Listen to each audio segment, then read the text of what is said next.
Hello, my love tribe. How is everybody tonight? I was worried I was going to be late. My thing didn't want to set up a live stream for whatever reason, but I think I got it figured out.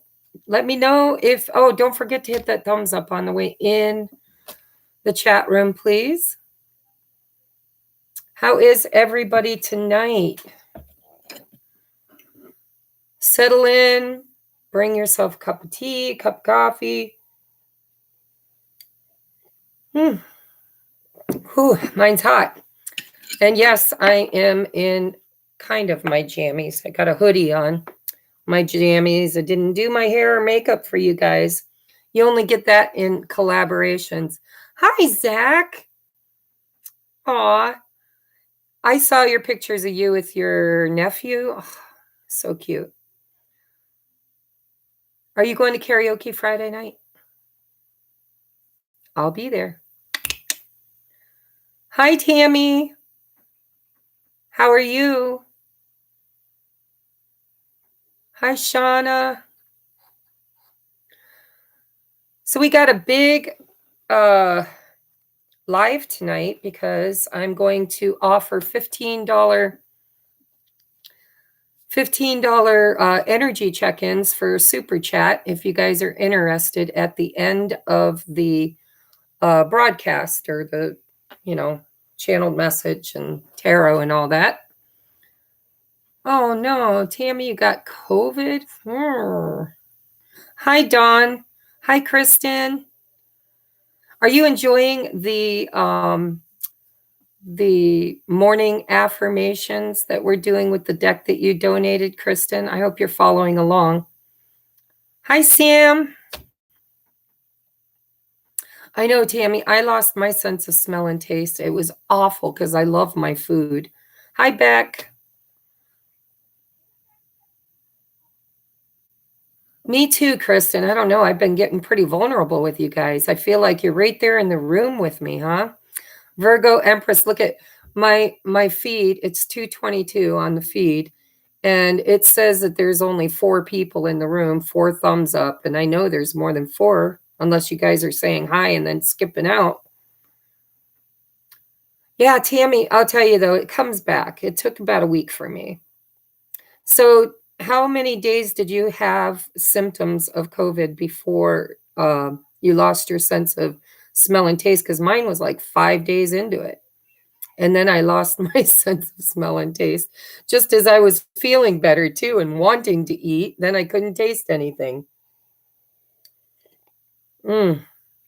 So look at these cute little candles I made, guys. Uh-oh, my flower petals are falling off.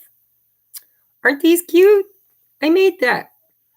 So I received a candle making kit as a gift for Christmas. And I made, here, let me grab it. I want to show you guys. Look at all these intention candles I made. So I made this one. I made a little jar one. I made the little, the ones we're going to use tonight. I put a lot of intention. I made this one here that's in like this cool cup that I found at a secondhand store. And I made this one. So anyhow, when I made these, I used some protection oil. I used essential oils. I used lotus flower leaves. Hi, Em. What else did I use? I used a little bit of glitter. Rose petals for love. Yeah, I put a lot of intention into the candle for tonight's manifestation ritual. This one is not the one we're burning. I made a star one too. And this one will burn quicker.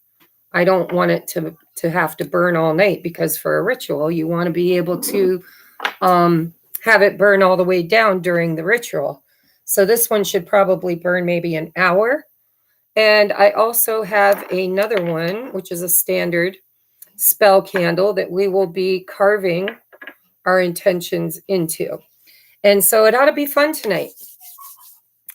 So yes, I had so much fun making them, and I got a ton of wax left. I've got like 10 pounds of wax pellets, which basically, when it's melted down, is to probably 5 pounds or 5, it's half liquefied that it is in bulk. But I can make quite a few candles. I didn't want to make them all at once because then they just sit around and gather dust. So I made 1, 2, 3, 4, 5, 6, 7, 8, 9. I made 9 candles. 3 of those little jar tins, 3 in glass bowls, and 3 tarts. And it was so much fun. And yes, I used lotus flowers. I used rose petals, not lotus flowers, lotus leaves. And so, yes, and I channeled a message. And you know something? It's funny. I go on YouTube and I watch like Molly McCord, Braca Goldsmith, Gregory, what's his name? Gregory, I can't think of his name. Gregory Scott. And because I am not an astrologer, and Julene and I, by the way, are supposed to go live tomorrow night and do a collaboration again. That's when I do my hair and kind of look nice for you guys. But this is just me and my peeps, right? So yeah, we're thinking about doing a live collaboration tomorrow night, talking about Venus and Mars being conjunct. And for those of you, hi, Holly.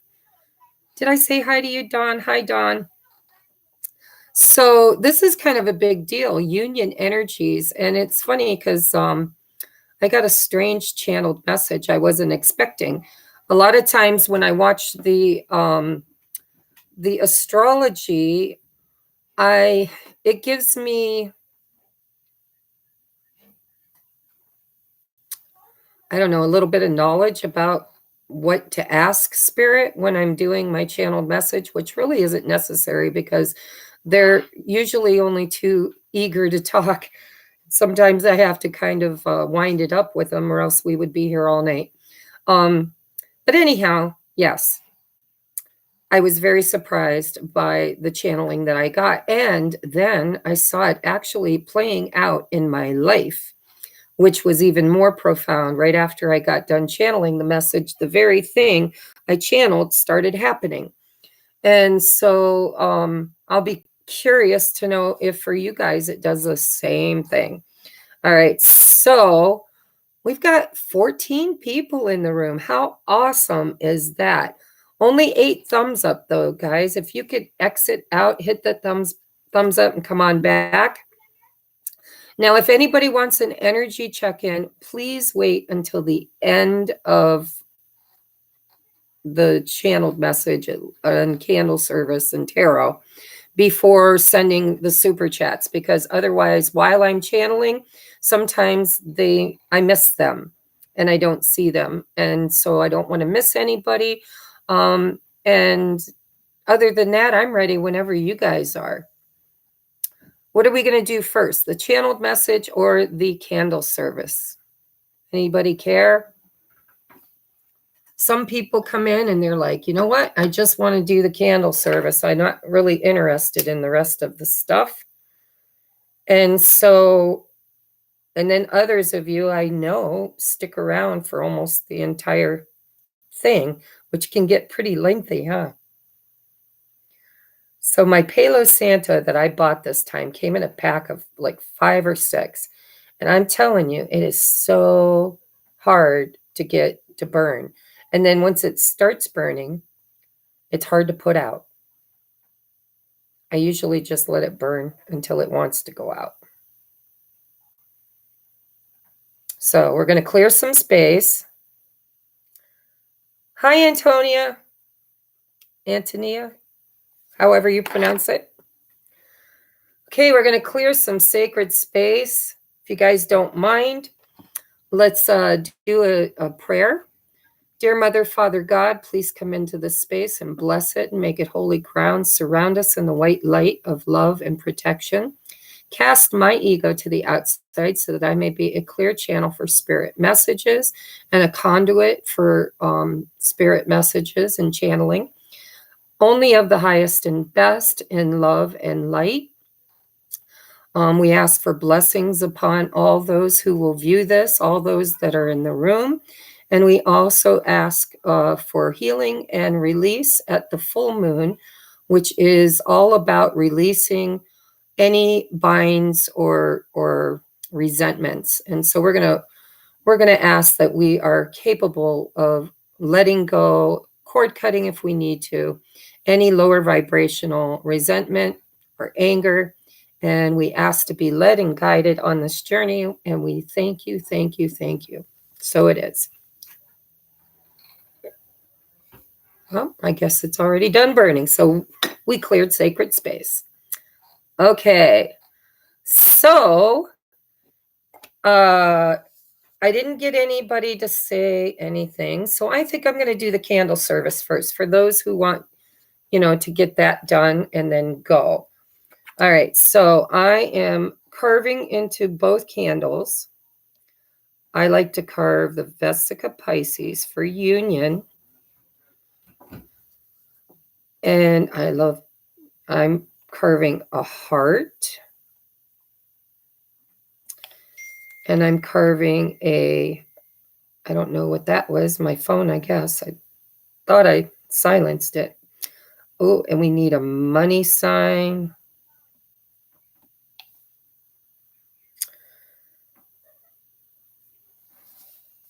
I got another point on this star. What do we want to put?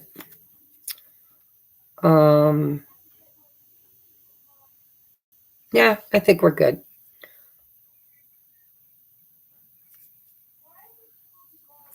I'm going to put a P for protection.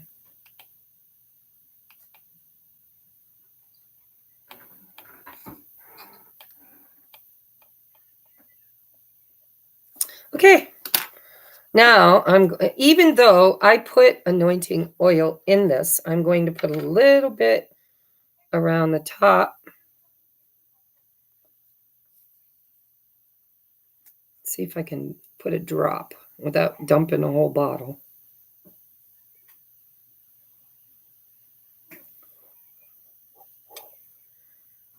I got more than a drop. I hope it burns. All right. Now I'm going to carve into this other one. Somebody's hitting my phone up. They're going to have to wait because we're busy.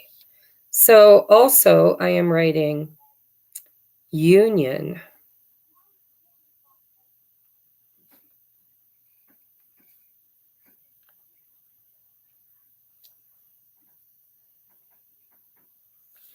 And drawing again the Vesica Pisces.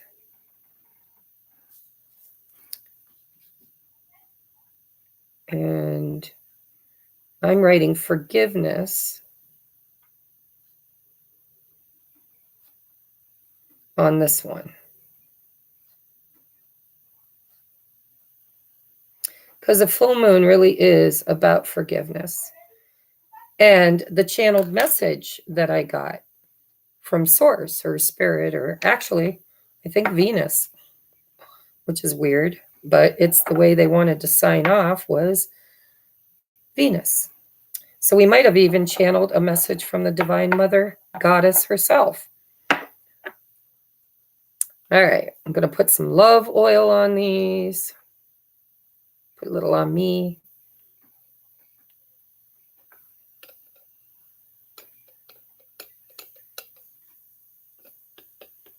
All right. Let's get busy, shall we? I'm going to light these candles up. And then we are going to do our manifestation and release ceremony.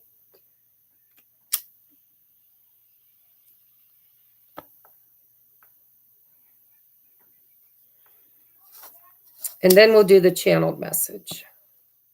Okay, we got 1, Now we are going to do the second one. There we go. I'm so excited to burn a candle I made myself. I'm curious to see how long it takes to burn. I made it small intentionally. I could have filled the cup a lot fuller, but then it would have taken a long time to burn. And when you're doing a candle service, you know, you want it to kind of burn during the service. Hi, August. How are you? Hi, Nezzy. You saw the moon last night, so big and beautiful. It also has a beautiful rainbow. Yeah, halo right around it. Rainbow.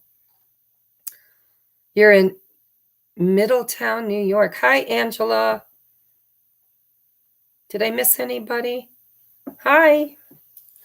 Okay, so let's get a sheet of paper. Did you guys bring a piece of paper to write down your intentions?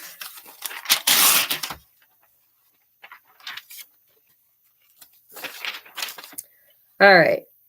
So what I do is I write what I'm releasing on one side and what I'm calling in to replace it. Because remember, energy is like water. So if you take a big old bucket of water out of a pond or out of a lake, you're not really going to leave a void, right? Because it levels right back off again. And so the universe and energy doesn't really like voids. So the moment we release something, especially if we're releasing something that's negative, we want to create intentionally what we plan on filling that space, refilling that space with, so that it doesn't just attract more of the same, right? The color of the candle doesn't matter, honey. It really doesn't. I'm just using pink because we just had Valentine's Day, and Venus and Mars are literally hanging out, walking side by side right now, and will be for a while. I don't know what that was. Was that a, oh, it's a fruit fly. My bananas got a little ripe. Yes, well, here it is actually too cloudy to see the moon. I'm hoping it will clear out because I put a case of water out on the porch to make moon water. So anyhow, yeah, it doesn't matter the color, but I'm kind of celebrating union energies. When Venus, well, we'll get into that in the channel message, but Venus is the planet of love, and Mars is, and she's the divine feminine. Mars is the divine masculine, and he is the planet of war, right? And so when love and war comes together, sometimes it can get pretty steamy. And so if you resonate with being on a twin flame journey or sacred soulmate journey, look for some opportunities to have those kind of conversations and to hopefully make love, not war, right? So my Venus is in Pisces, says Nezzy. Well, mine is in Virgo. Yes, which is also a feminine aspect. So Pisces is too. I think Pisces is a higher octave of Venus, or the feminine, something like that. I don't remember. I'm not an astrologer, but I like to surround myself with lots of astrologers so they can make sense of things I channel, because spirit channels a lot of astrology to me. So, hi, Jocelyn. Are you new? I haven't seen you here before unless you were under a different name or I missed you. Hi, Day. How are you? Wow, we got a nice full room tonight. So anyhow, what are we letting go of, guys? It could be personal. You can write whatever you want, but make an intention. What are we letting go? Is there any arguments or areas, relationships, friendships, areas in your life that need to be forgiven or closure or release? Just release it. You know, sometimes it's like, I don't know if I'm ready for the whole forgiveness thing, but I can let it go until such a time that I feel comfortable to do the healing necessary around the letting go, right? And so, Kristen, oh, I got a lot of Cancer too. So you got Venus and Mars in Cancer. So, yeah, well, that's actually quite a bit of nurturing there. Do you suffer from codependence? Because I sure did. I've been working on that very, very hard. So, yes, letting go of control, Jocelyn says that is one thing that is very, very good to let go of, because when we try to micromanage or control the energies of our life, it's like Source kind of laughs at that. They're like, yeah, good luck with that. Your soul came in with a blueprint and a plan, and you're pretty much going to stick to it whether you want to or not. Yes, you have free will, but free will was usually claimed when you incarnated. You used that free will before you came here to sign those contracts, right? And sometimes you can get out of them, but not without paying a hefty price. So, yes, I am letting go, releasing. I'm trying really hard. I write this every time. Releasing fear, limited beliefs, anger or resentment, and absolutely control. And I have a couple of personal things I'm going to write. People that I kind of put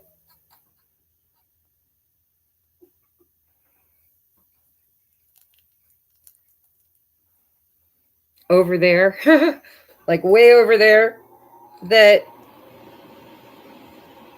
it might be time to reassess whether or not they're still deserving to be over there, or if they've vibrationally raised their frequency to be in a more loving, nurturing place, because I'm guarding my energy in my garden very heavily.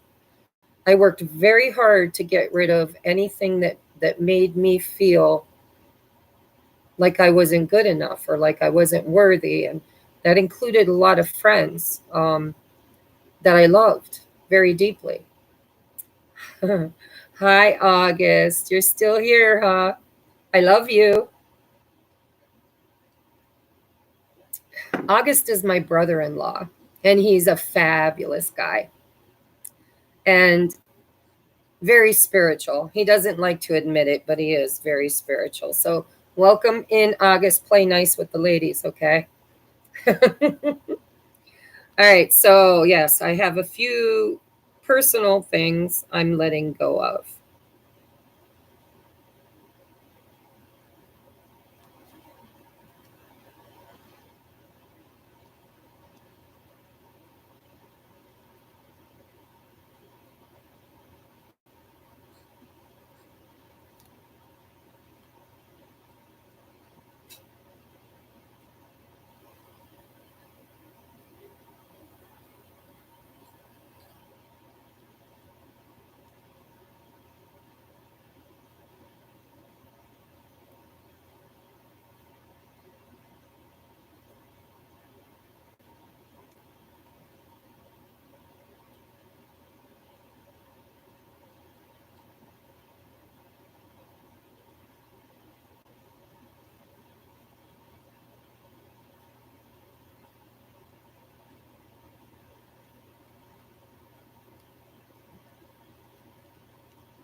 All right. I'm done. How are you guys doing? So I wrote mine out, and now I'm going to turn it over, and I'm going to write on the other side what I'd like to call in. Now, I don't know about you guys, but I'm calling in sacred union. Sacred union, by the way, if you're not a twin flame or don't have a sacred soulmate, is literally union with your higher self. It's with the God source energy within you. It's soul, right? Mind, body, spirit.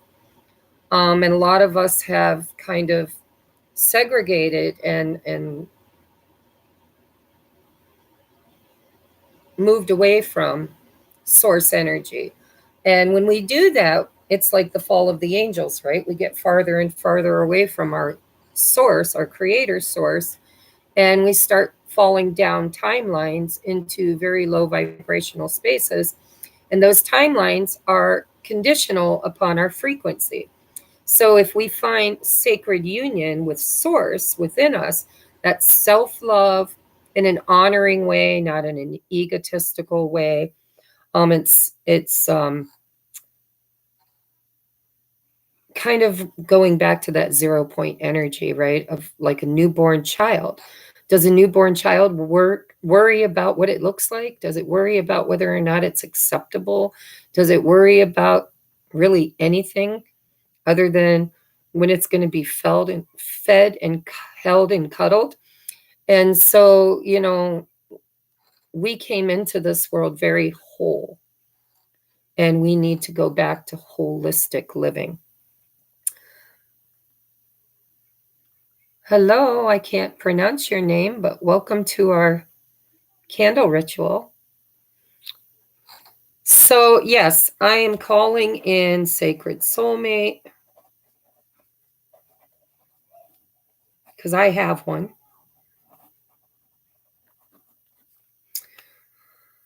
Yeah, Divine Union. I'm calling in abundance.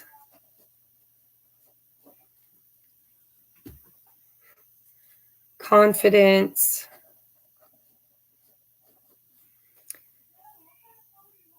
Self-love. Self-care. Self-acceptance.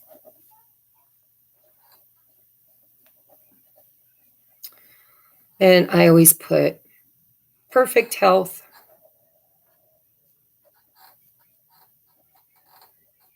mind, body, and spirit.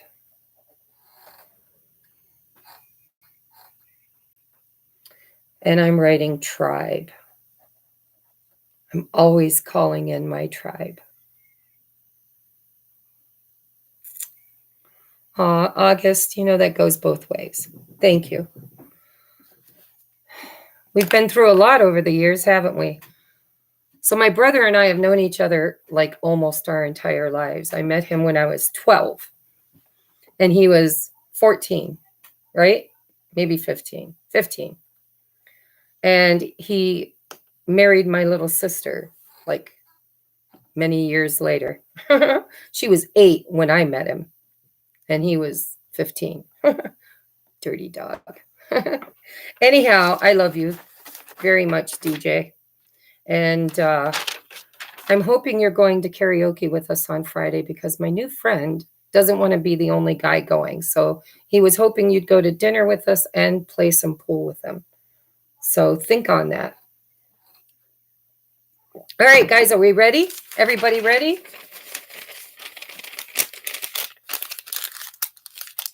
Awesome. Awesome. I'm going to hold you to that. Jesse said he'd watch the dog. Okay, just Friday night, though. Saturday night, he's got plans, he says. We'll see about that.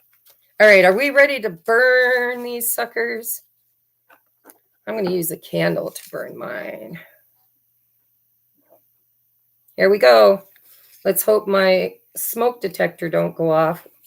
Sometimes it does, sometimes it doesn't.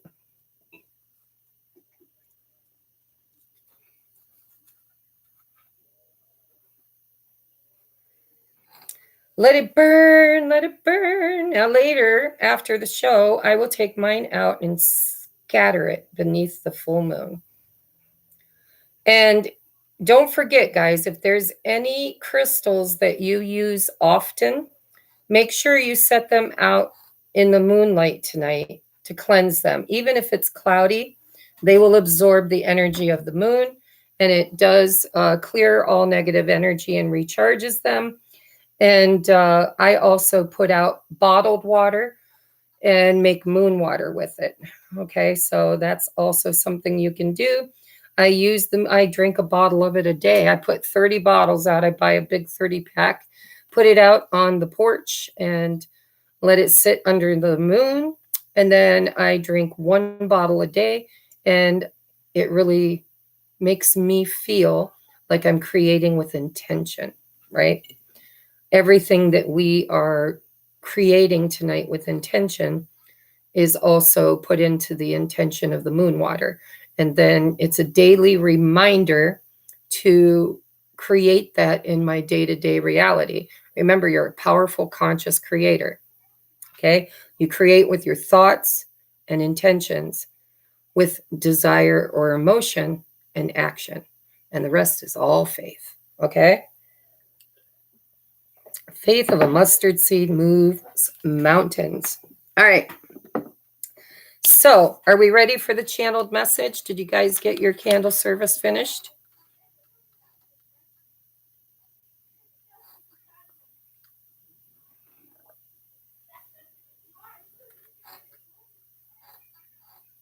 Hi, Maria. Welcome in. I hope you enjoy our little live broadcast. We do this almost every new moon and every full moon. Of course, life happens. I'm a single mom, so I can't always do it, but every time I can, we do. So, welcome. If you like it, if you like us, if you enjoy our tribe, I've got a wonderful, wonderful tribe of people here. Especially if you resonate with being on an ascension journey or being a light worker or a twin flame or just wanting tribe. Welcome, welcome. Hit that subscribe button, okay? And don't forget to hit the thumbs up too. All right, so I'm going to do the channeled message now. For those of you who are new, Maria, a channeled message. So I am a twin flame ascension oracle coach, whatever you want to call it. I am on the twin flame journey, and I channel messages not just for twins, but for light workers and star seeds, you know, those of us who are here to ascend first, and then we help the collective one consciousness at a time, right? And so if you resonate with that, you found the right place. And even if you didn't, you were guided here for a purpose. Okay, so I'm sure you'll get something from it.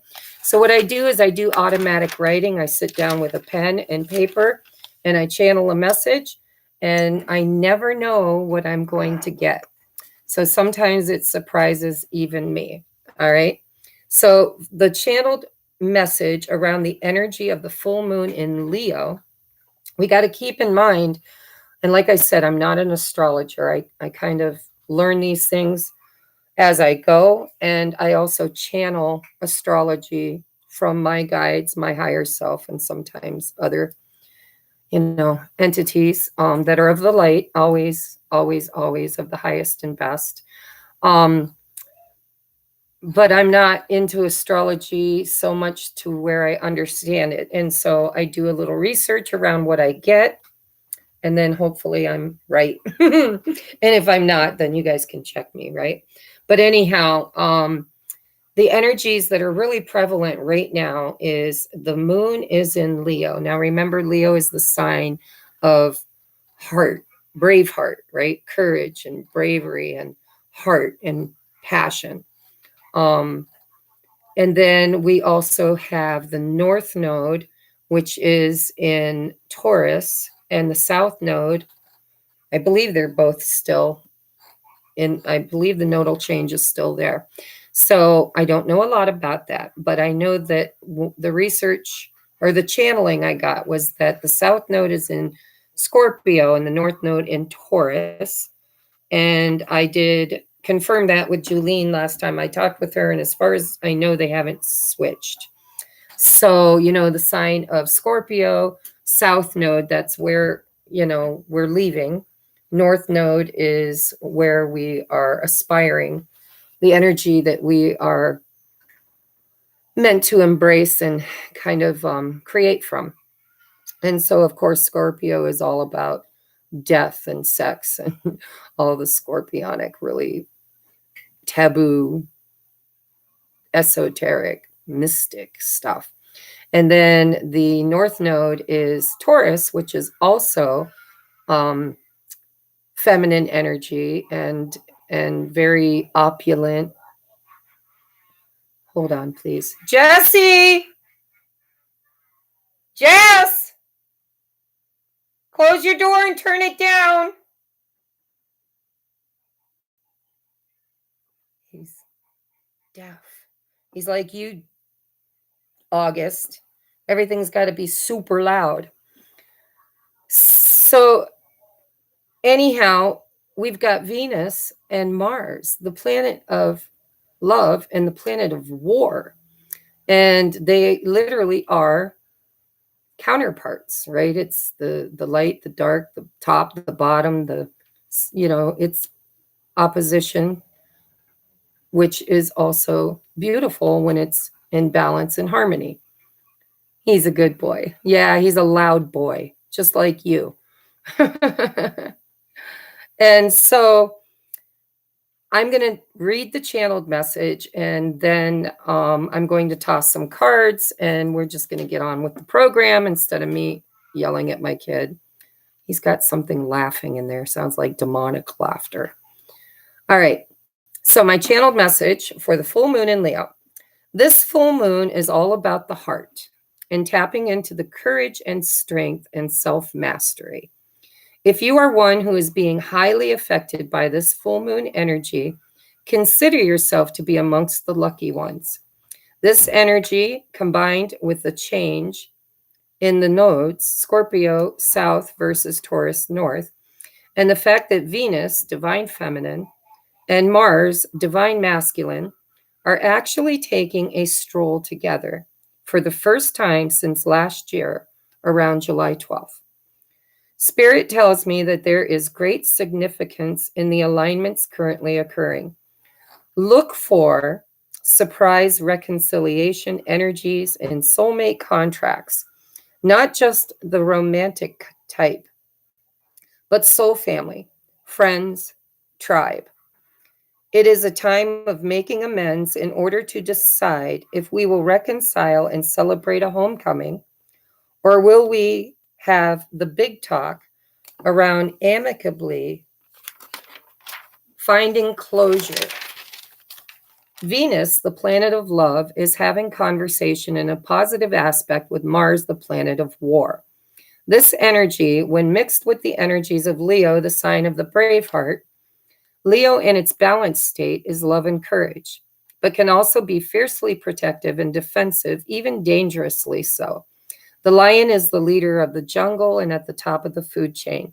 Spirit's advice for us at this time is to remember who you are. The lion doesn't have to devour every adversary in order to be respected. Its roar is sufficient enough. But the lion also has a kind, compassionate, protective side for those who are weaker and vulnerable.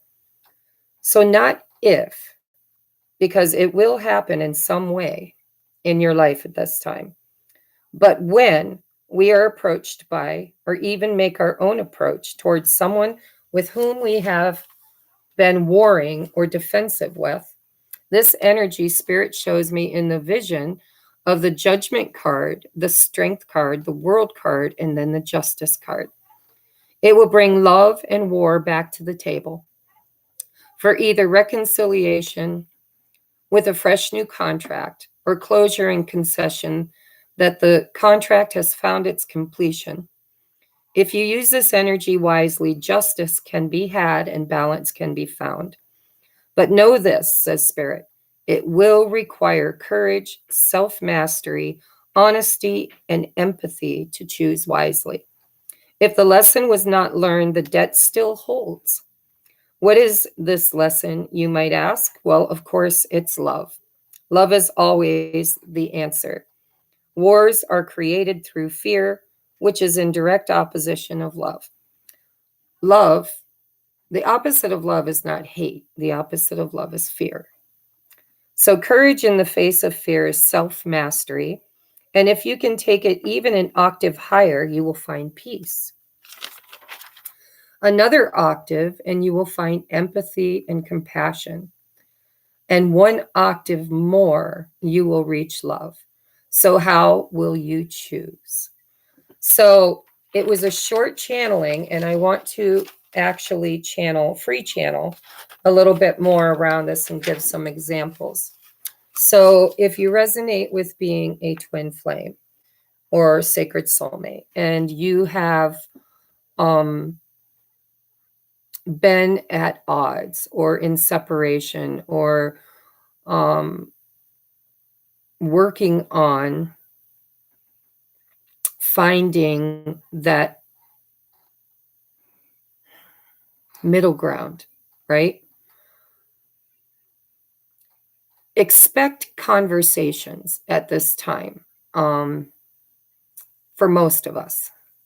I didn't believe that, and then it happened. So now I'm kind of a believer. So if you haven't heard from or spoken with your divine counterpart in a while, you might just get a surprise text or phone call, or who knows. If you are too stubborn, if you are completely at odds, the universe might just rearrange things and put you both at the same gas station or the same grocery store, or I don't know. I've had some very surprising ways that I have encountered my twin flame when I was purposely trying to avoid him. And so there's a high percentage of chance that that could happen at this time, especially if you've done a lot of your inner work and it's time for a revisit, right? It's because the twins are like the double helix. They come in, they trigger each other, they shake each other's, fish aquarium up so all the shit comes to the top to be healed and cleared, and then they separate. And then they do a lot of interdependent or independent healing. And then they come back together, and then they go apart and they come back together. And so look for opportunities for that to happen during this full moon, and especially while Venus and Mars are traveling together, which I believe is all the way through toward the end of March. And so Virgo Empress, sometimes our twin flame or our sacred soulmate, because maybe it's not a true twin, maybe it's a catalyst soulmate, which is just as sacred as a twin, but they're lessons, they're catalysts for our expansion and growth and healing, and help us find our way back to source. And so I can't, without doing a private reading for you, I can't really tell whether or not you're in a twin flame journey, or if you are running the twin flame template, which a lot of soulmates are doing, and they may not choose union, okay? Because they're not one soul split into experiences. They're actually two soul from the soul family. And union is an option. Union is not always what the contract that we signed up for ends up being. So without doing a private reading, I really can't tell for you, but trust your own intuition. If you believe he is a split soul and the other half of you, then just know when you find that place within you where you are whole, where you find union with self, with source, with your own inner divine masculine and divine feminine in a very holistic way, then you become the magnet. Because see, real true twins have a soul song, and your masculine twin can't find you if you're not vibrating and emitting the frequency of that soul song. They have no idea it's you at all. They just think you're some crazy chick following them around, right? And so you have to really be in the frequency and vibration of holistic divine masculine, divine feminine balance within yourself. And that then tunes the heart to the soul song, which then draws in the masculine. It's like a whale's love call, right? They could be, it's like sonar. They could be miles and miles and miles apart, and they will find each other for mating season. And they have specific frequencies, right? It's like, that's my masculine whale, and that's the only one I'm supposed to procreate with. And so you find each other. And so, well, absolutely, you can be on the journey. You can be on the twin flame journey without being an actual split soul. Okay. There are 3 different types of twin flames. That there's the monaic, I can't say it, monaic. There is the split souls, and there is those that are like the collective, running the same operating system, but not split souls. They're not two, or they're not one soul split in 2. And so lots of people are on the journey, but aren't actual split souls. And there's a definitive way to determine that spiritually. One is by asking spirit to show you, ask for a sign. And another way is through a spiritual medium or twin flame oracle, who can dip into the energy and check the resonance to see if you are a true twin soul, or and there's nobody's better than anybody else. We're all here to do the same thing. We're here to burn down the old belief systems of the masculine has to, be the defender. They have to wait or shoulder all of the responsibilities. They're not allowed to be vulnerable. They're not allowed to cry. We've been programmed by the collective. I mean, by the what's the word I want to say? By traditions. And the feminines were, just look at like Leave It to Beaver. Okay. The masculine's got all the responsibilities, got to take home care of the wife, the kids, the car, the house, the job, bring home the bacon. And the woman is supposed to make his life easier for him because he is the breadwinner, and it's old paradigm, it's old energy, it's old traditions that we have evolved beyond and no longer need. And it was designed to keep us enslaved, not just the feminine, but the masculine too. And so the twins are running the operating system to free, to literally think of a computer. We're here to like burn it down, defrag, back to 0 point energy again, like a factory reset. And then we are here carrying a new higher octave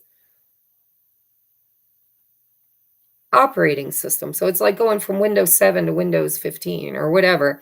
And what we are building from is unconditional love. It's acceptance, accepting that the only person we really can change or control behaviorally is ourselves, and to learn to govern ourselves without needing to be governed. Self-governing is doable. It's not only doable, it's our natural state.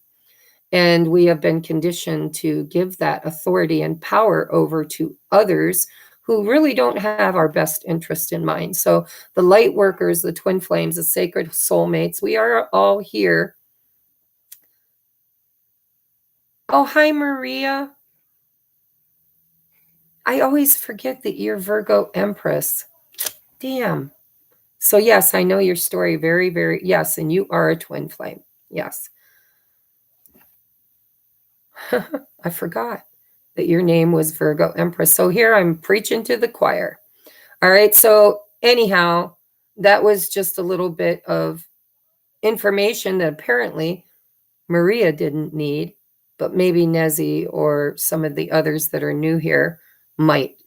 So the way they showed me this moon energy being is like, say, for instance, you had a best friend that when you were in a place of low vibration, a place of lack, a place of feeling like you needed to be a people pleaser, you were codependent, you were always giving, giving, giving, giving, and kind of allowing yourself to be a bit of a doormat.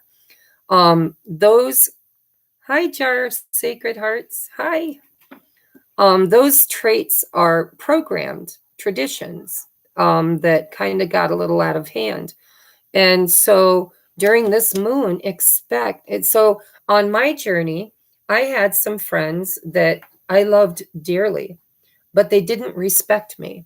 And it wasn't their fault. They didn't respect me because I didn't respect me. I didn't demand respect because I didn't respect myself. And so, in order for me to find that inner strength, that inner respect, I needed to walk away from some very important people in my life. And it taught them a lesson and it taught me a lesson.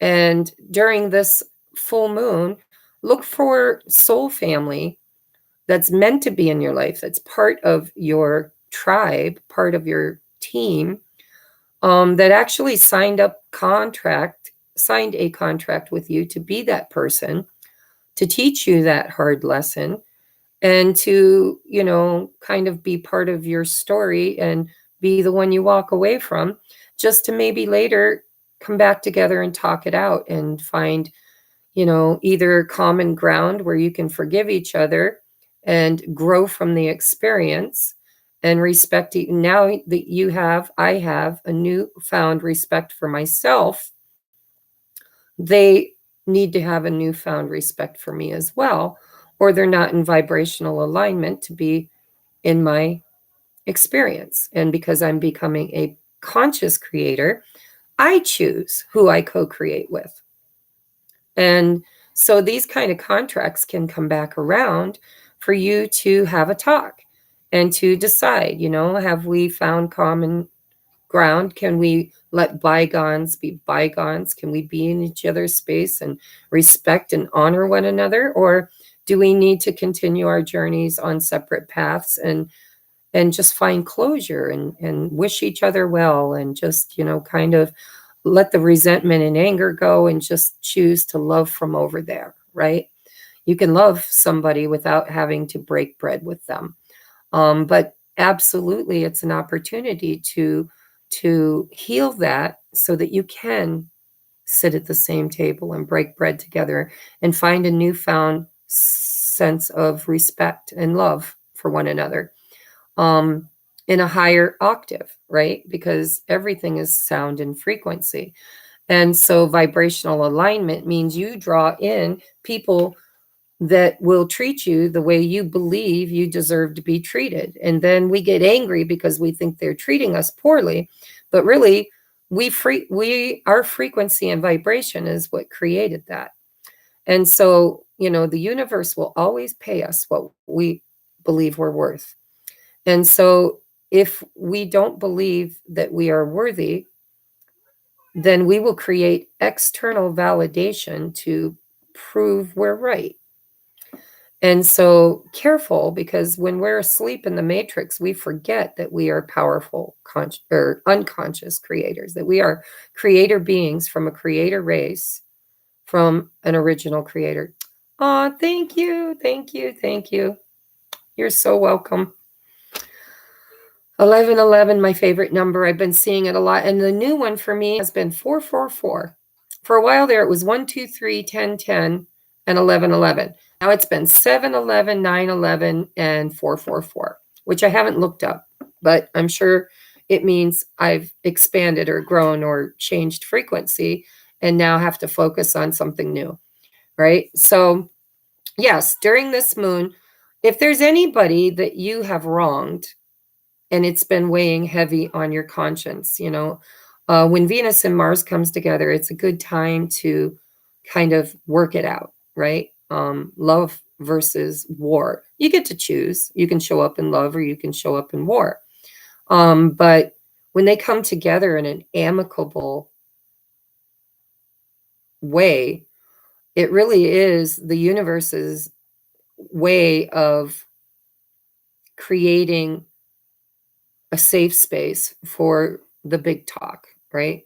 The big talk. What are your intentions? What are my intentions?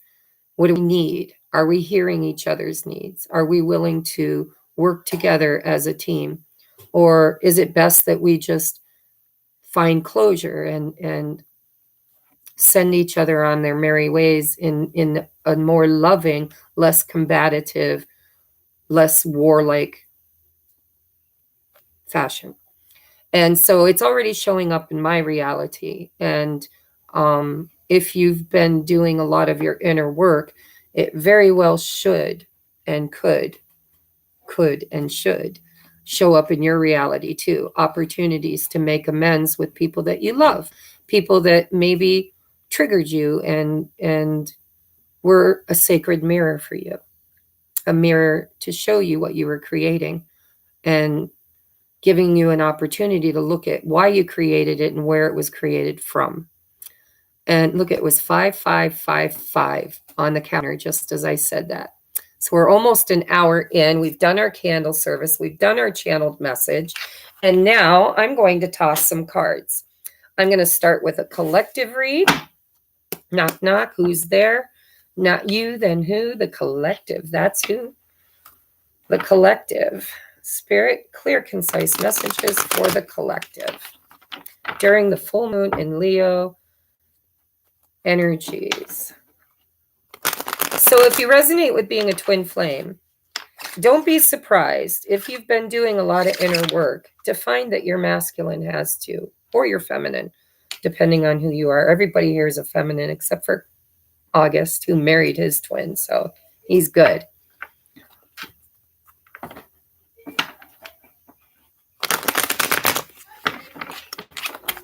So for the collective, Spirit, for the collective, what do we need to know? Look at that. Arrows of love. I cut the deck, shooting right at us. It is really a good opportunity right now to reach out and touch someone, right? Someone you miss, someone that you need to forgive. Maybe you realize that you were wrong. There's one, right? Ooh, me? Wrong? Yeah, maybe you were wrong. Or maybe you weren't wrong and they reach out to you because they were wrong. But either way, it's a perfect opportunity to make love, not war.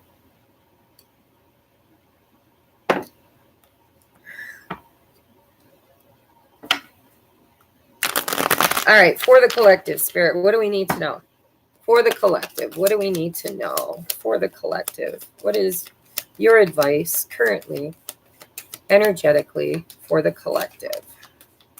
What do we need to know for the collective? Snow in Arizona, holy crap. And here it was 50 degrees. We had like 3 feet of snow. And it's...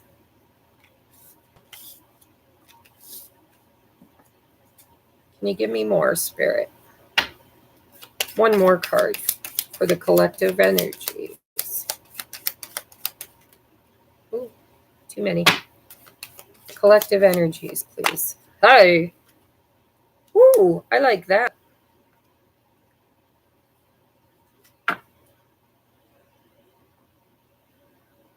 And there she blows. All right, bottom of the deck.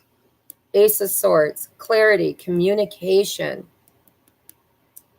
triumph, clear communication. And it's also the sword that you can cut cords with those that you know the contract is nullified, done and over. I learned my lesson. You learned your lesson. You know, thank you for the lesson. Take the lesson and move on, right? That's the knife or the sword with which we can literally cut the cord to that contract. It's also the sword of truth, the sword of victory, the sword of enlightenment, knowledge, aha moments, clarity. Underneath that is the Four of Wands. That's union. That's reconciliation. It's marriage. It's bonding. It's foundational. It's home, celebration, family, love, commitment. Underneath that is the Eight of Wands. I like to call this Cupid's arrows. You know, it's fast moving communication, fast incoming, fast communication around possible union energies, right? So the bottom, or I mean, that's the bottom of the deck. On the table, we start with the Eight of Swords, right? This is not clear thinking. This is not clear communication. This is being stuck in a cycle of craziness, right? You ever get stuck in this cycle where you don't know where to go, you don't know how to go, you just feel like I can't make a move because it might be the wrong one. It's fear, right? It's fear of the unknown. It's fear of getting it wrong. It's fear of saying the wrong thing, doing the wrong thing, moving the wrong way. It is really a cycle of stuck energy, okay? And then we've got the Knight of Wands, right? Coming in hot to create that foundation. Three of Pentacles. To create and to collaborate, to work together as a team, to come forward passionately to, you know, I look at the Knight of Wands. Yeah, he can be a bit impetuous. He can burn really hot for a moment and then fizzle real quick, right? But when he's backed up by the Three of Pentacles, that's intention. My intention is solidified, right? Pentacles, you can bite them, bury them in the backyard. They'll be there years from now, right? And so this Knight is coming in quickly to communicate that he wants to build a foundation. Now, it doesn't have to be a he. It could be a friend. It could be a family member. It can be a soulmate. It can be your twin flame. It can be anybody that is part of your soul's template, somebody that you have a contract with to build a foundation for the future with. So it can really be anybody. But it's not just a casual anybody. It is a part of your soul family, a part of your soul team, okay? And then we have the Sun. Sun is a big fat yes in tarot. It's also happiness. It's also very vulnerable. And it's Leo, the sign of Leo, which is what we're in. The moon is in Leo. And so the moon is the divine goddess. And the sun is God, the masculine. And so we have a lot of this divine counterpart energy here, especially with the Four of Wands, which is 1111, right? It is duality. It's you versus me. It's us coming together under one bow, one contract, one unification, one union. It is union energy. And so it's really good news for the twins if you've done the work. Somebody who was stuck, like Chuck, probably in a broken down truck in the middle of muddy muck. I'm just having fun with you now. But yeah, I'm saying that because I have a deck that's got a man sitting on a truck stuck in the mud. And it's Eight of Swords energy for me. So, you know, this doesn't have to be you. This could be someone else, or this could be both of you feeling this way and wanting to communicate, wanting to have the talk, because Venus and Mars are having a talk. They're walking together. It's like, hey, let's go for a walk and just talk this out, right?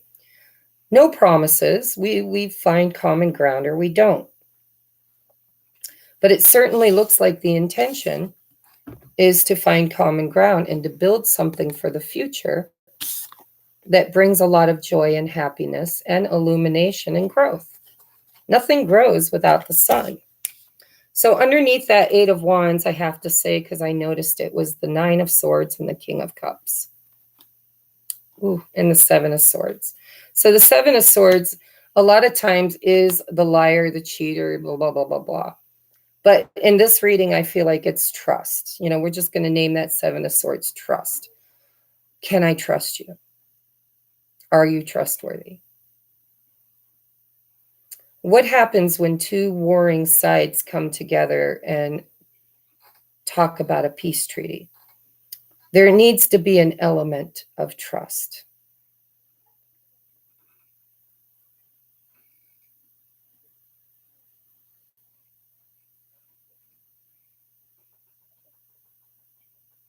Okay, I'm not sure who you're talking to. Antonia and Antonia. It's crazy you have had 13 on. I just love that number. Okay. Not sure what was 13. The Empress, well, the vibrational number of the Empress is 13, but she is not number 13 in the tarot.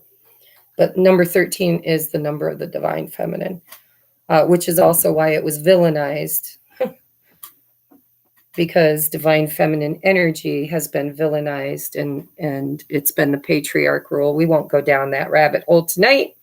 But yes, we do have the Eight of Wands after a period of stress, somebody who's not showing their true emotions. And because of that, it's because of fear. This is always fear of trust. Can I trust you? Are you trustworthy? Will you break my heart? Will you hurt me? Will you make me regret it? And so the collective energy is that there's an opportunity, a huge opportunity here for communication, clarity,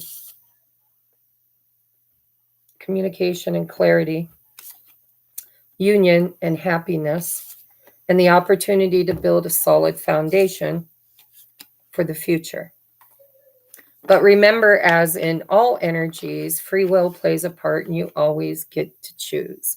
And so if you're stressed and not allowing yourself to be vulnerable or to speak honestly, communicate honestly how you feel, what your needs are, what you need. Oh, views. I see. Thank you. Okay.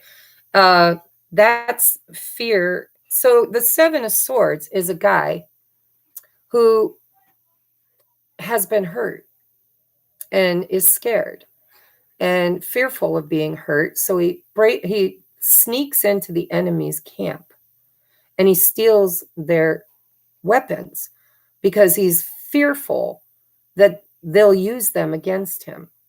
But the thing is there's always these two hanging over his shoulder.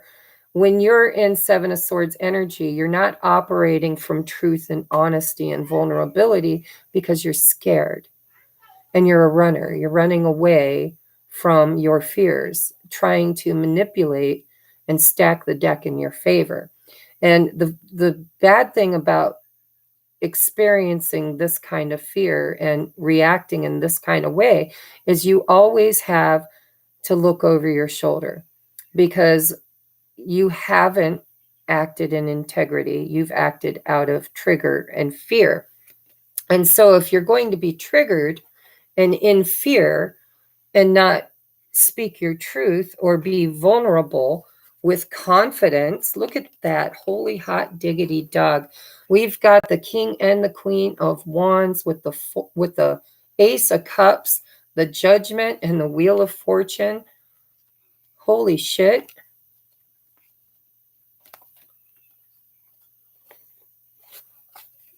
That's some big union energies, guys. Remember, I told you in my vision, I saw the Judgment card. And the Judgment is when Archangel Gabriel blows his trumpet and awakens the 144,000 witnesses to the ascension, which is the rapture. And it's the past, the present, and the future coming together in the Trinity to create destiny through love, self-love. Because remember, in the Two of Cups, it's two people who both have full cups. In the Ace of Cups, there's only one cup and it's yours. It's the Holy Grail. It's the Holy Spirit. Fill yourself. Fill your own cup with love and abundance and the Holy Spirit, right? The spirit of creator source, creative energy, love. Creation is love. And we've got counterparts, masculine, feminine, in creator mode, okay? Because there are 4 different suits, 4 elements. And so the masculine and feminine could show up in swords, which would be kind of cold, rational, to the point of aloofness. Or they could show up as the cups, which is completely mushy and you know, maybe a little codependent. And then we have the pentacles, which isn't a bad thing, you know, but the pentacles is something that's already been established. It's something that's already solidified, manifested. You can bite it, bury it in the backyard. It's real. But this is pure creation. Fire energy is the energy of creative passion, fire, drive. It is, you know, the energy center of the sacral. It's, yes, sometimes sexual in nature, but it's not sexual as in the act of sex can be, but it's the drive of the sexual drive that creates its desire, right? So basically what I'm seeing for advice for the collective is to operate from that energy of speaking your truth, being honest, being vulnerable, no deception, no lies. When you lie, you've always got that hanging over your head and you've always got to look over your shoulder, and that's not true peace. It's not. You will never find peace, and the whole idea of stopping a war is to find peace. All right. So that's the energy. What is the advice, Spirit? What advice do you have for the collective? What is your advice? 2 cards, please, for advice for the collective. 2 cards for advice. Okay, 5 of Wands in reverse. There we go. Okay.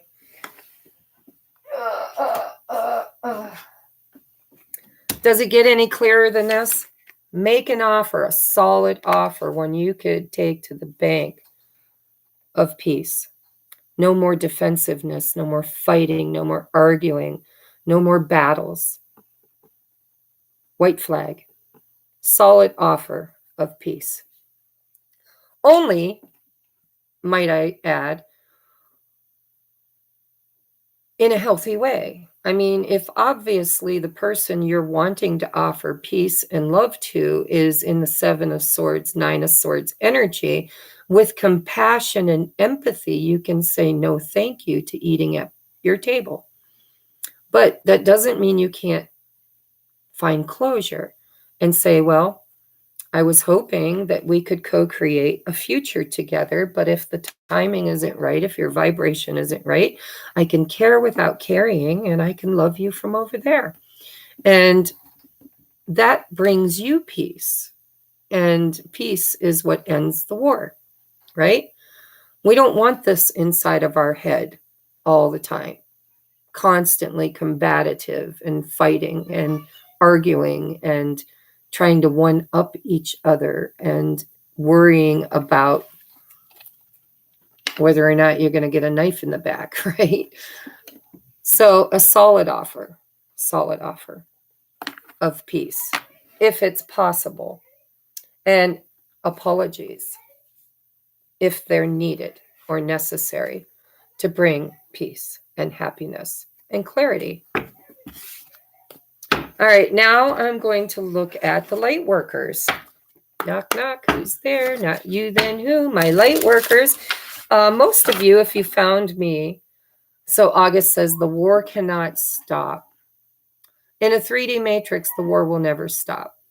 But we are surpassing that. We are actually evolving into higher frequencies. And those who aren't capable of finding peace can't. So it's not a place you earn, just so you know. It's not like, you know, the depiction of heaven where you have to do good deeds and good work and whatever. It's vibration. It's frequency. And you have to, that's the key. If you want the key to the kingdom, all you have to do is show up in the right vibration, and you just slide right in because you manifest what you are vibrationally aligned with. And so if you can't vibrate out of fear or resentment or anger, then you aren't ready. And there's nothing wrong with that. Everybody will ascend at their own time and their own leisure. And when I say ascension, all timelines run at the same time. I'm more ascended than the lady next door. She lives in lack consciousness, and I used to reside on that timeline myself. We're neighbors. We're in the same existence, but her existence is totally different than mine. You know, I could live next to a bridge where there's homeless drug addicts living underneath it, the most horrible and lack-based experience that you can kind of create. And yet, we're close in proximity, but we are miles apart in vibration and frequency.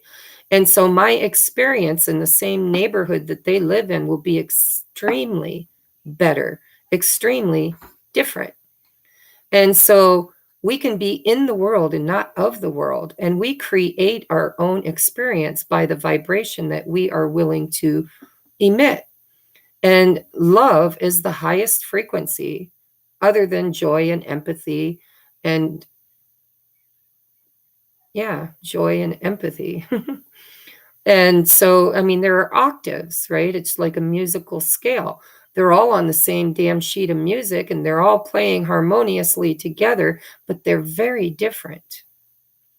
Very different. And so you're right, the war will not stop, but we don't have to participate in it, and we don't have to be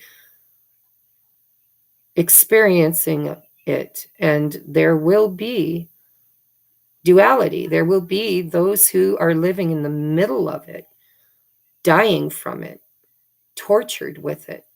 And that's sad.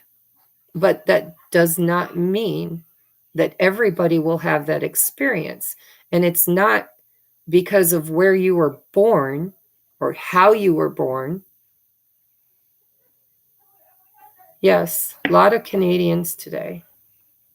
Yes. But they're changing. And the war is a peaceful war. They're choosing to war with peace. They're not blowing up the parliament, right? They're not. They're peacefully protesting in the streets, honking horns. Shame on them.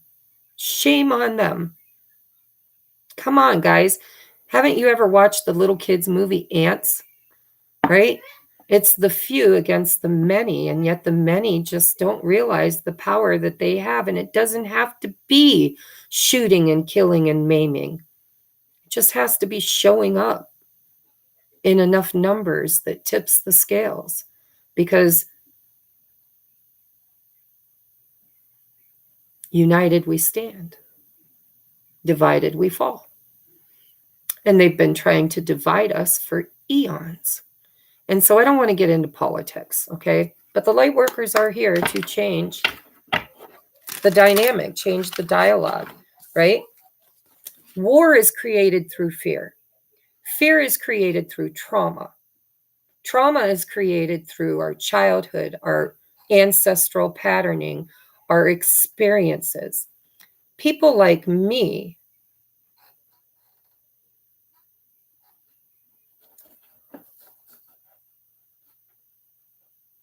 the light workers are here to help heal the collective, one consciousness at a time, to do shadow work, to teach people how to identify their subconscious limitations and their fears.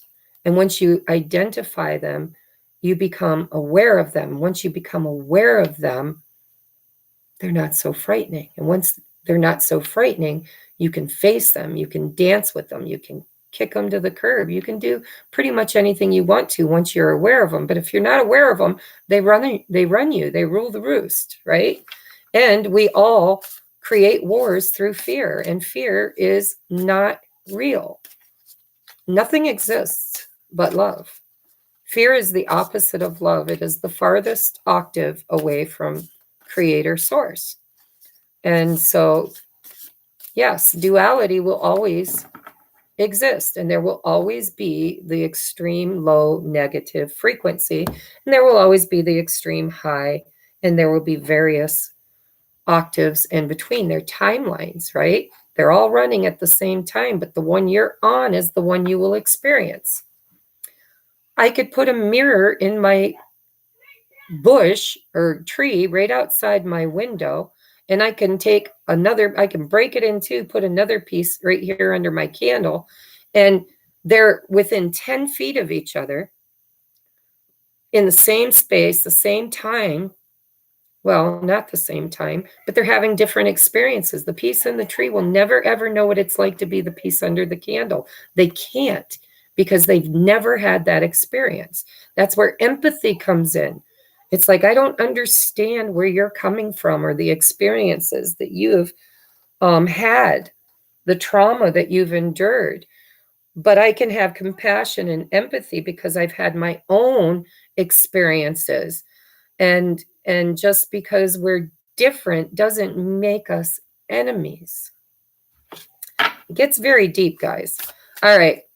Spirit, can I get some messages for the light workers?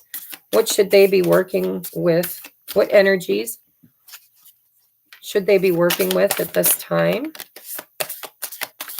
For the light workers, oh, that's too many. We're going to put those back.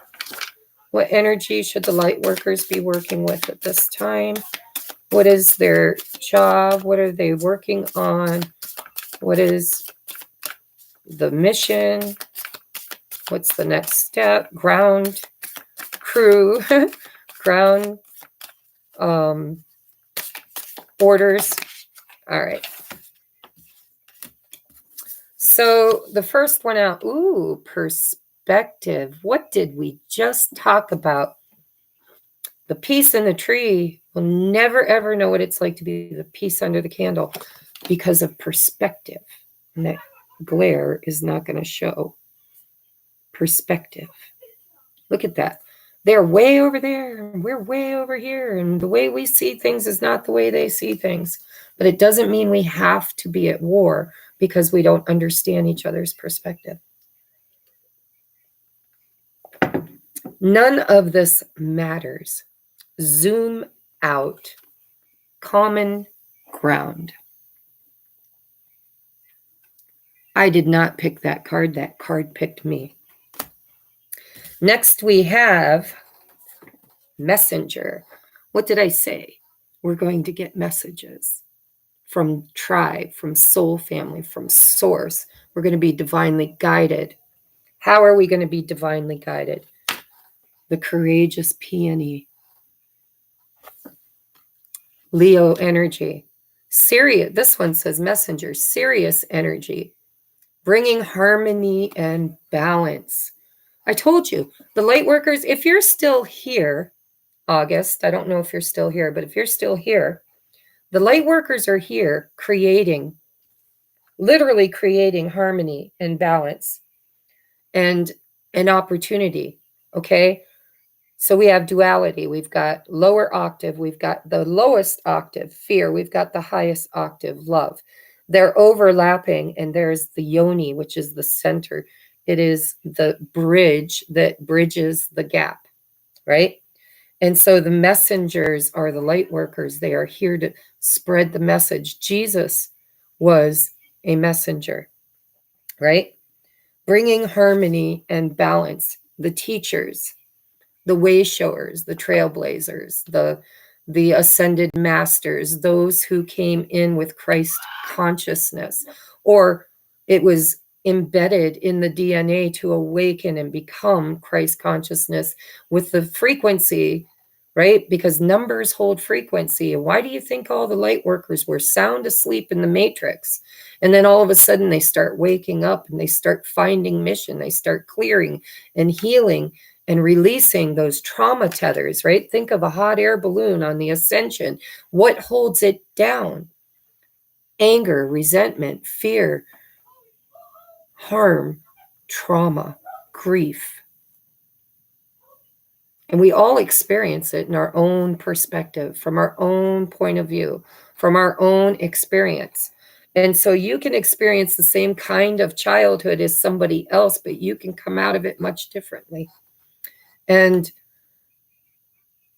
relationships, and just remember, you're the creator. You are, God is the Alpha and the Omega, the beginning, the middle, the end, everything that was, is, and ever shall be. It's not an entity sitting on a cloud judging you.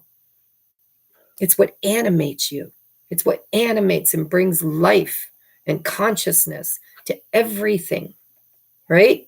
There's nothing that exists except for God and creation. That's it. That's it. And so we are the messengers. We are the messengers. We are here to bring harmony and balance. And some of us are star seeds from the star system of Syria. Some other places, some Pleiadian, some Lyran, there are many.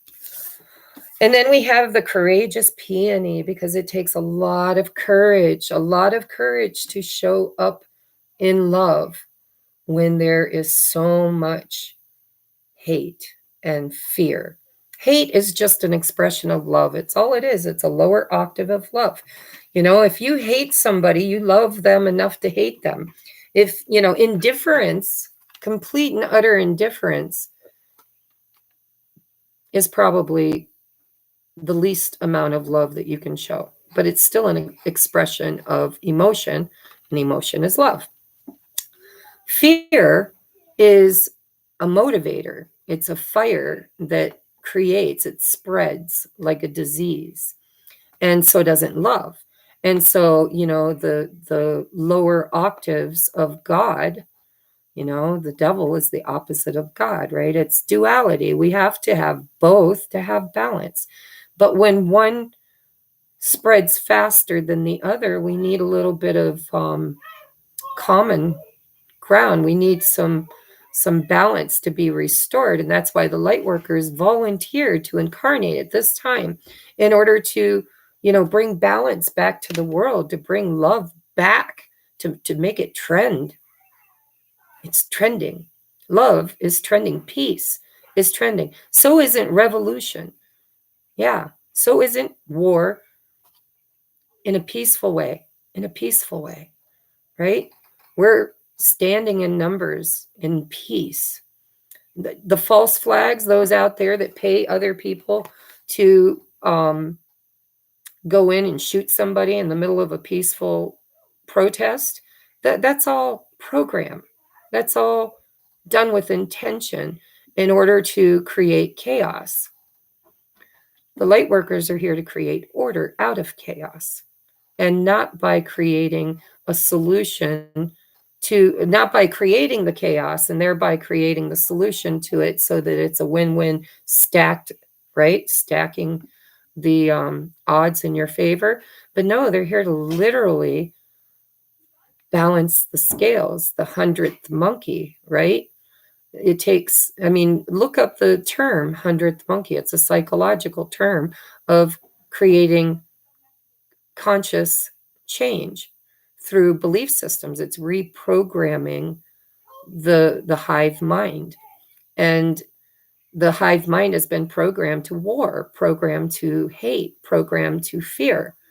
And most of it was programmed through fear. And so when we can clear the fear, when we can heal the triggers that scare us and find love again, we can reprogram the hive mind to balance. We'll never get rid of negativity. It wouldn't be a dualistic existence. We wouldn't be in duality anymore. We would surpass it. And we will eventually surpass it when we get in the 6th dimension and beyond.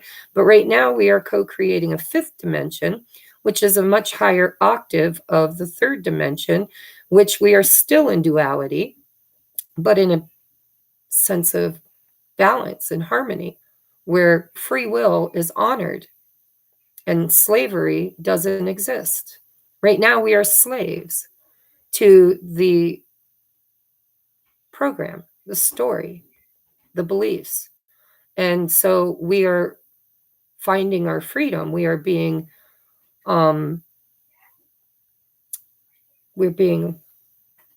what's the word I'm looking for? We're being released. We are choosing love in the face of great evil, where hatred would be the logical choice. We are choosing love. And we are choosing. Why are Pleiadians afraid of the name Jesus? It's not my experience. I'm not sure who you talk to. And why does Jesus equate hate to murder?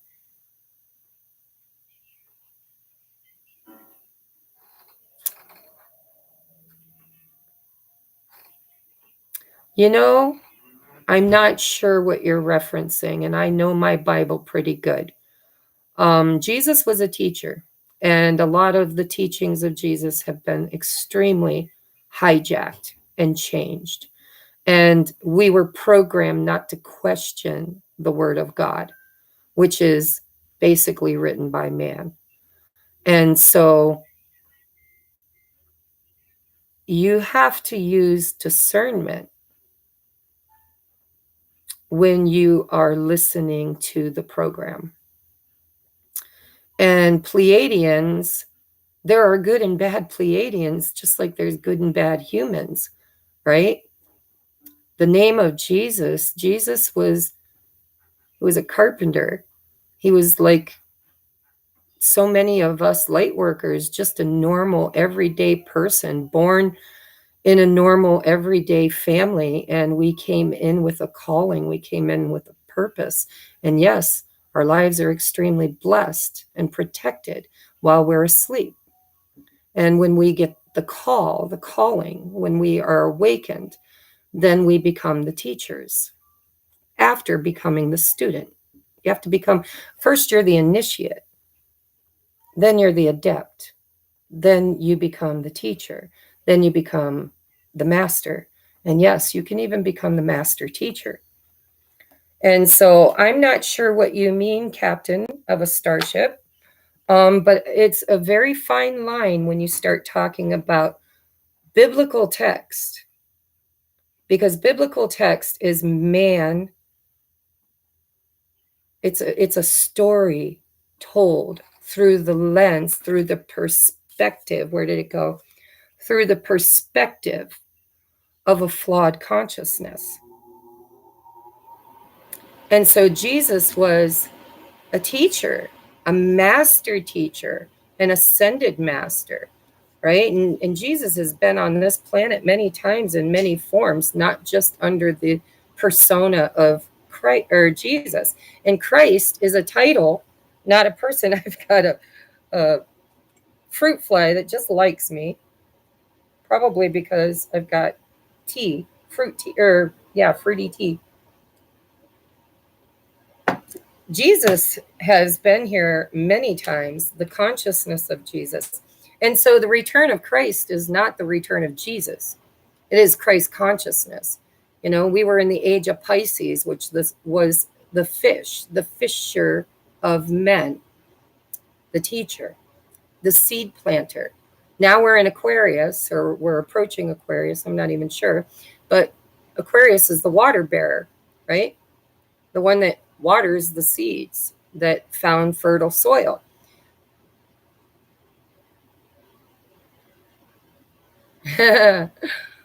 Rai. I don't know how to pronounce your name. Is it Rai? Ray? Anyhow, I just love everyone too. Even those that, you know, you would think don't deserve love, they all deserve love. Nobody knows what anybody has walked through in this lifetime and many lifetimes before that. And so absolutely, love is kind of the vibration I choose to vibrate in. But that doesn't mean I'm not human. Doesn't mean I don't get angry. It doesn't mean that I don't want to punch somebody in the face occasionally. What it means is that when I want to punch somebody in the face, I take a step back and I take a breath. I zoom out, and find the common ground, right? What do we have in common? Instead of focusing on what we don't have in common, why can't we focus on what we do have in common? Bottom of the deck is cracked open. So the seeds are opening, and abundance and prosperity is about to give birth, right? Cracked open is also hitting rock bottom and needing to surrender to the rebirth, right? Death and rebirth. I mean, Jesus talked about it in the Bible, right? You have to be born again. That's not necessarily meaning the way they wrote it, because they hijacked us and they taught fear, condemnation. You are unworthy of the love of God. The only way you can ever find your way to the throne is through Christ, through the offering of the firstborn son to blood sacrifice, which, by the way, was the Anunnaki god Marduk and Yahweh. They were gods with a little g that were basically interdimensional or off-world beings that came here, higher consciousness. And we were a very young, and still are a very young species, creator species. And they basically programmed us to create for them, right? It's like, oh, if we get you to believe a certain way, you will create for us what we need. So there's a lot of energy in the room tonight, and I'm really wanting to channel deeper for you guys, but I don't want this to go 3-4 hours into the night. Jesse, what are you doing? Huh? Yeah, what are you doing? Thank you. What did you say? All right, let's get some more for the light workers. One from this card, just one, Spirit. What do we need to know? Advice for the light workers. Advice for the light workers. Just one, please. Just one. Advice for the light workers, please. Advice for the light workers. There we go. Well, we got 2. I'll take them. All right. What do we have? Look at the beautiful artwork. I love these decks. So this is the...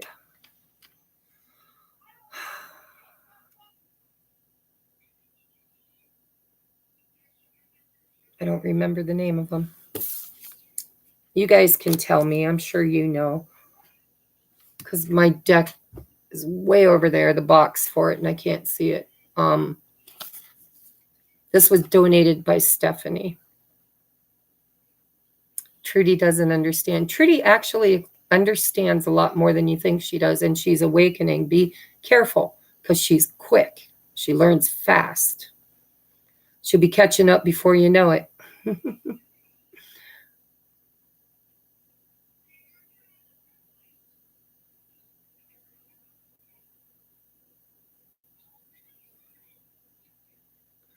So, captain of a starship, perspective. I honor your belief systems. I am an ordained minister. I taught Sunday school. I sat on sessions in the Presbyterian Church. I've baptized and married people. I led the choir, sang in the choir. I've been there, done that, bought the t-shirt and the beer koozie. And I'm sorry, my beliefs have changed. And I honor and respect your beliefs. But I have been on both sides of that experience. And I choose love. I choose love. And the scriptures aren't always teaching love. They just don't. And so I do respect your point of view, and I absolutely love you. And I've been exactly in that frame of belief. And it was beautiful. led me down some very, very beautiful pathways, but it had limitations that I couldn't stay within. And so to each their own, and I do respect your belief system. And thank you for being here. Even though you may not agree with what I'm teaching, it's nice to know that, you know, you can be here and find common ground, right? To look at things from other perspectives and just be whatever you want to believe. Okay. So anyhow, here we go. We've got, it's on the tip of my tongue. I can't remember the name of this deck. So it reads Healing. The Lemurian. That's probably what it is. The Lemurians were healers, naturally intuitive and accustomed to navigating energetic-based realities. We all have natural healing abilities that are advanced when we deepen our energetic awareness. When we perceive the world beyond the more well-known senses, we start to receive information and wisdom different from that which stems from intellect. By tapping into life force consciousness and using this abounding energy alongside focused intention, we realize that anything is possible. Extend the margins of your awareness. Revisit a situation from a broader perspective. Again, we're getting that message of zooming out, looking at the bigger picture, trying to look at things from a new perspective, right? The hanged man energy. The hanged man hangs upside down willingly, not unwillingly, but willingly, to view things from a different aspect. From, you know, when you're standing on your feet and you're always seeing the world from this viewpoint, it's hard to see things from a different view. What about from the aspect or the view of the ant or the dog or the tree or the river or the child or the neighbor or the lover, the friend, the parent, the minister, the teachers, right? We're all coming into this world having different roles to play. It's like a grand symphony. Everybody has their own part to play. And, you know, if everybody was playing the oboe, it might sound good, but it's not going to sound great. And so all of us are necessary. All of our point of views are valid. And all of us have our own experiences, which really are ours to have.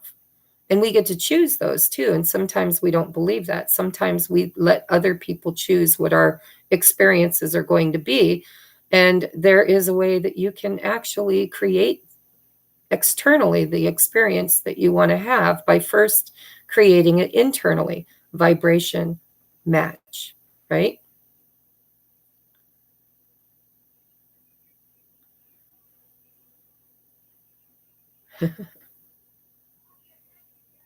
Thank you very much, Angela. Yes, I am available for personal readings if you would like one. Not everybody agrees with what TRACIE teaches, and it's okay, because honestly, what would the world be like if everybody were the same? You know, diversity is beautiful. I mean, you know, there's so much arguing and fighting around racial differences and ecological beliefs and traditional beliefs and teachings. And I'm sorry, but we are expansive creatures, and we need to be able to think outside of the box and not, we need to be able to question. We need to be able to seek ye first the kingdom of heaven, right? There's a lot of heaven that exists outside of that book. Experience speaks volumes versus storytelling, right?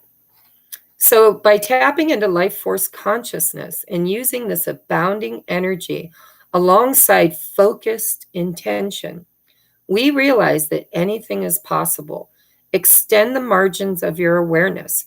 Revisit a situation from a broader perspective or higher vibration with a focus on commonality and healing.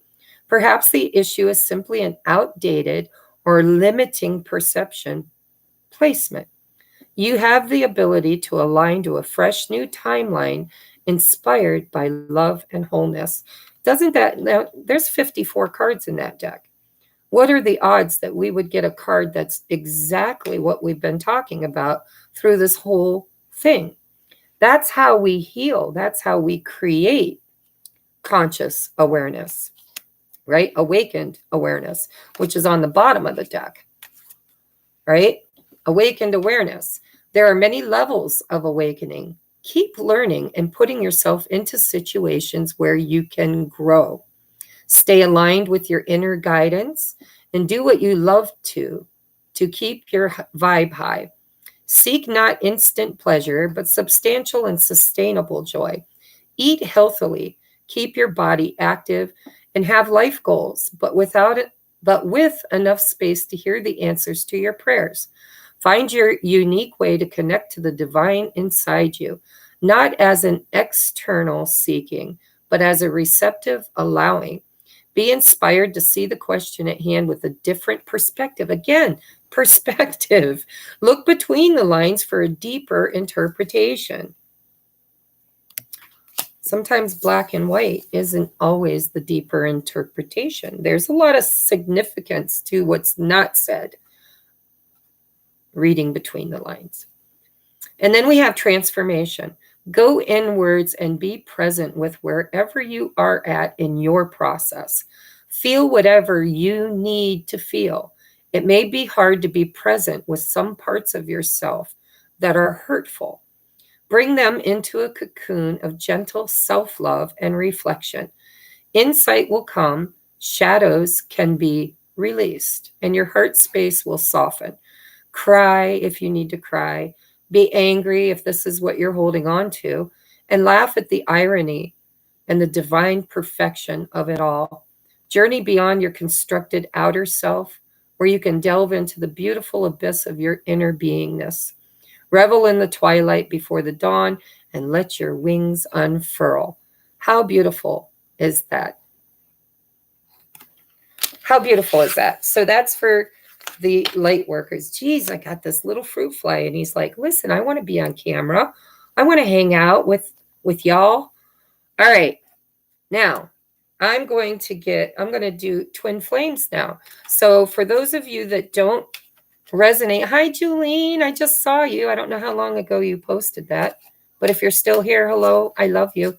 I hope we're going live tomorrow night. Let me know. Message me. Let me know. So Day Mariah, if you want an energy check-in tonight during the live at the end, where everybody else can go if they want to, it's a $15 donation through the super chat feature. And if you don't have super chat set up, you can always PayPal it to me at TR's Tarot Talk 1111. I trust you. All right. So you're welcome, Captain of a Starship. Thanks for explaining. I am interested in the way or the whys for people's heart. Everybody, we're all just, here trying to figure it out. That's all. It's really limiting when somebody says my way is the only way. My way is the truth and the light. Well, maybe somebody wanted me to believe that. Either way, I'm going to question it, just like I question authority. I got a bit of a rebel inside of me. And I'm going to follow my heart, my intuition. I am a kind, compassionate, loving person. And I am not ever going to manipulate other people. I used to do that, but I am an awakened, enlightened being now. And I create with purpose. And my frequency, I guard very, very carefully. Doesn't mean I don't get triggered, because trust me, my twin flame can trigger me in a skinny minute.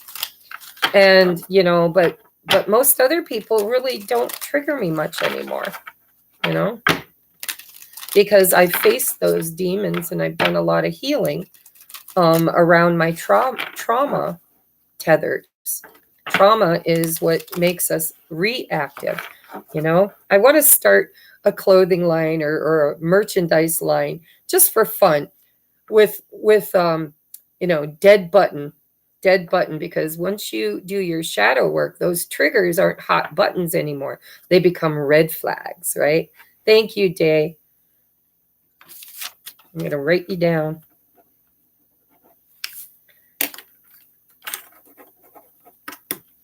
So it'll be after we're done with the collective energies, okay? Doreen Virtue. What about Doreen Virtue? Doreen Virtue, so there's such a thing as called dogma. Dogma is a belief system that is instilled within you to instill fear. And Doreen Virtue broke free from the dogma. She broke through from the fear. She created some great, great, great energy content for light workers. But then she fell into the matrix again. She fell back to sleep and she fell back into fear. And she was afraid she was going to burn in hell for all of eternity. And what you believe, you will conceive, because you are creator source. You're from the original creator. You're made in the image of God. And so you are a creator being from a creator race, from an original creator source. And so what you believe, you will give birth to. Near-death experiences. Boy, you're going deep on me. You need to get a hold of me. We should do a deep dive. I charge $150 for a deep dive, but I absolutely spend like 3-4 hours with you. And we can cover all of this. And I can teach you what I know. And you can decide whether or not it resonates with you. Because remember, everything is frequency. But I can teach you how to do shadow work so that you aren't following blindly laws that are designed to keep you in fear. Okay? So where was I? Oh, Lightworker or Twin Flames. I'm sorry, Twin Flames. So I'm going to get a couple of cards from the manifestation deck. I don't remember. I never remember the titles of these decks. But this one is by James Van Prague. And I do have a Doreen Virtue deck here. Okay, so for the Twin Flames, knock, knock, who's there? Not you, then who? The twins, divine masculine, divine feminine. What do we need to know for union energies for twins at this time to help on their journey to ascension and union? What do we need to know, Spirit, for the twins? What do we need to know for the twins? Hi, Francine. I love you. Thank you for the tip. I'm glad you're here. Okay, let's get 2 more before I start channeling. For the twins, please. Woo. That one wanted to be seen. Yeah, we were just talking about that. 1 more, please, for the twins.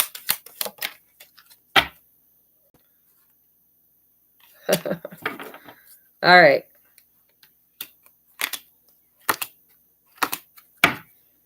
All right. So I'm just going to go through these quickly. Let's put them in the order we need.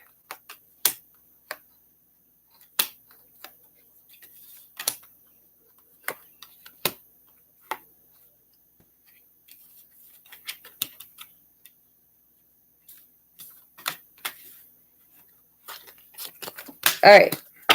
So, love you. Yeah, I'm sorry I haven't texted you in a while. I will let you know why. I've had some really big BS going on in my life, and I haven't really been connected to a lot of people because I've been busy. But I will text you or message you, and we can catch up. All right, so we have fear, which is the opposite of love. And yes, that's the way that, so these 3 came out and these ones were on the bottom of the deck, and it all felt pertinent because we're starting with fear and we're ending with love. Oh, you've been hacked. Oh no. Yeah, there's a lot of those people out there. So fear, I realize that I am testing my resolve to live in the energy of love. Oops.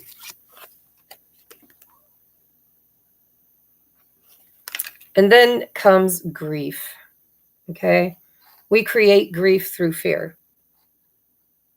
Grief literally is a physical manifestation of fear. So it says, I understand that losing something is an opportunity to appreciate it. You don't know what you got till it's gone, right?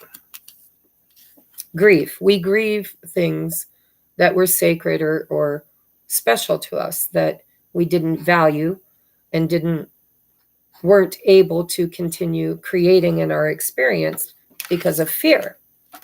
But we can always recreate it again, either in the same way or in a different way, once we find vibration of love. So we go from fear to grief to freedom.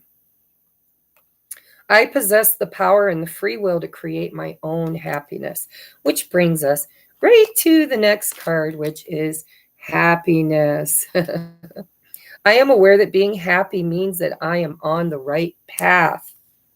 Okay. So then we have forgiveness. I acknowledge that harboring resentment blocks the flow of love. Then we have humor. I choose to focus on the lighter side of life. And we have purpose. When you live in your purpose, right? I know what I am here to do. When you find your purpose, you will always find it in the vibration of love. Okay?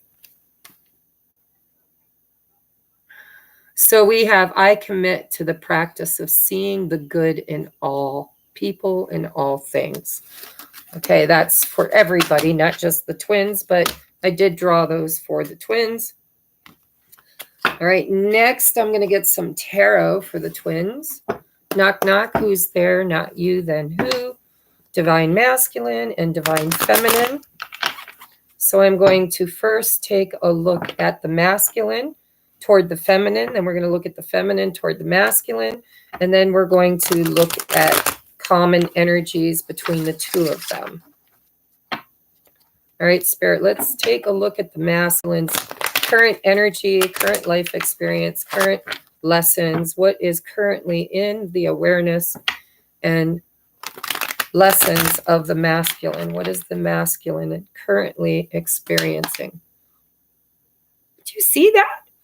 Holy crap, man. Popped right out there.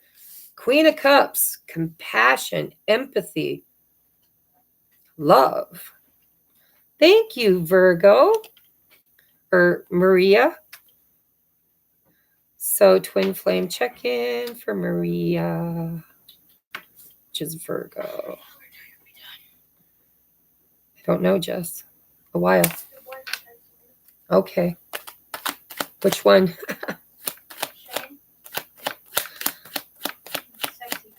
Yeah, right. All right. Masculine. What is going on currently in the masculine's awareness? What is the masculine currently experiencing?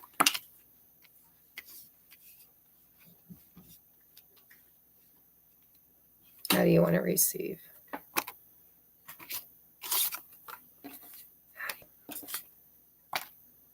Okay.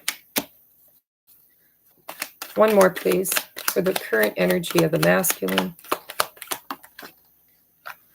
Okay, so bottom of the deck, King of Pentacles, Knight of Pentacles, Knight of Cups, the Fool, the Lovers.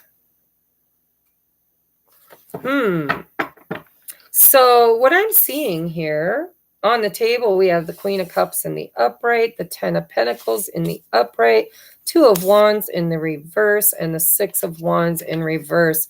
It feels like what the masculine is currently going through is a disruption in their foundation, in their family home, in their stability, security, their questioning. They're not able to see their way forward. They're at a crossroads and they're kind of not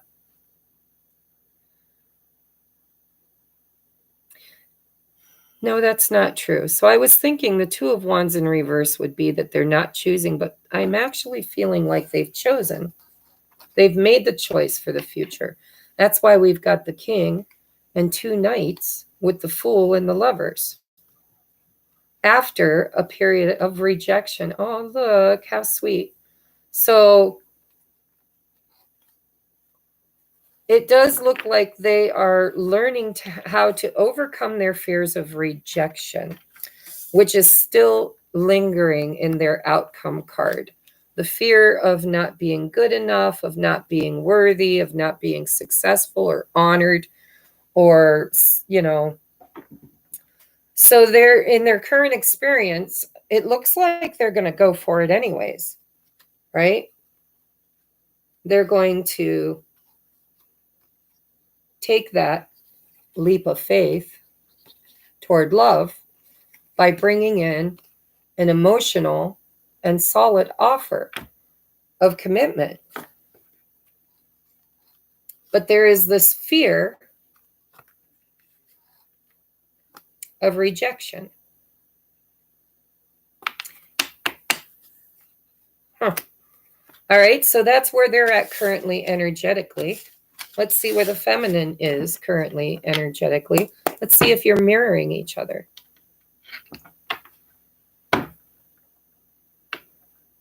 Yes, I love that movie. It's one of my favorite. Dirty Dancing. And I've had the time of my life. No, I never felt this way before. Wilderness, physical issues and having a hard time with it. Yeah. So let's take a look at the feminine. What is the energy that the feminine is currently operating under? What lessons are they learning? What beliefs are they entertaining? What energy, frequency, and vibration is the feminine currently experiencing?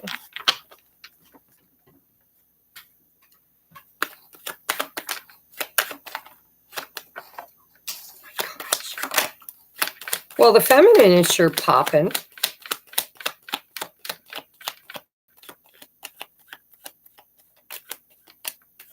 Oh, guess we're done. Let me find the one that fell on the floor. All right.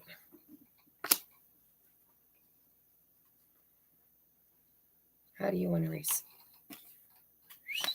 Okay. How do you want to receive?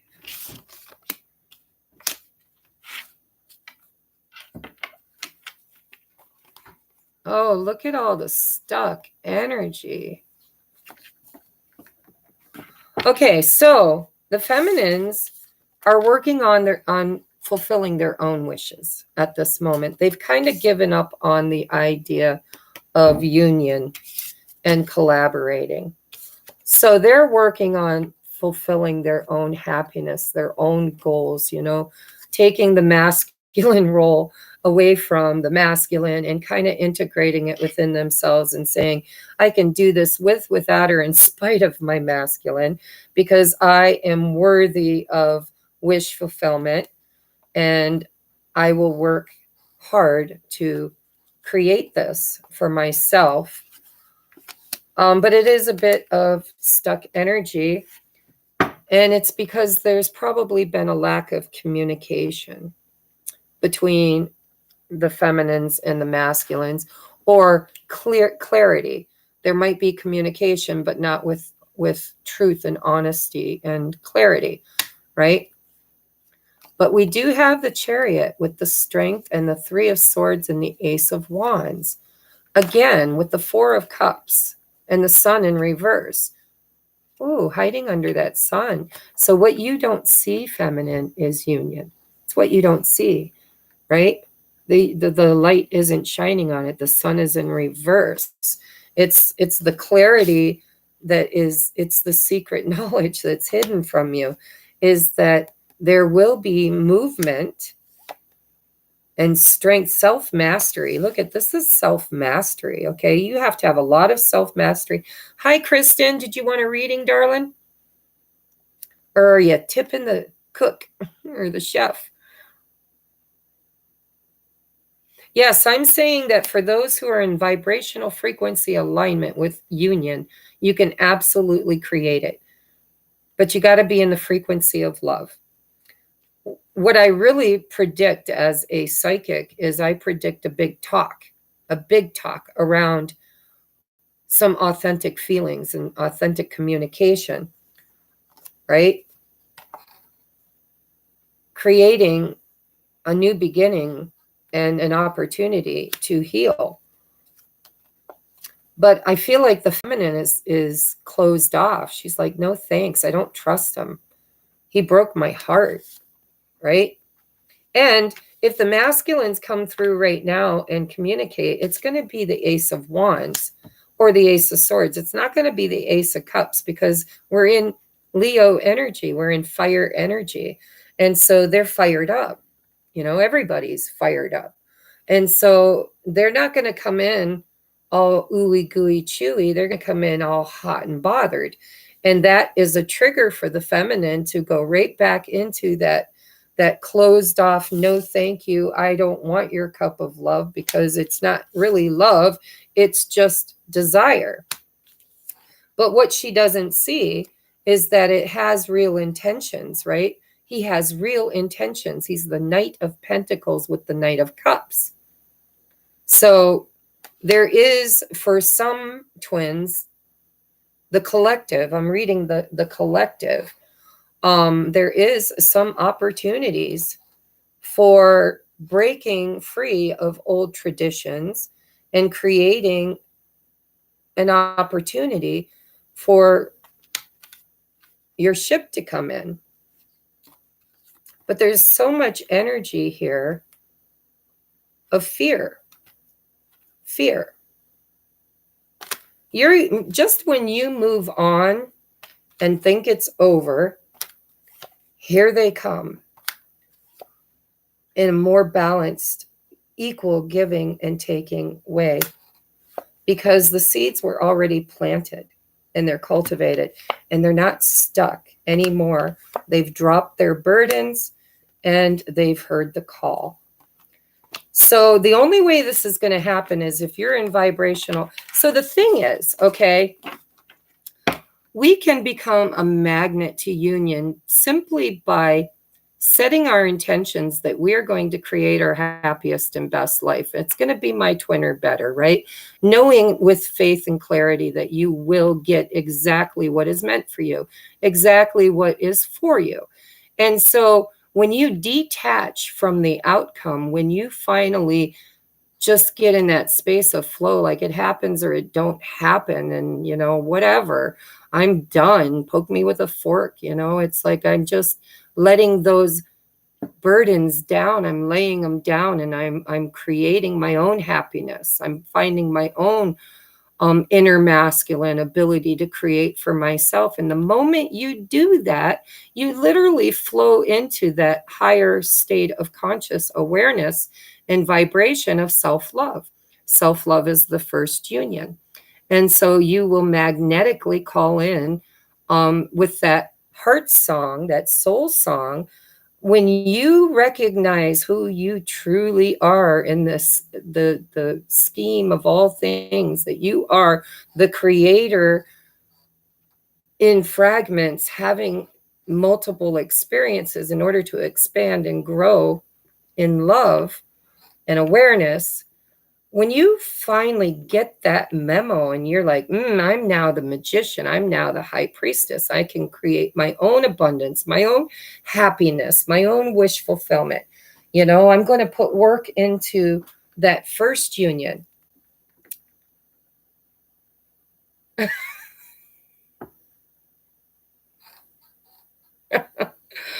So my brother-in-law is just messing with me, trying to knock me off my channeling here. So yeah, so basically union energy is here. It's not union like you're going to come together, you're going to kiss and make up and get married and have buku abundance and children. It's union energy, right? Will you go, please? So Kristen, I need to Hold on, guys. I'm channeling and Have your moderator kick David out. So I don't have a moderator right now. So Kristen, I'm assuming you want an energy check-in. Yep, it says energy check-in. Oh, that's for Rai. Rai, I don't know how to pronounce your name. So Kristen, let me know what your question is if you have one, or if you're just, like I said, tipping the oracle. All right, either way, I love you and I'm here to serve, okay? So what is the energy between the two of them? What's going on between the two of them? What is going on between them? Shuffling my hair into the deck. What is the common energy between the two of them?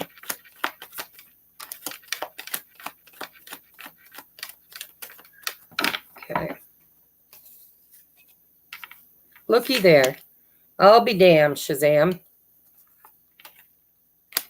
So, just so you know, just when you give up, just when you think it's over, when you think it's dead and gone and buried, it really isn't. It's not over. A cycle has completed. A very painful cycle there's an opportunity for a very painful cycle to end, thereby creating a balance in the wheel of destiny, the wheel of karma, right? There's a karmic lesson here that needs to be learned between the two of them, between each other. You know, that runner chaser, that fear-based reality that, you know, I stab you in the back, you stab me in the back, and we just never find common ground or perspective.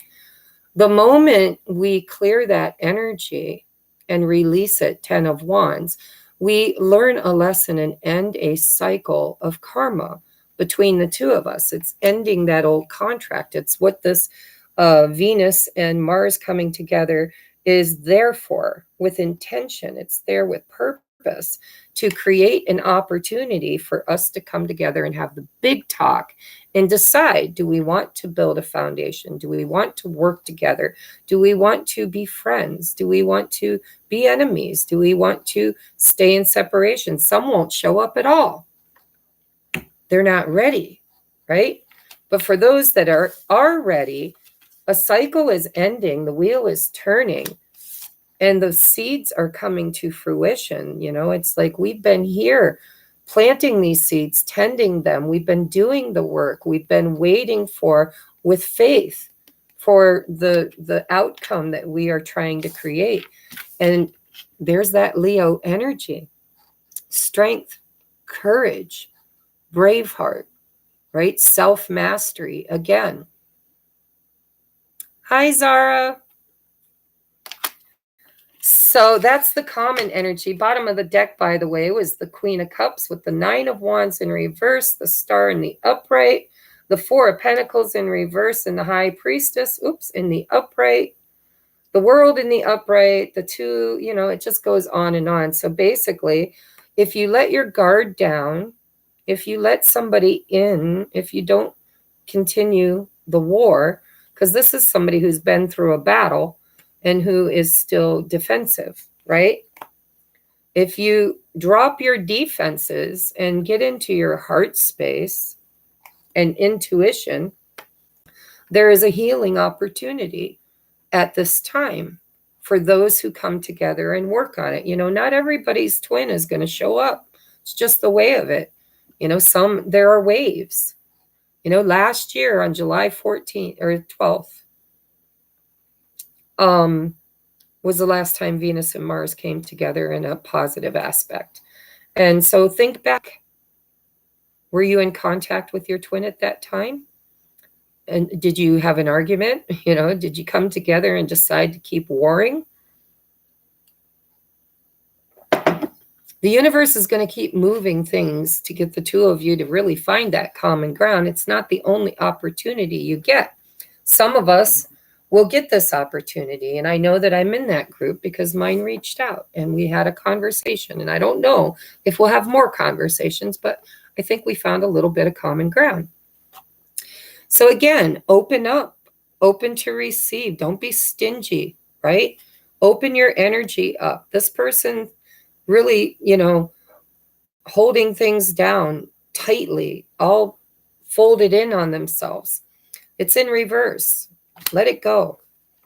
That will create, well, actually, this is also that knowledge that we have learned, right? The hidden. What is hidden? When I channel, I get the hiccups. The high priestess is what is hidden, okay? What is hidden is that we are ending a cycle and starting a new one. There's the world. This person's holding the world, looking out over the future, trying to make a decision. They're at a crossroads. Do I stay where this wand is, do I stay in what I've created in fixed energy, or am I ready to go out into the world and create something new, right? And so that's what's hidden. And then we've got we had the star, which is universal alignment, right? The star is wish fulfill. It's faith, hope, faith. All right. Now let's look at knock, knock. Who's there? Masculine and feminine advice, please. Advice for the masculine and feminine to create union energies. What is the bridge to union that we need at this time in order to cultivate union energies? What is needed from the masculine and what is needed from the feminine? So we're going to start with the masculine. What does the masculine need to cultivate peace and harmony and union energies with his feminine? Well, damn, do the work, right? You got the call, now put in the work. That's easy. That's, hi, Beck. General energy for Beck.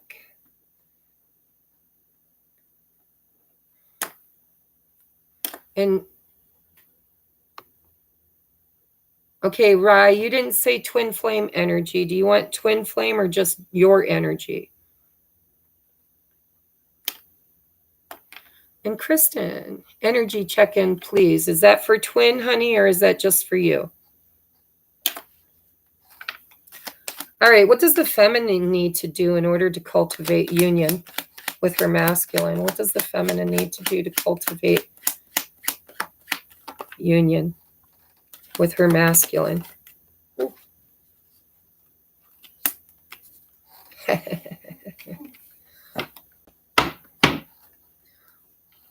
Looky there.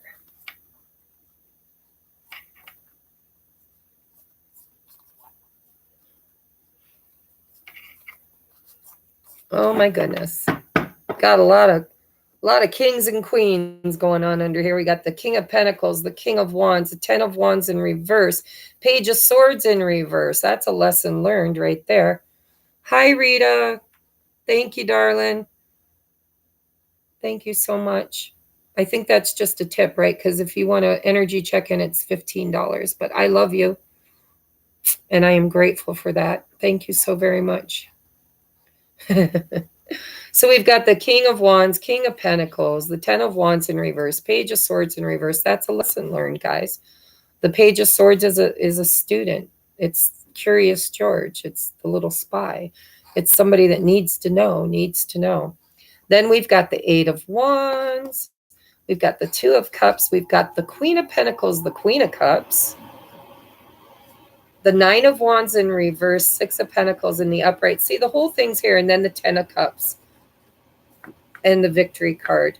So there is a lot of union energy under the deck. But of course, you have to operate from a place of love, right? Thank you, Rita. I love you. And so we have Queen of Wands, which, by the way, the King of Wands is under the deck. The 4 of Swords in reverse and the 2 of Wands. And so basically what this says, what do we need to do to cultivate union energies? We need to be confident, magnetic. We need to stand in our power. We need to trust our intuition. And we need to create, right? To be the creator that she is, fire energy, right? Then we've got the Four of Swords in reverse. Four of Swords in the upright is no communication. It's cutting off communication, saying, you know what? It's too much for me right now. I need to be praying and meditating and seeking higher counsel, right? But it's in reverse. So Spirit's like, time to come out of your cave with confidence, right? And build a better future. You've got an opportunity right now. You're at a crossroads to choose something better. Choose something better. And what are we choosing? I mean, under the deck, we got the Two of Cups. We've got communication. We've got two kings and we've got two queens. And we've got the Page of Swords and the Ten of Wands. It's like, you know, really, we need to commit to being open and honest with our emotions and feelings and being willing to bring in equal reciprocity. You know, that will bring happiness and success. It's common sense. Really, it's common sense. So let's get some love messages. What does Spirit want us to know about the masculine's energy right now? Knock, knock. Who's there? Not you, then who? The masculine. What does Spirit want us to know, or the masculine? What do we need to know in regards to the masculine at this time?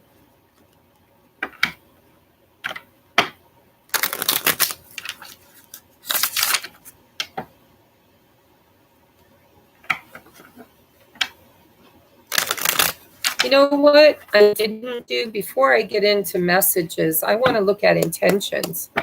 What are the masculine's intentions currently toward the feminine? And we'll look at the feminines too. I didn't think to do that, but I want to do that. What are the intentions that the masculine has toward his feminine at this time? We're looking at collective energies, not singular, please.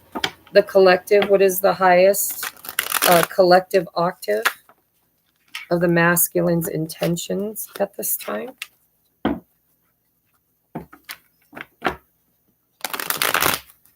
The majority rules. Ray says. So I'm calling you Ray. I don't know if that's correct. You can spell it phonetically for me if you care to. That's right. We have all the ingredients. We have all the knowledge. What is the masculine's intentions toward the feminine at this time?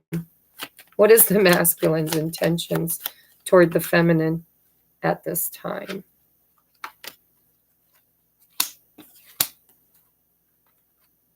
There it is. Holy shit. So we've got Ace of Wands, High Priestess. I'm telling you, it's like they're sneaking in, guys.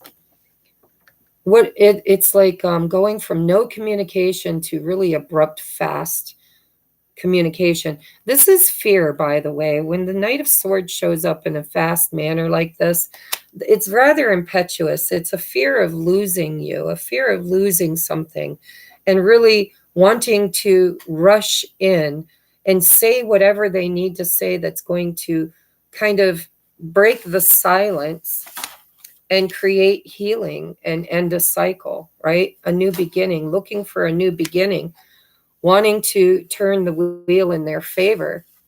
And the Devil's in reverse, so I like that, actually. But there is a fear here that you won't wait for them. You know, there's the Queen of Velvet waiting. There's a fear that that's what is the motivation of this Knight of Swords.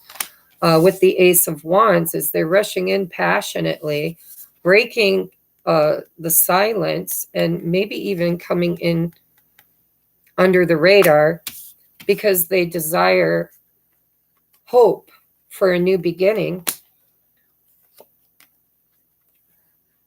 a new cycle, right? Fated destiny. With the Devil in reverse, see, I was kind of worried about that Knight of Swords, but with the Devil in reverse, that's good. That's like, I'm tired of being chained to your energy. I really just want to make something happen here. I'm tired of being stuck and chained thinking about you nonstop, day in, day out, really feeling toxic energy of being bound. This could also be addictions, you know, there could be something that they're quitting, something that they're getting on top of. It could be belief systems that they've been enslaved to that they are releasing. But with the devil in reverse, I mean, that's pretty high intentions. I was kind of worried about the Knight of Swords because underneath this Nine of Swords, Queen of Pentacles, we've got the Page of Swords, but we've got the Seven of Swords in reverse. I'm telling you guys, because they've gone to the mountain to talk to God about their devils. They've gone into the cave. They've done some self-reflecting, and they've come out with a real solid, emotional, stable offer, guys, of, yeah, wanting to build for the future, looking to the future. Oh, Queen of Cups in reverse, though. They're worried that you're going to deny them, that maybe you stopped loving them, that you're not going to be that kind, nurturing, loving person. And they're afraid you're going to walk away from them, that they're losing you. That's why for some of you, remember, we're reading the collective. But for some of you, they really are afraid of losing you. And why? Because I'll tell you, the ones that are going to do it, the ones that are going to get this, are the divine feminines that have learned to love themselves to the point, not in anger and resentment and triggers. I was in that yesterday. I had to clean that shit up today, and I did so, and I even kind of apologized. But I acted in integrity, and all is right with my soul now. And all of that I did with my twin. And so I don't know where it's going to go from here, but I did the right thing for the right reasons, and that feels good. And so the ones that are going to get this opportunity are the ones that literally have gotten to the point on their journey where they just don't really mind one way or the other. I'm always going to love you. I can love you from over there or from right here next to me. I prefer right here next to me. But if you don't show up, I understand. I love you. And your journey is your journey. And wherever you are on it, I have apathy for you. And I'm not waiting.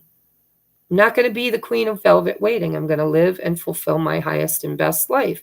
And if we're meant to be together, I'm positively assured by the universe with faith that if it's meant to be, I will never miss what's meant for me. What's meant for me will always arrive in divine timing, not my timing, not my ego's timing. And so, get to that place where you stop focusing on them, where you just focus on you, right? Have fun, cultivate happiness, joy. And if they come in to talk to you, show up in a very neutral, loving, seeing the bigger picture, and listen, hear what they're saying, hear maybe even what they're not saying. What I heard in what mine wasn't saying was, I need more time. That's what I heard. And I honor that. I'm good with that. Okay. But I'm not waiting. I'm not going to sit around twiddling my thumbs and suppressing my desire for expansion and growth and happiness. That's mine to have, and I will cultivate and create that. And when they're ready, they can come and find me. And if it's meant to be, it will be. If it's not meant to be, it will sail on by. It's always got to be them or better, right? So now I want to look at the feminine's intentions, and look at that. I cut the deck again right at that Ace of Wands. What is the intentions the feminine has toward their masculine? So if you don't experience this, then you need to take a look at your beliefs. Because if you believe it'll never happen, guess what? It will never happen. It's not I'll believe it when I see it. It's I'll see it when I believe it. We are the creators of our experience. And the universe will always pay us exactly what we believe we are worth. And if we don't believe that we are worthy of a divine love, a divine counterpart, then we are the obstacle between what we desire and what we can create. All right, Spirit, what is the feminine's intentions toward her masculine? Feminine's intentions toward her masculine at this time, currently, current energies of the feminine toward her masculine. Hold on. What is the current intentions the feminine has toward her masculine? What is the current intentions the feminine has toward her masculine?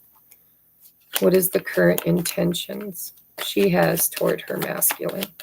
One more, please. One more. Okay, they said two more. So I got one. Give me one more then. Where's the one you want, Spirit? Pick the one you want. There it is. Oh, there were three more. All right. Bottom of the deck is the Chariot in reverse. Ladies, could you be blocking your own abundance?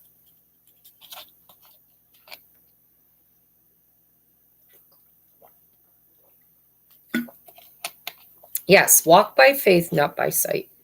It's how we create. It's not how we bow down and subservient to some perceived authority figure, God, Father, right? It's not human, guys. We can't humanize God. It's everything. It's beyond human. So anyhow, we have the Six of Cups. Intentions. Soulmate. We're stuck in the past. That's what I'm hearing. I'm clairaudient, guys. We're stuck in the past. Stuck in the fears, the illusion. Ooh. Look at that. Two of Cups in reverse with the Queen of Cups. Look at you. Your intentions are to sit here and wish you could have something that you don't believe you can have. And the truth is, it's coming. Right there. Question is, are you in vibrational alignment? Are you balanced in your energy enough to recognize it when it shows up? Because, 100th time could be the sweet spot. Just because there's been 99 failures doesn't mean that the 100th time isn't the real deal. And so it is hard energy, very hard energy. It's basically saying that, we create our external validation through our internal belief systems. And so I don't know about you guys, but I've been on this twin flame journey for 42 years. I've known my masculine for 42 years. And now only 3.5 of those were consciously awake and aware of this journey and really, truly on the journey, doing the work, learning the lessons.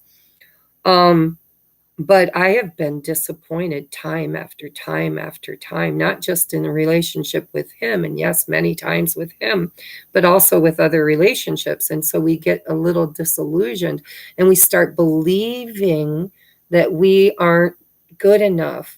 Nobody sticks around. Nobody shows up for me. Nobody's the right one. Nobody cares.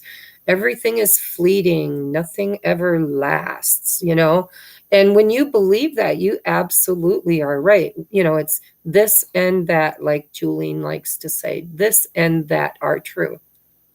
And so whatever, whether you're right or you're wrong, you're always right because you're creating the very paradigm in which you're living. And so will you recognize this cup? Will you be balanced? Will you choose wisely?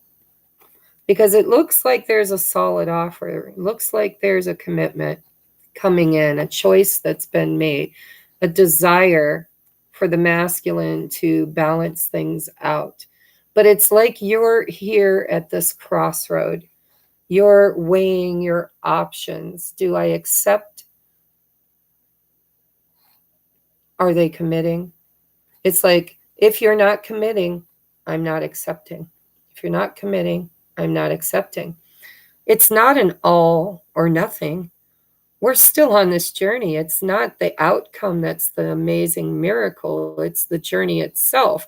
So, it might not be that you get 100% union right now. They might come forward and say, I'm going through a very tough divorce, or I'm going through a very tough decision. Life is not good. Maybe their health is not good. Maybe their work is not good. They're going through tower moments because they've been creating from lack too. And so it looks like you're kind of there weighing your options, all or nothing, all or nothing, commit or I walk. And that's why your Two of Cups is in reverse, and why you're in the Eight of Swords energy, because you're trapped in fear. And a lot of it is around the past experiences. So your intentions are to call them out on their shit. You're like, show up or show out. And I was like that yesterday. Oh, and my friend, you know who you are, called me out on my shit in Patreon. She's like, Tracy, did you think that maybe you could look at things this way or this way or this way? And damn, girl, you were right. And because of that, I made amends today. And I don't know, maybe it crossed a line. Maybe it made things more difficult. Maybe it slowed down the process. But I needed to feel good about myself and my decision. And it had nothing really to do with him. It wasn't manipulating, but I reached out and I kind of said, sorry, I bit your head off. Took a lot of courage for you to reach out, and I didn't even give you any thank you.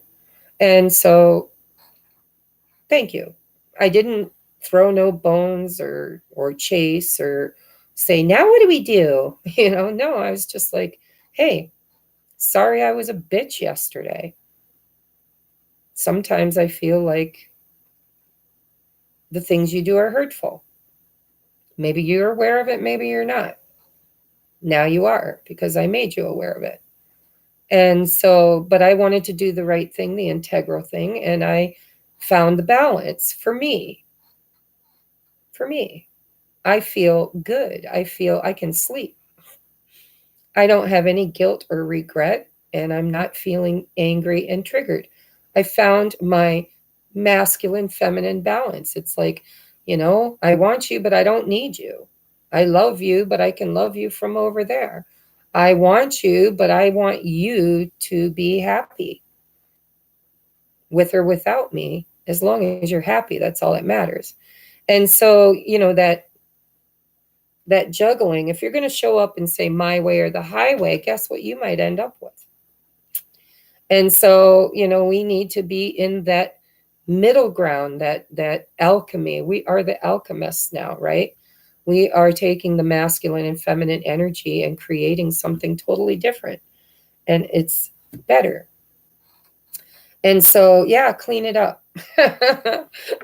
Go chop wood, carry water, right? It's not the destination, it's the journey. And we had our time. We had lots of times to heal. And they're just awakening and they need time. And we're impatient. And I'm extremely impatient. And so, yeah. All right. Let's get some messages from whoever wants to bring a masculine, feminine, or the divine. What do we need to know at this time in the current energies for twin flames? What do we need to know? What do we need to know currently in the twin flame journey? What do we need to know?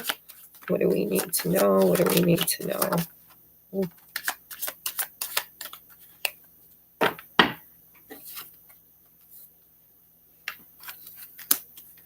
All right. So we have regret,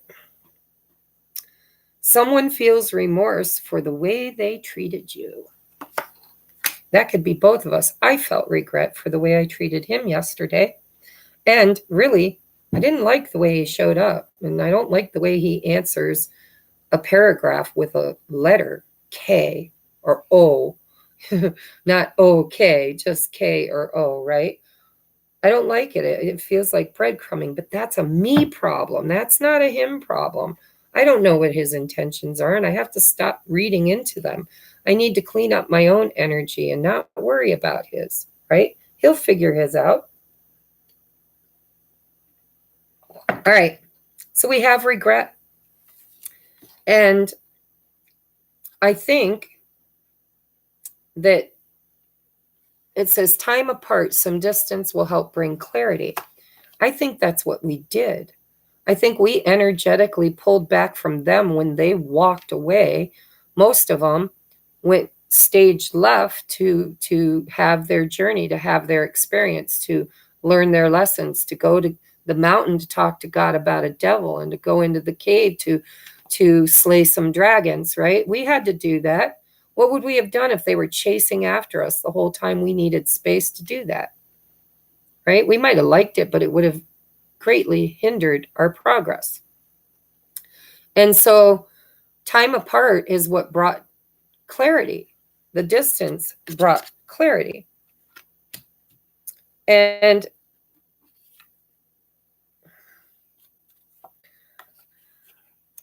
so I'm an intuitive reader, okay? I know these say, warning, don't dismiss the red flags, rejection. This rejection is actually divine protection. What I'm hearing is we have abandonment issues, and rejection is a trigger. It's a red flag. And red flags and triggers are there with purpose and intent. They're gifts from the divine and from our twins to show us where we still have work to do, right? Where we still have childhood healing or inner healing that needs to be done. And so I'm reading these intuitively as, the rejection, the feeling of being rejected is actually a trigger, right? It's a trigger. It's a hot button for us and for them too. Absolutely for them too. We're both afraid of rejection, and that's where the trigger lies, is in our abandonment wounds. And those triggers are meant to be analyzed and worked with and dealt with, right? So then we have apology. Okay. That ring light is like, there we go. You can expect the apology you want to hear. I gave one, kind of, today. And so maybe that's them, maybe that's us, maybe he'll reciprocate. Maybe he'll come back after he's had time to integrate the triggers, the red flags that I delivered to him. Maybe he'll come back with a counter offer, right? Another apology. I don't know. But it looks like Spirit saying we can expect the apology we want to hear. And we should be giving apologies we need to give, right? Out of ego, and just finding that balance. One person is giving too much in this relationship. I think that's been us. Spirit calling us out on our shit.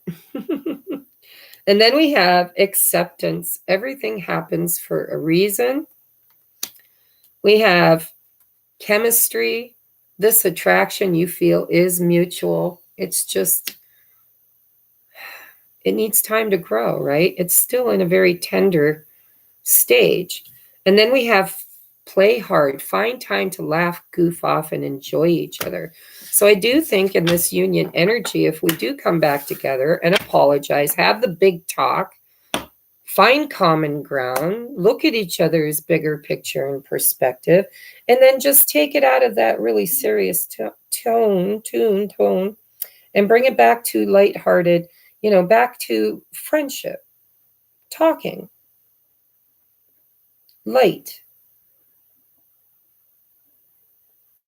Not hammers. Maybe feathers. Sounds kinky, don't it? So, Spirit, what do you have to say about the twin flames? What can the twin flames expect during this union energy? What is the highest and best, or the highest timeline, if we can find the vibration to it? What is the most likely outcome while Venus and Mars are traveling together? Hold on, got dry hands.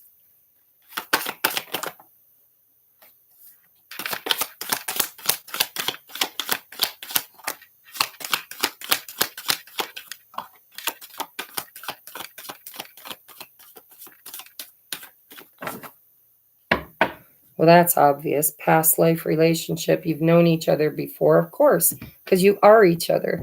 It's like we were once one. We just tore each other down the middle and said, hey, let's go off and have experience. Let's play hide and seek, see if we can find each other, right? So we have love yourself first. This is such a huge message for both parties, masculine and feminine. Your self-respect makes you romantically attractive, right? It's attraction, law of attraction, vibration, frequency. You know, you can't have what you don't vibrate in concurrence with. And so you become the vibration of love, and you will attract love. So love yourself first. That's the first union. What else do we have? Release your ex. The time has come to clear your energy. So this is obviously for whoever is clinging to an ex, right? And for me, my twin is an ex. But he's not that same person. That person I dealt with 30 years ago is not the person he is today. He's had so many life experiences, so many changes. And so I need to release the old him, the old paradigm, the old beliefs, the old harboring energies of anger and resentment, and be in that space of forgiveness and clearing the energy, starting all over again. Let's get to know each other, right? Who are you now? And if they're in a third party situation, that's an obvious message too. Or if you're married and you're chasing after your twin, that's not operating in integrity. So we have new love. A new person has stirred your romantic interests or feelings. That's word for some of us, because I have found a new person that I am enjoying spending time with. I don't really know right now. It's just a growing, developing friendship. So this could be literal. Some of you might have met somebody new. I do believe in my case, the reason because I've met someone new, because me and my twin are very, very, very closely psychically connected. And I'm sure he feels and knows the moment my attention turns off of him and onto someone else. He feels the absence of me. So this could play into that. This could mean you're going to meet someone new. Could mean that your twin is going to show up like a brand new person, somebody totally different. And there's an opportunity to fall in love with the new one and release the old one, release the ex, right? Then we have free yourself. It's time to take back control of your life. Love yourself first, If you're in codependent energy, if you're in devil energy, see, the devil is just the lovers. If you look at the devil card and the lover's card, it's the same damn card. Only one is sanctified by high vibrational angelic presence, and the other one is low vibrational angelic presence. And one you're tied and bound to through codependency and lust and greed and stuck energy. And the other one you're free, and it's free will, and it's true love. And so free yourself. If you're in that energy of feeling like you are stuck, chained to your twin, that's not going to bring them in. That's not vibration and frequency of love. That's codependency. That's neediness. That's devil energy. And again, I have to bring back the third party situation because some masculines and feminines, but mostly masculines, are still in third party situations. They're still clearing out karma, which we did already. I don't know when you did yours, but I did mine like 3 years ago. I cleared so much karma, past life, this life, ancestral patterning, the Akash, wiped it clean. I did ceremony, I did grieving, I did purging, I did forgiveness. Yeah. And so it's their turn. It's their turn. And we need to be patient with that.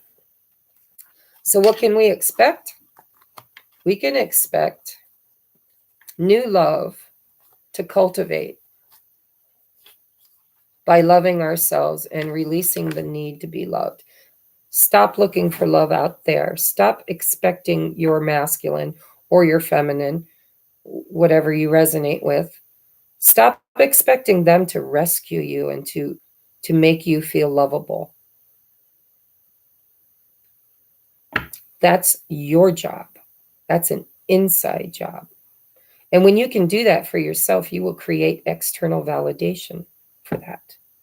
And that's when they recognize you. It's when they hear the call. They're like, oh, I thought I recognized you, but until I heard that heart song, I wasn't sure if it was you. Now I know. And then, yeah, you get calling in your soulmate, which is right underneath that past life. That was the bottom of the deck. Bottom of the deck was calling in your soulmate. Your prayers and affirmations and visualizations help bring you together. Chemistry, there's a strong magnetic attraction. See, these cards keep hinting. It's all about vibration and frequency and alignment, manifestation. And then we've got the twin flame card. Your love life is influenced by your religious upbringing and spiritual path.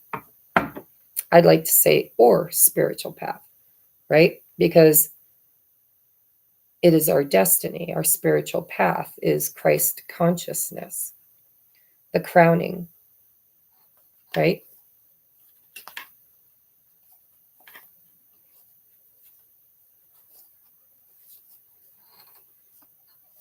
Yeah, union energy is here. I'm not going to show it to you because you've got to earn it, but it's there. It's there, just beyond the lack mentality, just beyond the karma and the fear, just beyond.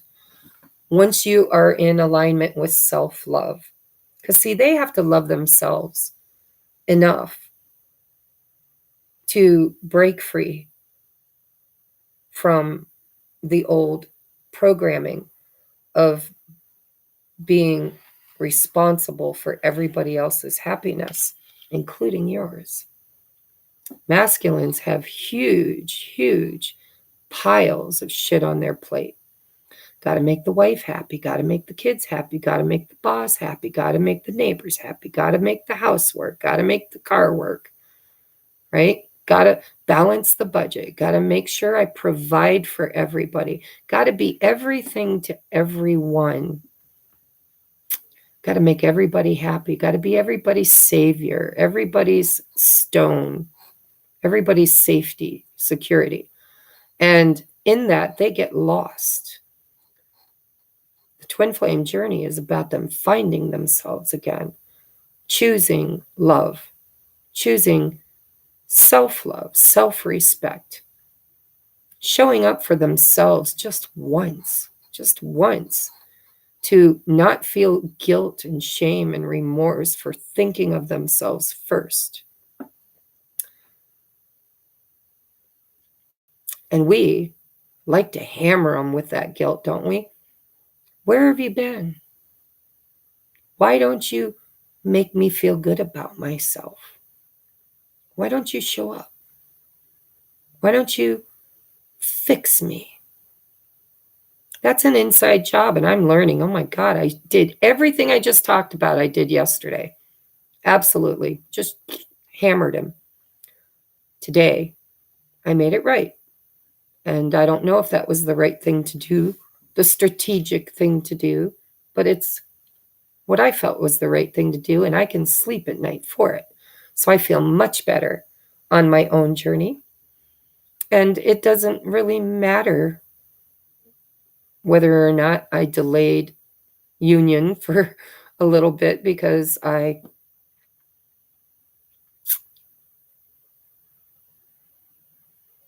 took responsibility for my own creation is what I did.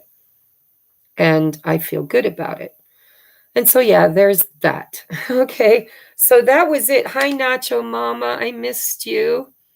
I needed a moderator earlier. Not really. I did have somebody in the room that spoke a different language, and I don't know if they were speaking good words or bad words, but I welcomed them because I wasn't sure what they were speaking, but I was glad to have them here. So, every now and then, though, I need a moderator because we get some people in here that like to stir the shit pot, but not very often. All right, so now I'm going to do the energy check-ins. I just want to thank every single one of you for supporting my mission, supporting my channel, for staying part of my tribe, for being my Patreons. For those of you that are participating in the 100-day journaling challenge over in Patreon, for those who, get out your wallets and take care of me and Jesse, and just thank you. Know that you're loved. Know that you're appreciated. Know I wouldn't be here able to help anybody or do anything if it wasn't for your love and support. Nacho, she's off for the next 3 days. Well, guess what, girlfriend? If you're able, get a hold of me. Get a hold of me. Maybe we, not tomorrow. I'm kind of busy tomorrow, but soon. You're welcome, guys. I'm going to start the energy check-ins.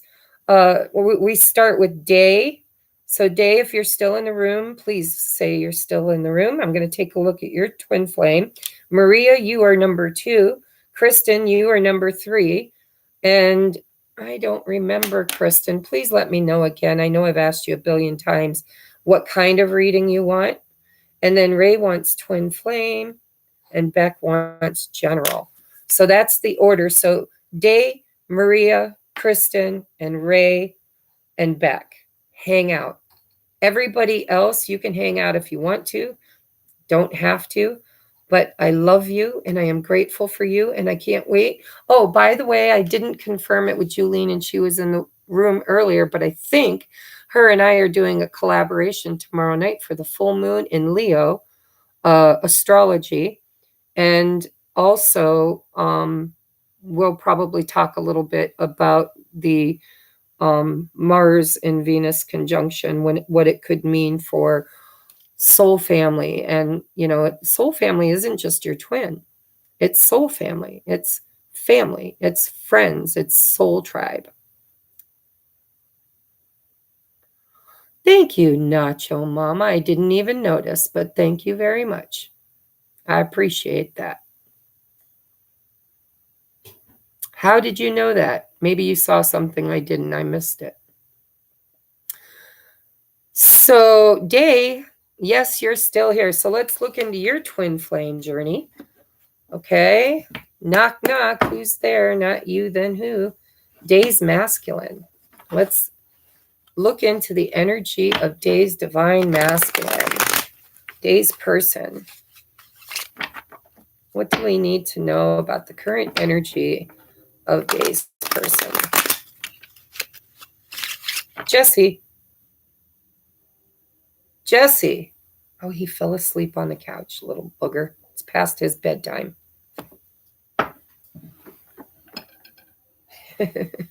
I'll leave him. Look, he's out for the count. Oh, look at the bottom of the deck. We got the 6 of Cups. All right. Day's twin flame. What is going on in the masculine for Day, please? What is Day's masculine currently doing? You're welcome, Bianca.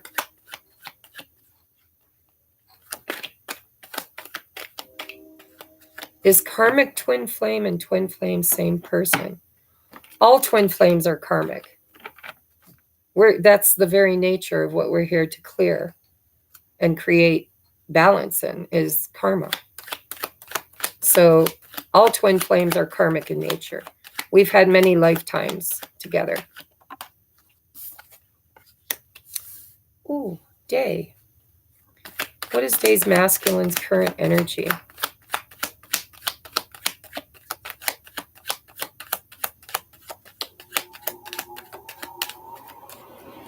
What is Day's masculine's current energy?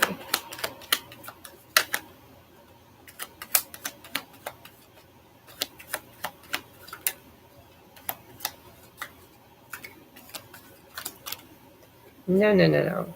Too many. Can I get 2 more?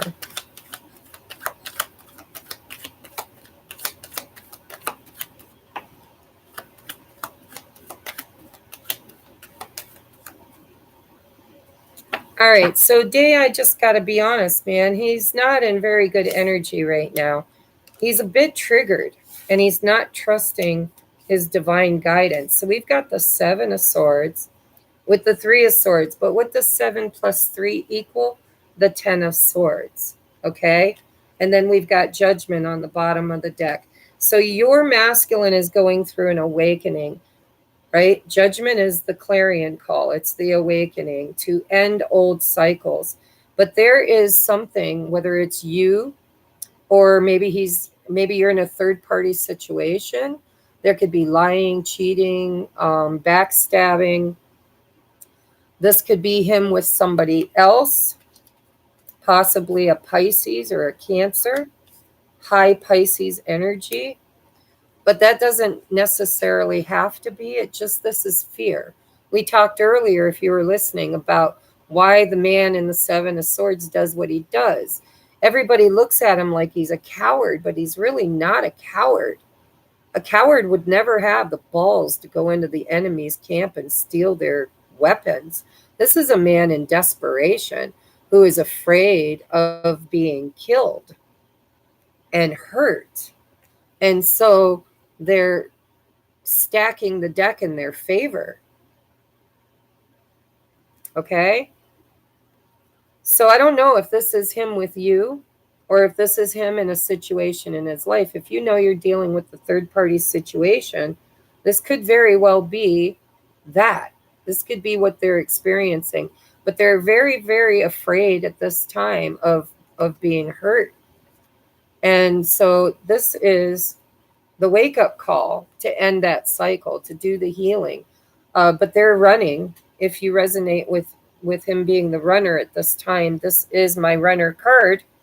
And so he could possibly be in non-communication, or his communication could be manipulative, or, stacking the deck in his favor. But really, he's not doing it because he's a coward. He's doing it because he's afraid of being harmed, broken, right? But he's awakening to the truth. This is the awakening. This is the ascension. This is time to wake up, time to wake up. You're a twin. You've got a mission, right? And so the moon is operating in fear. And the high priestess in reverse is not trusting his inner knowing. And it's no communication.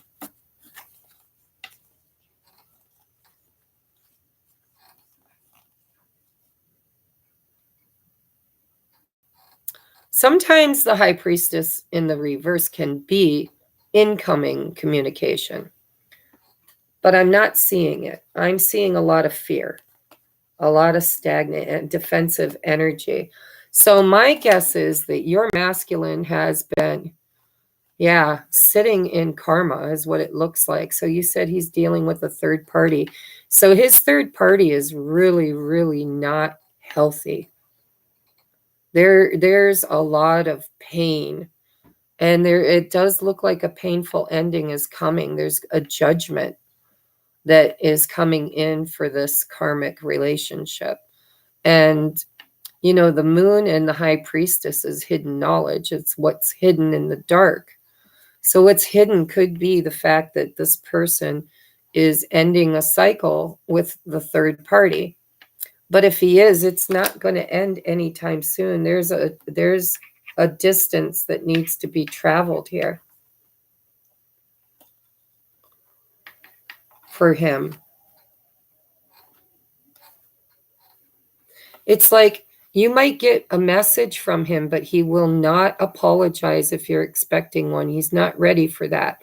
And it's a more practical approach. It's, hi, how you doing? What have you been up to? It's not, I miss you. I have feelings for you. Let's start over. It's not heart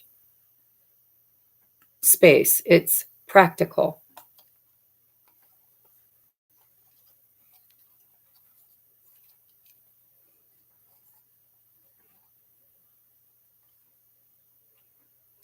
I have a feeling, did he walk away from you?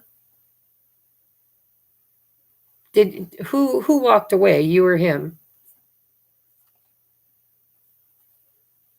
Somebody pulled back their energy completely, like just almost like ghosting.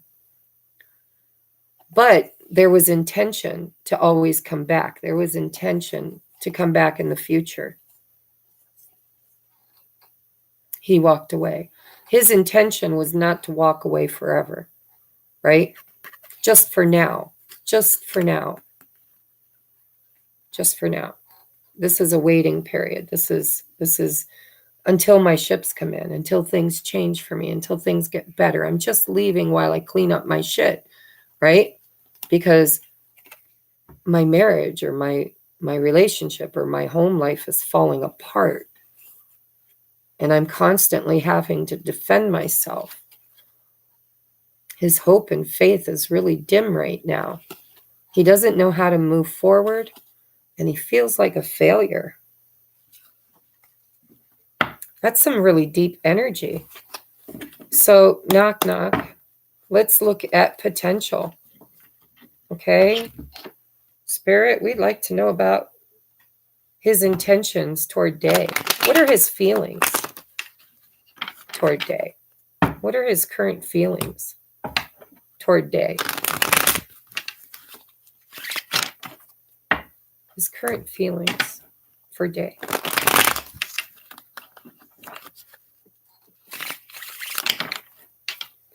What are his current feelings, heart feelings toward Day?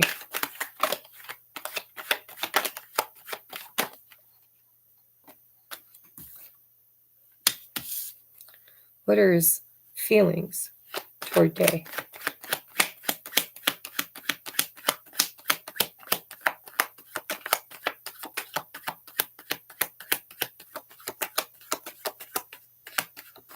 What is his heart space for Day?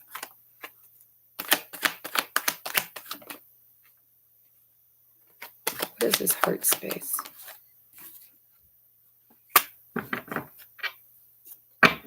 So he's confused about his feelings. I'm going to be honest. He has feelings, deep feelings, hidden feelings, feelings he doesn't express. And he's a bit confused. But Seven of Swords is that Five of Swords energy. This is somebody who plays to win, somebody who stacks a deck, somebody who's not beyond cheating in order to get what they want. This is somebody fighting for survival. This is survival mode, okay? So what he thinks is he thinks he's willing to fight for you. He's willing to do whatever he has to have a new beginning with you. He's just confused as to how and when he can do that. And he doesn't express his feelings at all. But he has them. King of Cups is deep feelings for you. Deep feelings. What are his intentions for the future? What are his intentions for the future? Ooh, Ace of Wands. You're right there with the collective. What is Day's masculine's intentions for the future? That's nice. So not only is he going to passionately want a new beginning with you, want to create something new, he's actually going to express his feelings.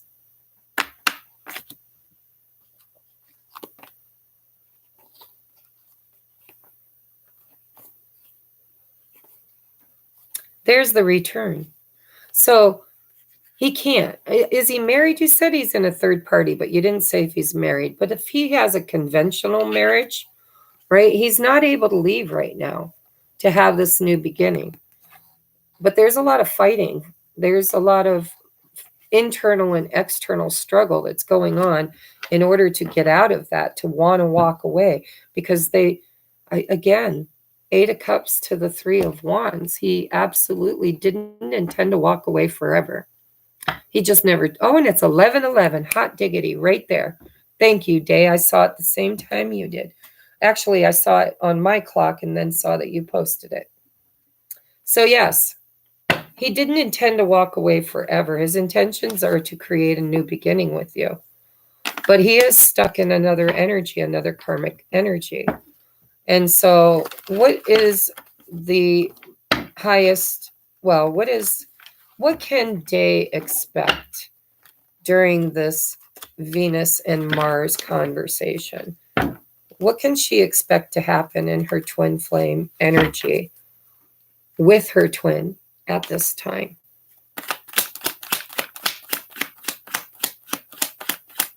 Energies. What is the energies that she will experience with her twin at this time?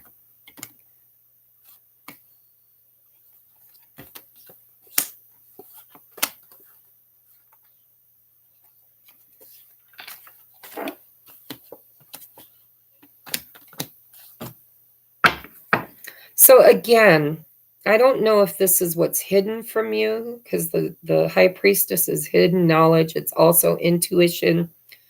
Okay, but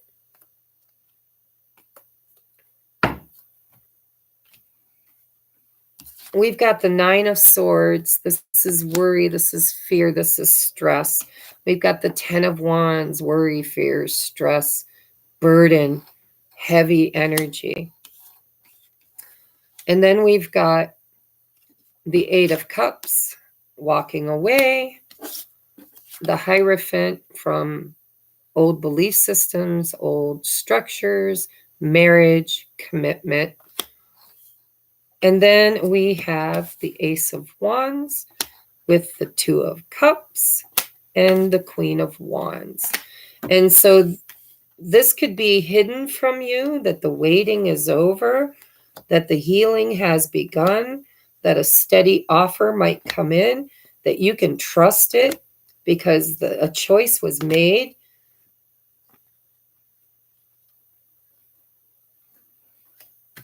But again, I'm getting this feeling that you don't trust it. You're right there with the collective. Literally, the energy I'm reading for you is pretty much what I read for the general twins. It's, you might not realize it, but this person is clearing their energy. They haven't walked away from a marriage or the other commitment yet, but it's becoming too heavy it's becoming too stressful and too heavy to continue. And their desire is a new beginning in love with you. Queen of Wands is always the other woman. So a lot of times we think of their karmic as the other woman, but no, it's actually us, right? Even though they are our divine masculine, they're our guy, it's ours, you're mine.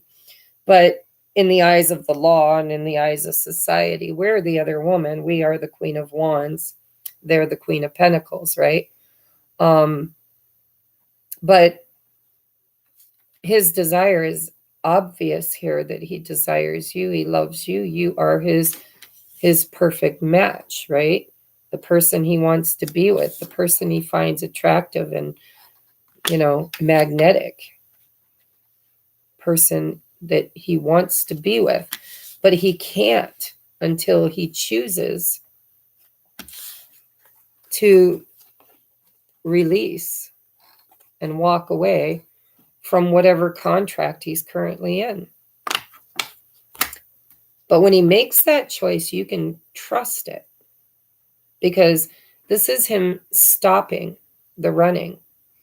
This is him returning, which we saw in his intentions he always intended to do.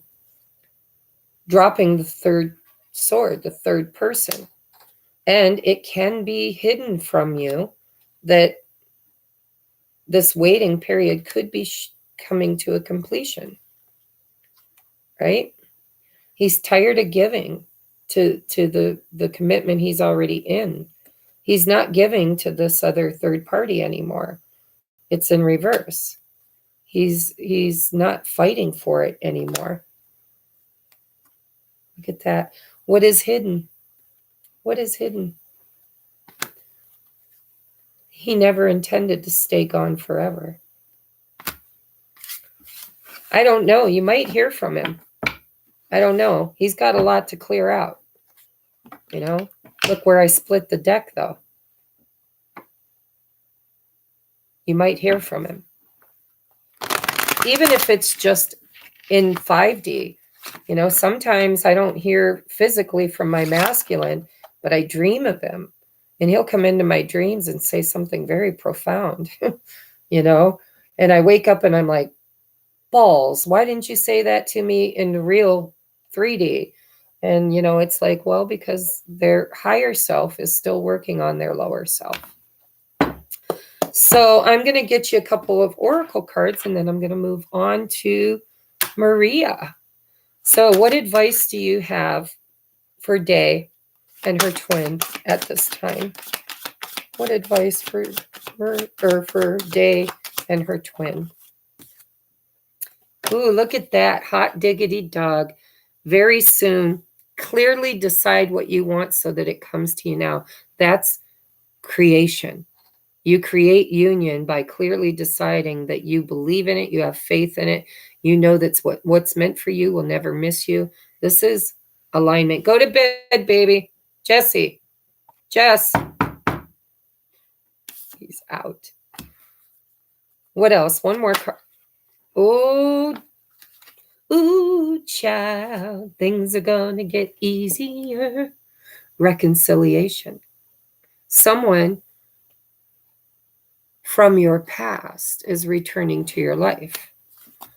Bottom of the deck is that passion. I'm telling you, it's this full moon in Aries. Don't be a bit surprised if they don't come in hot. And you might misread it. You might look at it like they just want to have sex or they just want to make it about sex. But the truth is that's the energy that's motivating them. So that's the energy that they're operating under. And so you can totally water that down. You've got forgiving and learning, and you've got honeymoon.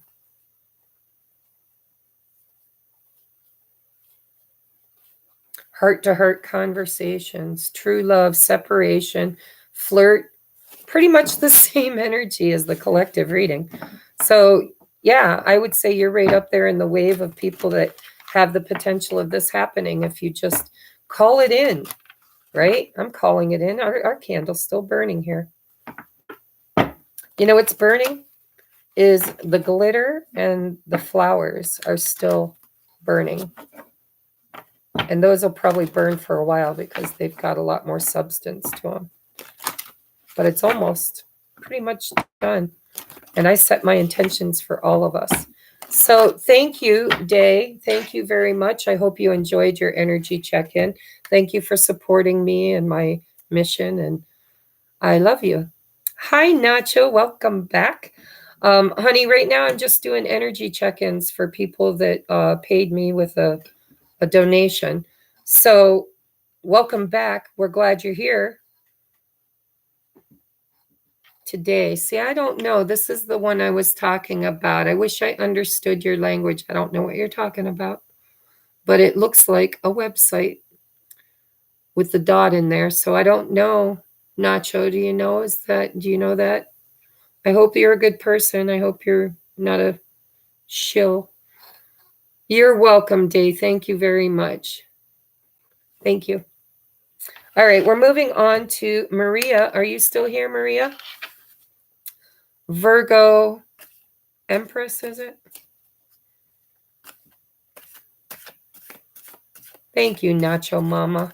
I hope we weren't hiding somebody that was a good person, because I just don't understand the language. They might have been saying, have a beautiful day for all I know. Knock, knock. Who's there? Maria and her twin. Where are you, Maria? Let me know you're still in the room. If you're not, you can always catch the playback.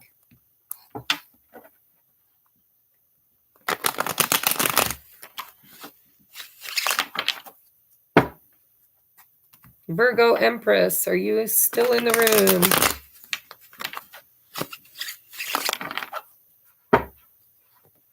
Thanks, Crystal. I appreciate that. I've never seen them before. Look, my candle just finally burned out. Woo woo. Jesse, go to bed, babe. Okay, go into your room. Make sure you set your alarm. Go potty. Shut your lights off. He's sound asleep. He won't do any of what I told him. Oh, he did shut his light off. Maybe he's not as asleep as I thought.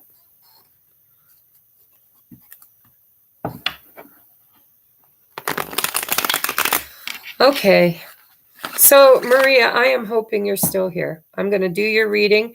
If you had to leave, because it is 11:30 at night here, I don't know what it is where you're at, you can always catch the replay. Okay? I wish you'd pipe up and let me know you're here, though, if you are. All right. For Maria and her divine masculine. What is the current energies between Maria and her divine masculine?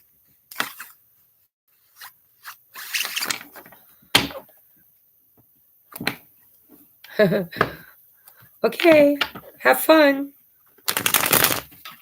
All right, I don't see you, Maria, but I'm going to assume that you will catch the playback. All right, what is the energy between Maria and her twin at this time? What is the energy between Maria and her twin at this time?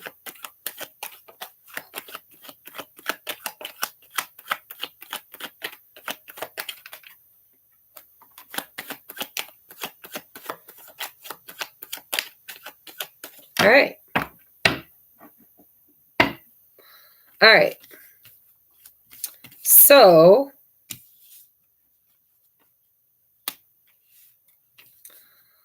okay, so it looks like you are in the same energy as the collective. Your masculine is weighing his options. He's still doing that juggling thing that we're familiar with, right? And he's not expressing his emotions, but he definitely has deep-rooted feelings for you. The King of Cups is full of feelings. They just don't express them. I appreciate you too, Crystal. I haven't had time to watch any of your videos, but the ones I have watched super resonate with me. I love your angel readings.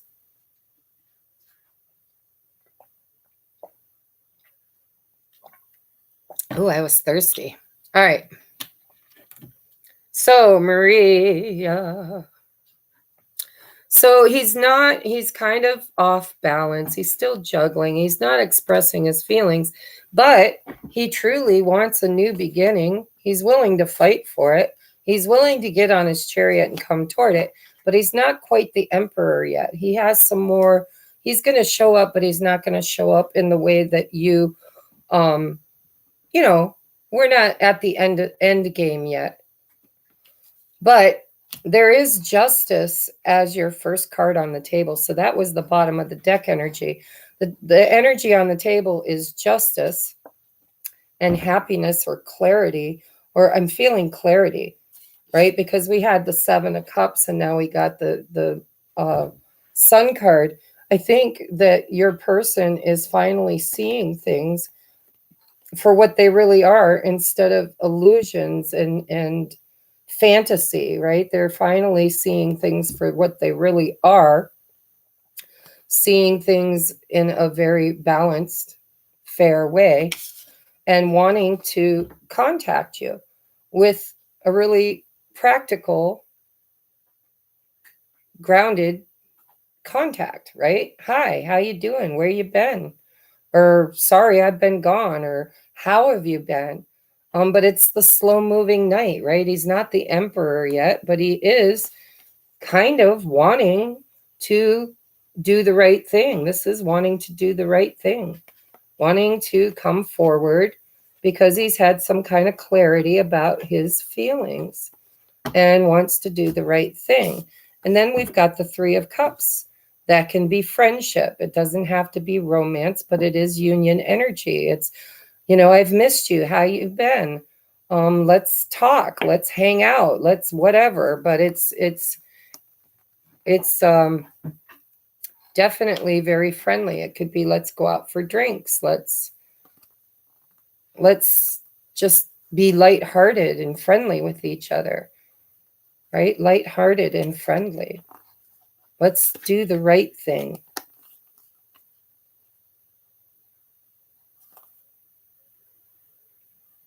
And if he's been still in the third party, having options, because 7 and 3, right, equals 10. That's the end of a cycle.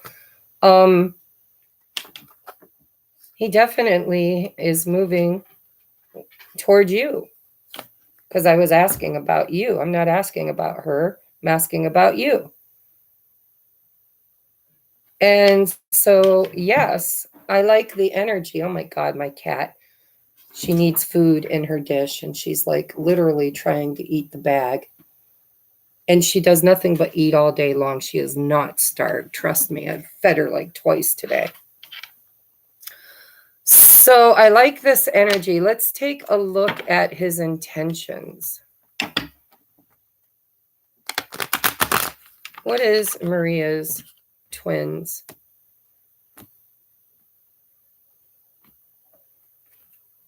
intentions toward her? His intentions toward her during this Venus and Mars conjunction. What is his intentions toward her? Again, I don't think he's going to proclaim love. I think he's going to come in like a friend.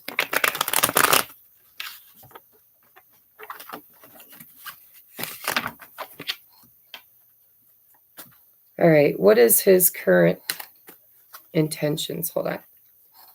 What are his current intentions toward Maria?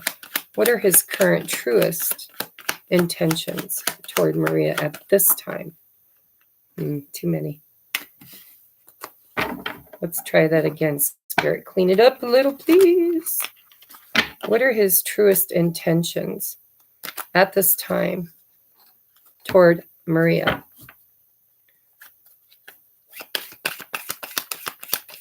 His truest intentions at this time toward Maria. Clear, honest messages, Spirit.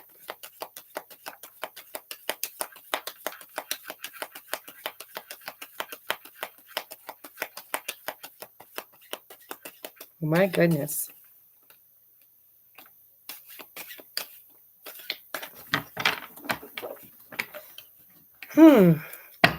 What are his he's not talking much. What is his truest intentions?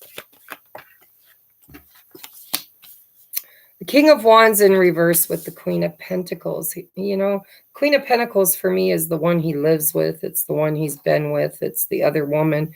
And it just kind of feels to me like he's not wanting to create with that anymore. It's, this is the creator. This is passionate. This is, making things happen. This is, like not a whole lot of intention toward her is what I'm thinking.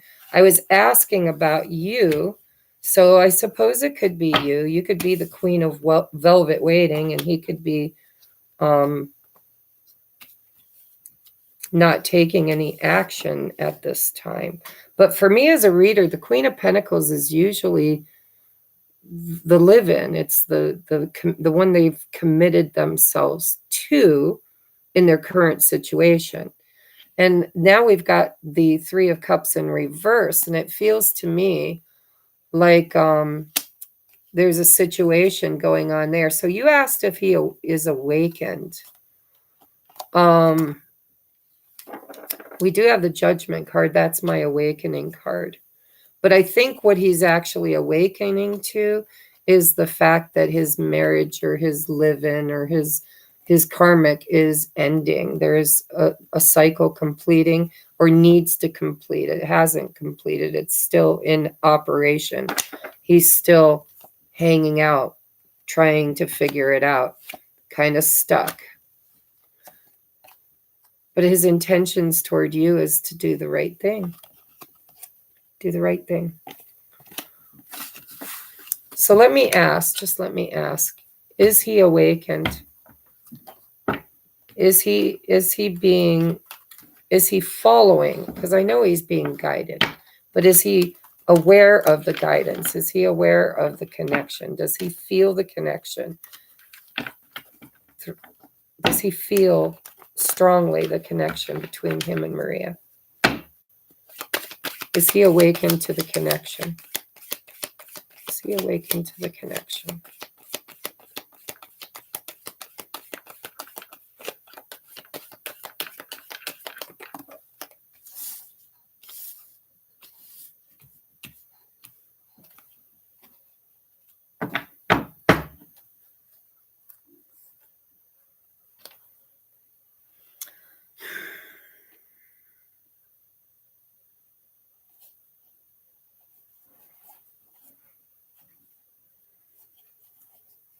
I have to say no. Like, he definitely feels love for you. He definitely feels feelings for you. But with the Death card in reverse, the Death card in the upright is transformation, right? It's the caterpillar becoming the butterfly. It's in reverse. So he's not quite there yet. He's still in this lack mentality. He does watch you. He does keep an ear out or an eye open on you. But he's still unaware. He's still confused, right? He does know that he needs to make a choice between you and someone else. But his intuition, he either isn't tapped into it or he's not following it. Because his intuition is telling him to drop the burden. He's King of Swords in reverse. I don't think that they're getting along right now. I really don't. So, it's tough energy. I have to tell you, he definitely has love and feelings for you.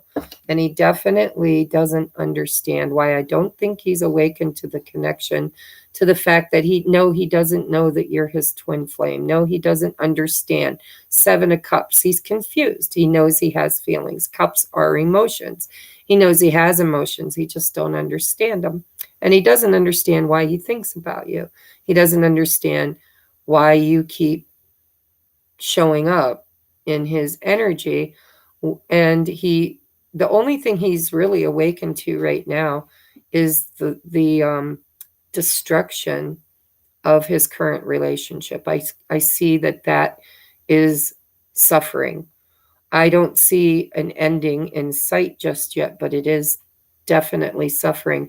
King of Swords in reverse is a real cold motherfucker and mean, sharp word, narcissist.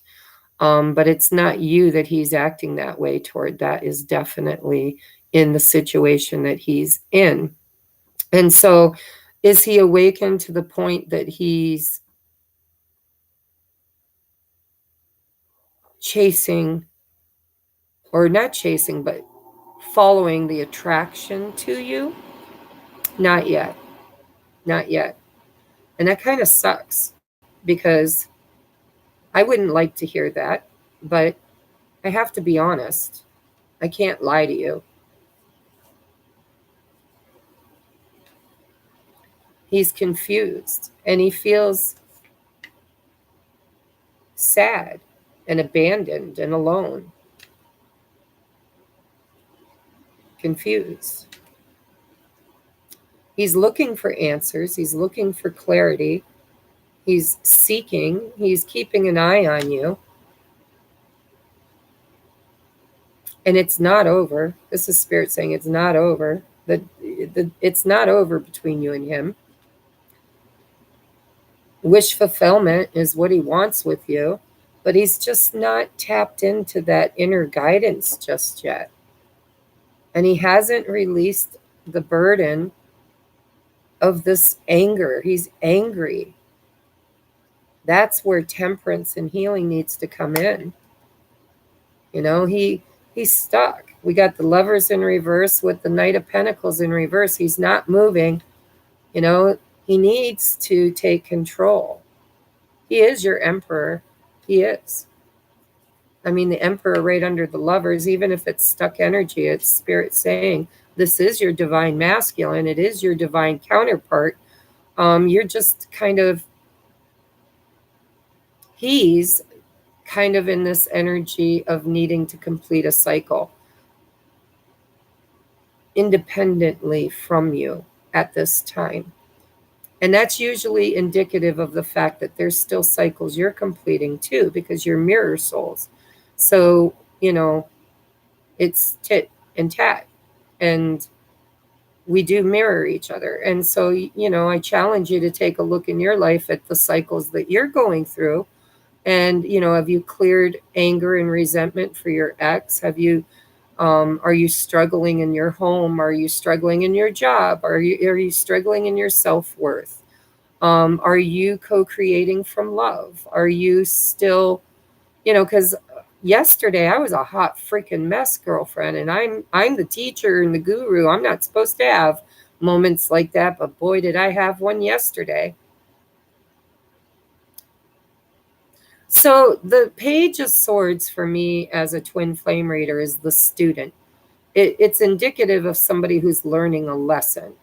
And it can also be the spy. But if you're not posting anything for him to see, then he's just learning lessons. He's seeking, he's teaching, or being taught, I mean.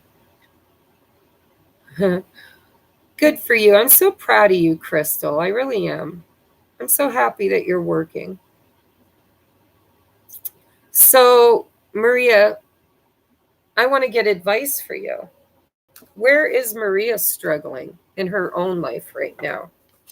Where can Maria do some self-work in order to bring a frequency of magnetism to this connection, to emit the soul song? What is your advice for Maria at this time? Girl, we all fall out of alignment. I did so bad yesterday.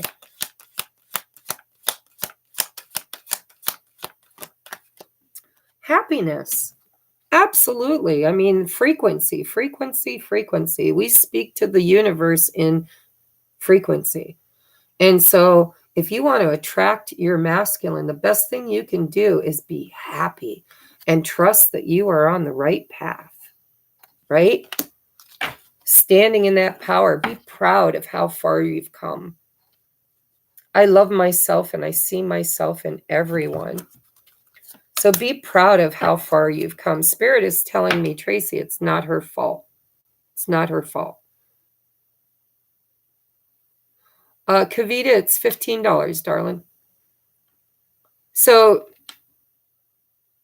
I was maybe projecting on you because yesterday I was so far out of alignment and I was in anger and resentment and I had high expectations and very judgmental. And so I might have been projecting on you. So the truth of the matter is, be proud of how far you've come. Be happy in the life that you're creating for yourself because you've done a lot of work. And Spirit is saying that, you know, they're kind of saying, good for you. Good for you. Any other advice for Maria at this time in order to attract her masculine?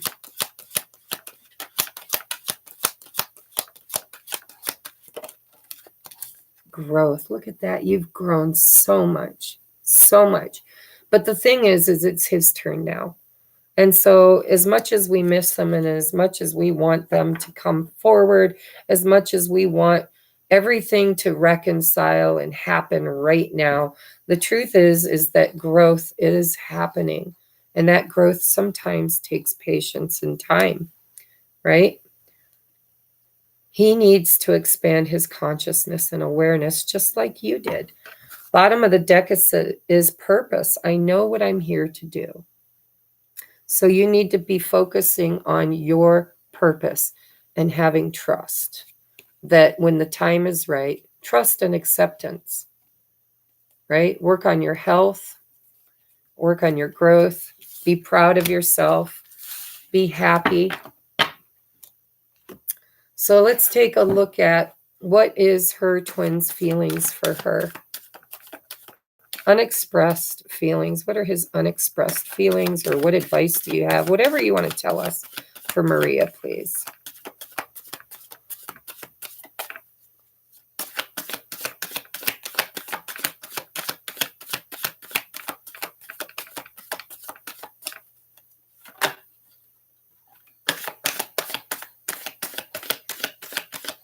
So in that other deck, when I was shuffling, I did see the friendship card. And then your first card that popped out is let your friends help you. Ask for and accept support from others. So, lean on your inner tribe if you have one. And if you don't, then come join ours. I know that you were a part of Patreon and you withdrew, and I don't know why, and I don't care, because maybe you couldn't afford it, or maybe it wasn't serving you in the moment. But if you need a friend, you know that you always have one. Also, we have romantic feelings. Your feelings are real and worth exploring. That means if you have to wait, and it does look like you will be waiting for a little while, but it's worth the wait, you can always date. I'm dating. And then we have, so divine timing is at work in your love life, and it's worth waiting for. And then we have reconciliation. Someone from your past is returning to your life. And when they do, it will be safe for you to love and express love. So for you, it's not a failure. It's just divine timing. It's about lessons and growth. And it's his turn. And all this time that we've already been growing and waiting, they weren't even really awakened or on course for their healing. And right now, it looks like his personal life is falling apart. There's a lot of anger, resentment. There's a lot of cold feelings, and an ending that's dangling there. It hasn't quite happened yet, but it is there. And so that needs to find its own resolution in order for you and him to really have that reconciliation that you're wanting. So you're happy and being positive. You're strong. I know that he has work to do. I'm lifting my energy. Good for you. I'm so proud of you. I really am. It's such an honor to know you. All of us, I've been working with some of you guys for a couple of years now, and I see the growth. Oh my God, I see the growth. I remember when we were so codependent and sticky, icky. We just were like Velcro, right? We chase. I got to text him. I got to call him. I got to whatever, I went through that. Oh my God, it was so freaking intense. And, we had to heal that. And now it's their turn to do quite a bit of healing on their end of it. And, every year, Venus and Mars comes together for that conversation. And so there will be waves that find it this time, and there will be waves that don't. Until next time, but you will never, ever be left behind, ever. It's all about divine timing. And Nacho Mama, can you remove this VOR.RED? Sasha, please. I'm not sure, but it looks like a bot. If you're there. Oh, she said be right back. Never mind. They're not hurting anything. All right, so Maria, I love you, darling. Love you, love you, love you. We're doing a 100-day journaling challenge. in the Twin Flame tier over in Patreon, where I'm doing almost a full hour or more every morning. We're doing morning reflections and we're journaling together. I'm using the Holstein reflections deck, and we're taking these questions and we're going within to get the answers. And learning more about ourselves is preparing for union. So if you're interested, check it out. I'm going to go on now. Thank you so much. I do love you. Your advice is to just vibe high and trust the plan. Trust that what is meant for you will never, ever, ever miss you. And reconciliation is definitely coming. Okay? Okay, so we are at Kristen. You want energy check-in about resolving conflict between an ex. And how close are we to peace? We have kids and they are alienated. Oh, that's so sad. I'm sorry to hear that. So we got a couple bots in the room. Thank you, Nacho Mama. Can you get that Sasha too, please? I'd appreciate it. There you go. Thank you, girl. All right. So Kristen needs to know about resolving conflict between her and her ex. And how close are you to peace? All right. Let's talk about what is his current energy and feelings towards this conflict. What are his current feelings and beliefs about this conflict? All right, so he still cares. He still cares, but he's not playing nice, right? He's not being friendly. He doesn't want to be friends. Why? Why does he not? Because you divorced him, right? Did you divorce him? Why is the Three of Cups in reverse for his energy? Why is the Three of Cups in reverse? Hold on. I think it's because you divorced him. Was he angry that you divorced? Because I had the Hierophant and now I've got the Justice. And so he doesn't think it was fair, you know?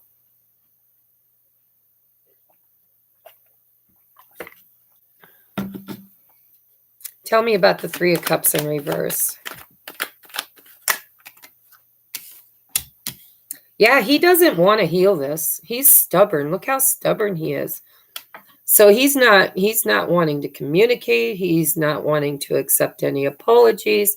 He's not wanting to compromise in any way, shape, or form. Stubborn energy.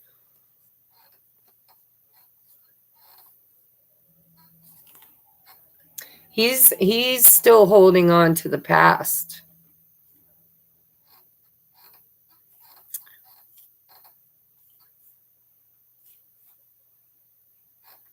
Is he married to somebody else now?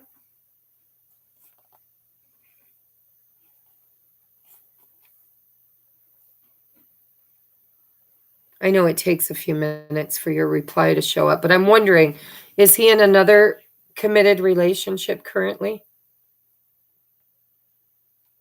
I'm trying to decide if this Queen of Pentacles is you or someone else. Getting married in March. Yeah, see, I see that. Look at this.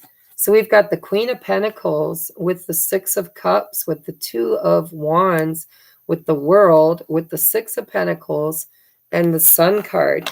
He's happy. He's in love. He's found a soulmate, and he's committing to her. He's building a future with her.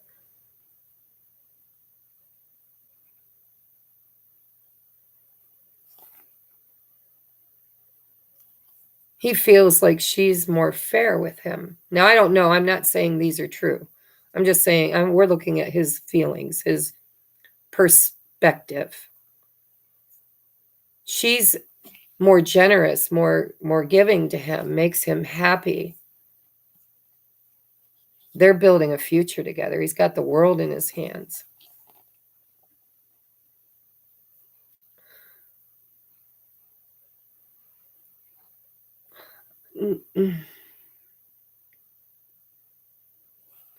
Crystal, I don't think she means that she's marrying him. I think she means he's marrying somebody else, right, Kristen?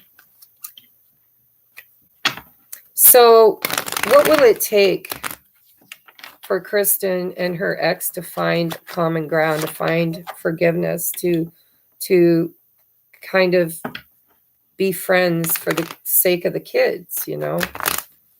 What needs to happen for Kristen to balance this out?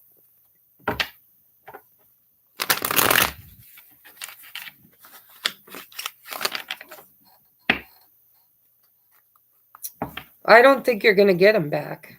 I hate to say that, but he looks like he's pretty happy with what he's got.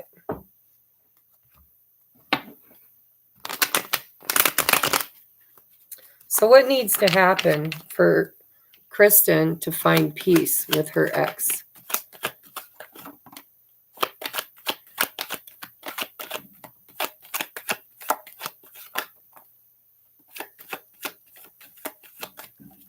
What needs to happen to create peace with her ex? Can it even be done?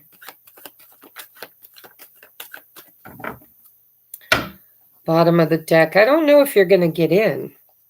At least not currently.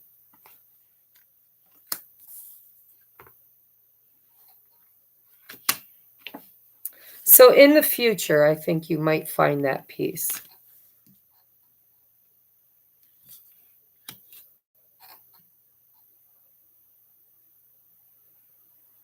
It's almost like in the future, he's going to be happy for you because you're successful. You're creating your own abundance. You're rocking the single life, right? You're doing it with, without, or in spite of him. And I think in the future, you might actually find that peace. He might actually see you in a different light, but not right now. Right now, he's focused on him. He's focused on him. Right now, he's guarded. Oh my God, is he guarded? Look at this. He don't want to heal this. Stubborn, angry. He's angry at you. I don't know how your marriage ended, but he's angry at you. I mean, we've got the 9 of Wands. We got the 4 of Swords in reverse. We got the 4 of Cups in the upright. Even if you begged him to forgive you, he don't want to heal this right now. He is being stubborn AF. And he's not your emperor. He's not. He's cold, angry, sharp words. Because you tore down the tower. You burned it to the ground. Right? You're creating happiness without him. He's still angry. He's still angry. But I do see an energy here of the future. Maybe getting married, maybe being happy in his own life is what he needs to overcome the anger and resentment he has with you. But it's going to take some time. And I do think that right now he's focused on his own future, his own happiness.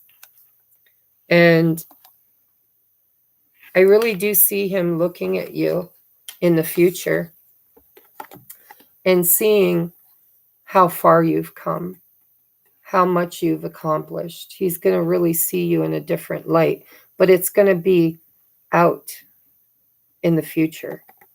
Okay? Because right now, all he's focused on is him.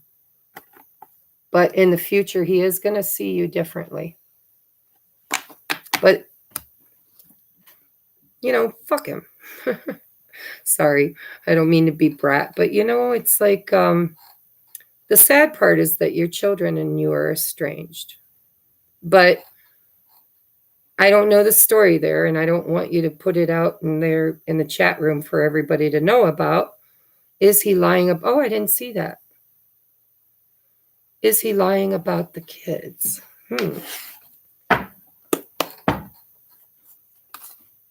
Is her ex lying about the kids?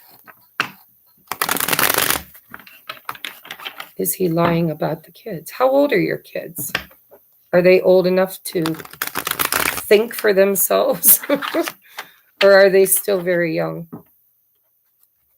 Because, you know, the tainted father, if he has custody, could be warping their little minds. It's sad, but it does happen. Is he lying about the kids? Is he lying about the kids? Is her ex, Kristen's ex, lying about the kids? Is he lying about the kids?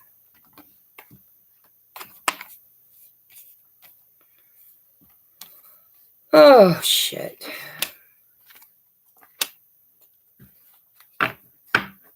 So I don't know if he's lying,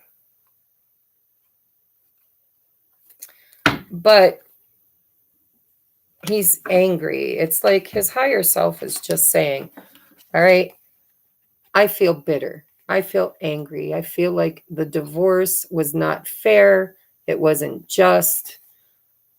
I feel like there's karma between us. There's an unpaid debt. You destroyed our home. You fought and destroyed the home. And right now, he's just moving toward his happiness. I don't see anything about a lie here, but I don't see anything about a truth here either. Let's try a different deck. Is Kristen's ex lying about the kids? Hi from London, or hi London from the States. How are you, Ghetto Box? All right, is he lying? Can you give us some kind of clarity on the truthfulness?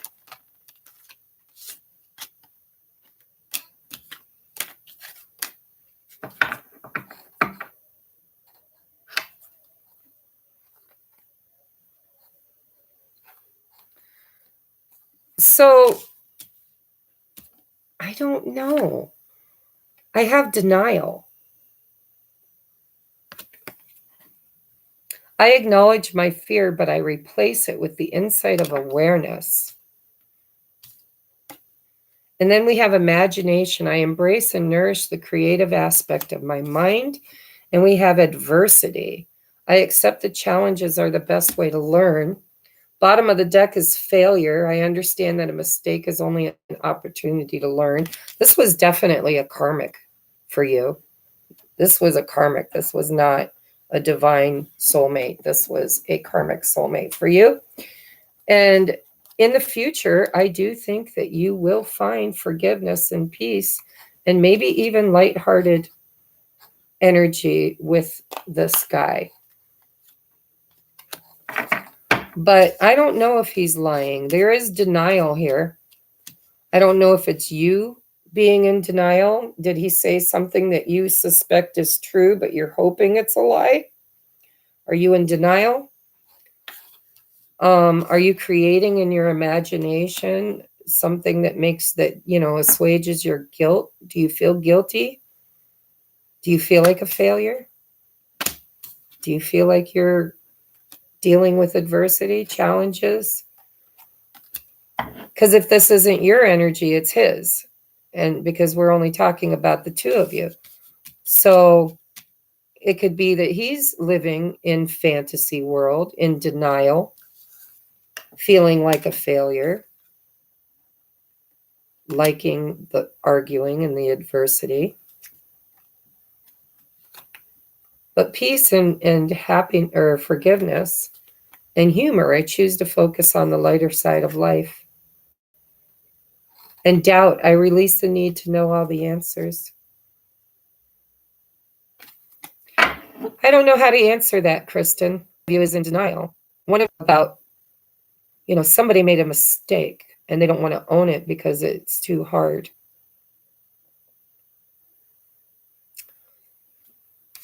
So I really don't know how to answer that. I don't know if he's lying.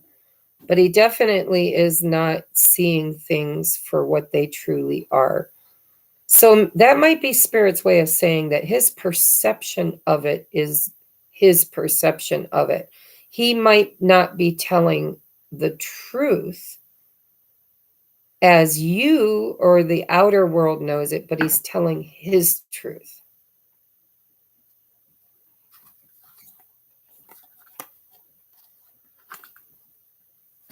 Because he's in denial. He feels like a failure.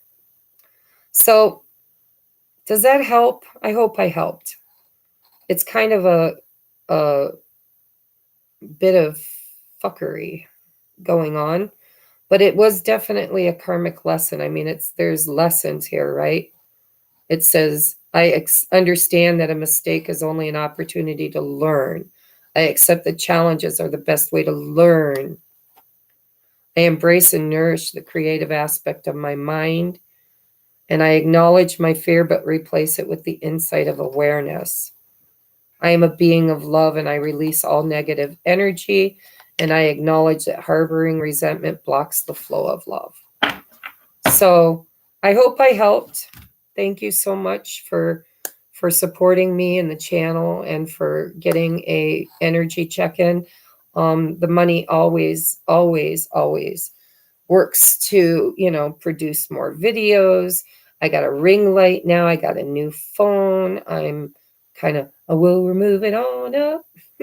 Been doing these really classy looking collaborations, and all of that costs money, and all the content I put on here is free. And so when you guys do anything that supports me monetarily, whether it's donating decks or watching the ads on my videos or donating money or purchasing a private reading, all of these things, joining Patreon. You're a Patreon member. I am so grateful for you. You donated that beautiful deck, and look what we're doing with it. Holy frig. I never really imagined that, and it just hit me. And I thought, let's do it. So thank you very much. Thank you. Thank you. Just know that, if you make things right in here, you will see that things start to right themselves out here. All right. So focus on forgiveness, focus on seeing things for what they really are, focus on cultivating love in the face of adversity. Okay, without guilt. Guilt is just fear masked as shame. And so, when you clean that up and when you do the right thing, then you assuage your guilt, and you stop spiritually bypassing and facing what your part in all of that was, the part that you played. And, not always finger pointing, because when you point one finger that way, how many you got pointing backward, right? And that's what he's doing to you too. So I love you. Thank you so much. And we're going to move on now to Ray. R-A-I-E. I wish you would spell that phonetically for me. Is it R-A-E, like Ray, or R-A-Y? Let me know. We're going to take a look at your twin flame journey. I hope you're still in the room. Knock, knock. Who's there? Not you, then who? Ray. Good for you, Kristen. I think we all have. And we're doing a great job, too. You've come a long way, baby. So, Ray, are you still in the room? Are you still here? Spirit, I would like to tap into the energy of R-A-I-E. How do you pronounce your name? Please tell me. I don't want to be sitting here mispronouncing it the entire time I'm reading for you.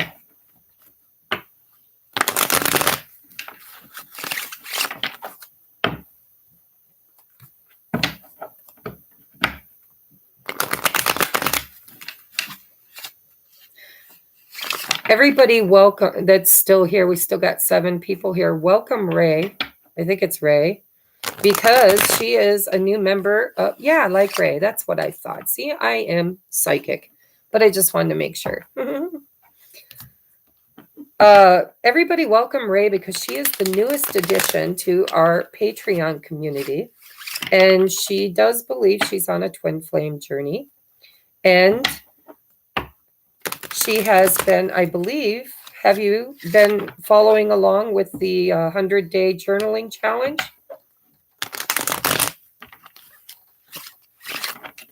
All right, Spirit, what is the energy? So bottom of the deck is the Devil in reverse. That's a good sign.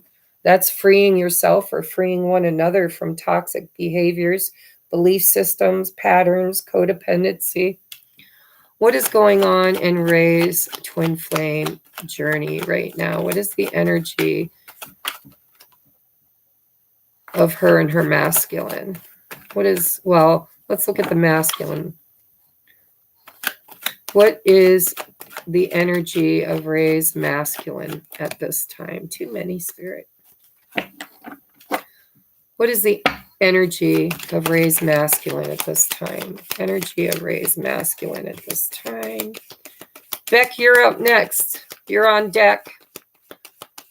What is Ray's masculine's current energies? Okay.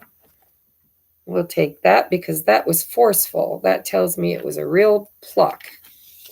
So,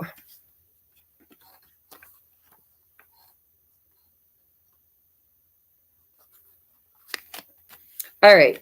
I have a question for you, Ray. Is he in a third-party situation? Is he married, or in... I can't talk. It's getting late. Is he married or in another committed relationship, dating, live-in, whatever? Just yes or no. That'll help me to understand how to read these cards, because I'm feeling an energy that could be third party.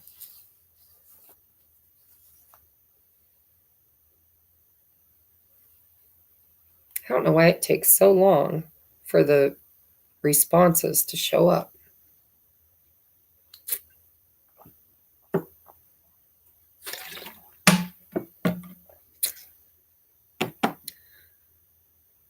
Ray, is he with someone else? Yes? No? Is there a third party? Are you?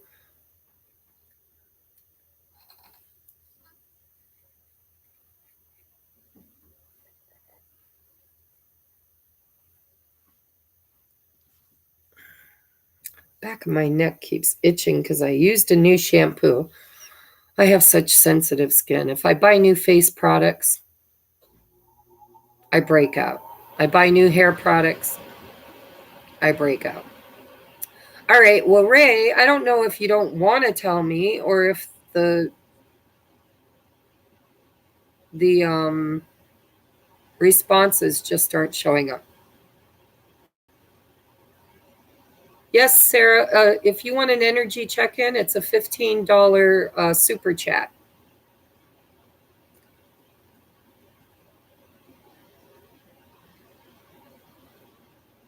All right, Ray, I don't know.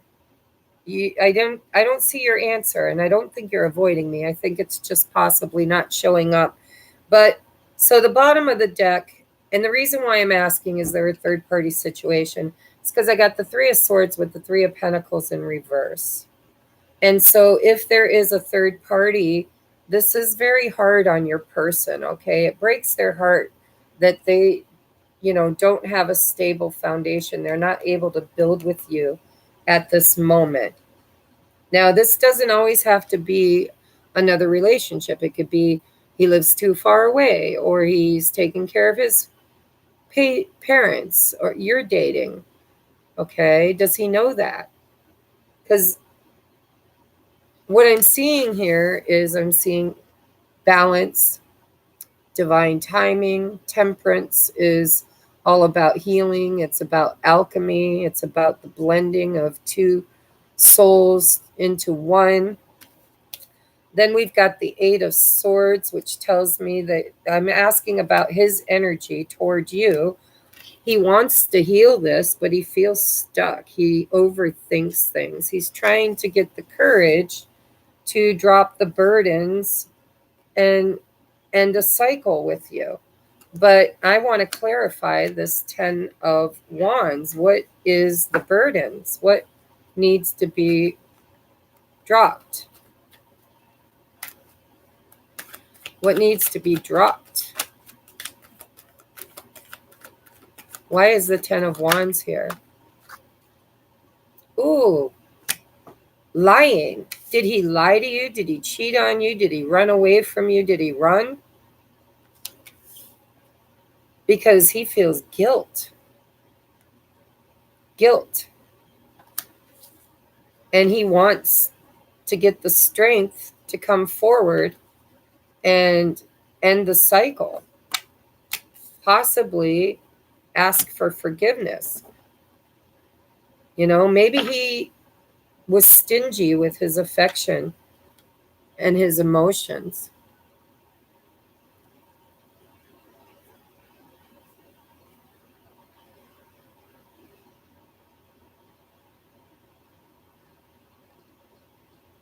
So the guy you're dating, or girl, whatever, the person you're dating,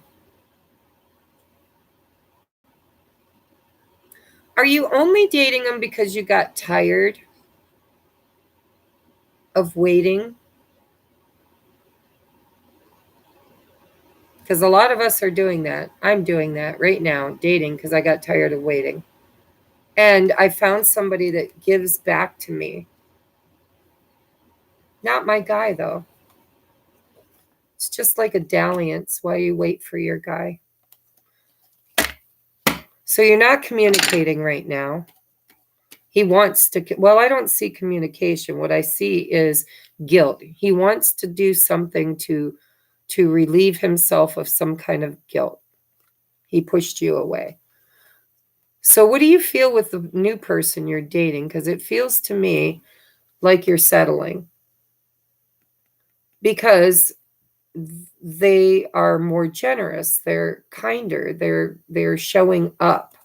They don't keep you hanging around waiting.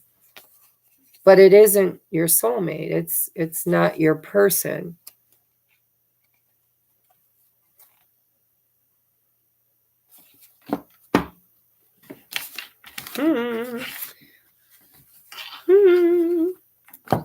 It's beginning to feel very familiar. So, what is the Venus-Mercury conjunction going to produce for Ray and her divine counterpart? What kind of energy can she expect to happen between her and her divine counterpart during the Venus and Mars conjunction?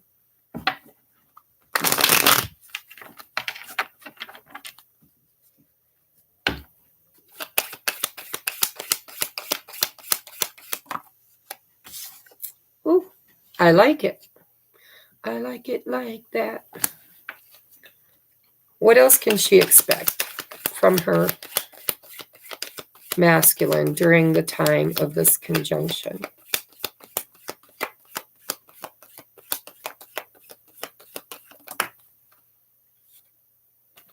Yeah. Are you angry at him because he pushed you away? Have you truly forgiven him? Because what I'm seeing here is that you might actually get some kind of a communication or an offer from him that is not breadcrumbing, that is actually kind of fair and honest. But I see you angry. The Queen of Swords in reverse, she can be a bitch. And it doesn't have to be with your words. It doesn't have to be that you speak angry words, although you very well could with the Queen of Swords in reverse. What it really means is that deep down inside, you're still a little pissed and closed off. Or this could be read that you're not accepting anything less than equal reciprocity, which is also the way I was feeling, and I absolutely was creating chaos in my own connection.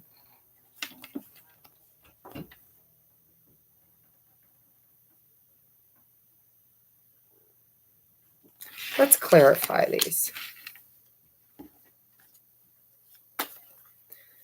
Clarify the Six of Pentacles for what Ray can expect to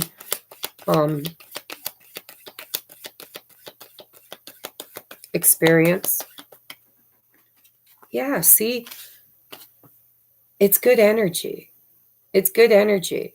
So if this isn't your twin, which I think it is, it could be the other person, but I feel like it's the twin because it's the lovers. It's the divine counterpart. There's an opportunity to kind of balance the scales during this. Oh, you don't trust him. You do not trust him.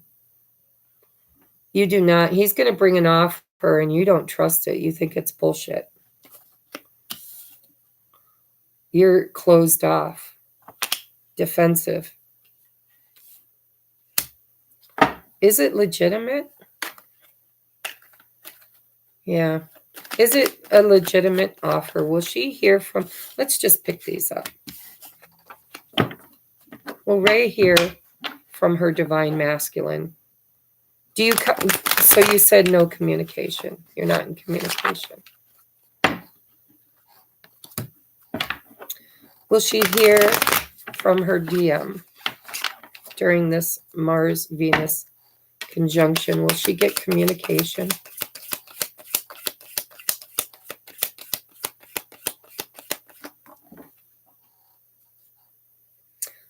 Will she get communication? So you got the Death card in reverse.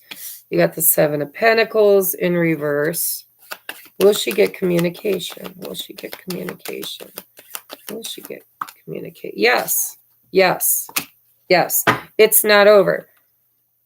It's not over. So I don't want to chase it. Well, I'm going to have to chase it because I got to read for Beck. Ugh. So it landed on the floor in the reverse, okay? So Spirit's clearly saying that, yes, you will hear from him. And it's not over. It's not over. The waiting could be over. But you need to be open to receive.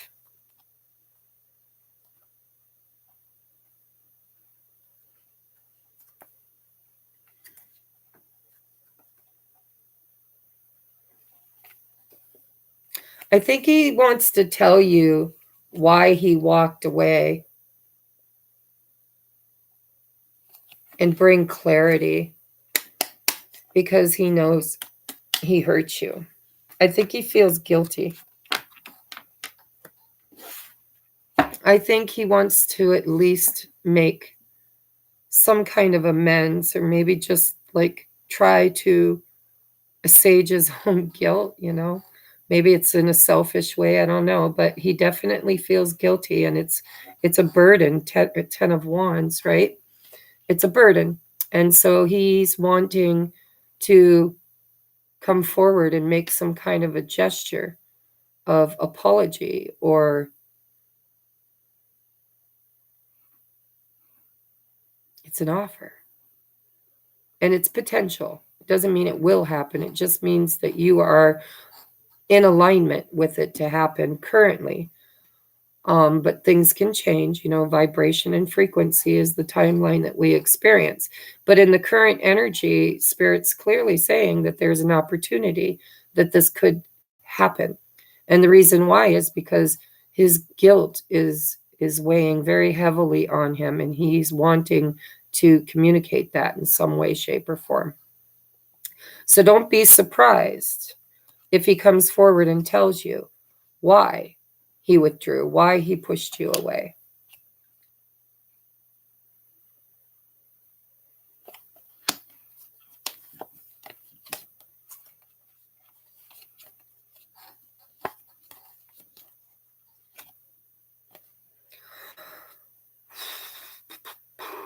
I don't know. I'm getting tired and my energy's waning. But it definitely looks, I mean, you can't misconstrue the Knight of Cups. That's an offer. And if it ain't him, it's definitely your new person. But I asked about him. I think he feels guilty. I think he wants to talk. think he wants to get something off his chest. I think he realizes you're not waiting for him. You're already dating. And that might just light a fire under his ass, right? So, what is your advice for Ray at this time? What is your advice for Ray at this time?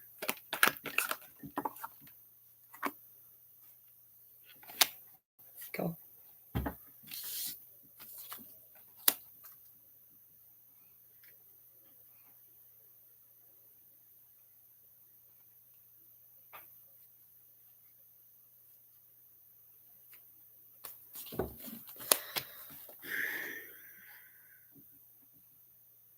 Your advice is, if you hear from him, if he does get the courage to actually come forward and try to make things right, your advice is to manifest a foundation. Because he is really scared that you've lost. Oh, and look at, oh, you got a perfect match. Are you guys water signs? We've got a King of Cups, Queen of Cups. Lovers in reverse, Nine of Swords. That tells me that there's a little bit of fear of rejection in the future. But your advice is, you know, if you want a stable foundation with this person, you're going to have to create it. Manifest it. And how do you manifest it? You manifest it through integrity, through speaking your truth. I feel statements. I feel like this when you said that, or when you did that, it made me feel like this. And, you know, speaking your truth in a very integral way can help to build a foundation toward the future. But there is a lot of fear here. He doesn't have a lot of faith in the future. He thinks that he pushed you away, and now he's regretting it. He's absolutely regretting it. And he's feeling weighed down and heavy with guilt because of it. And very stressed that he's lost you. Possibly to somebody else. This could be the guy you're dating, right? You started a new cycle with somebody else and you're pretty well matched with him by the looks of it.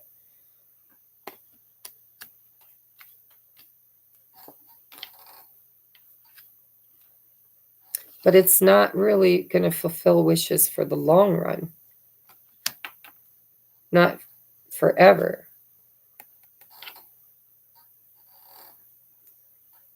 Divine timing. Third party. Your advice is to, I would not tell you not. Who's a Cancer? Which one? The new guy you're dating or the twin?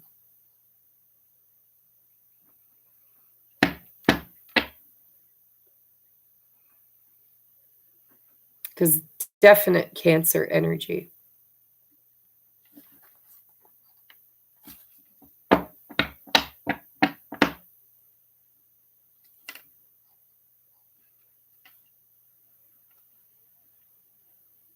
He's feeling so guilty for withholding his cup.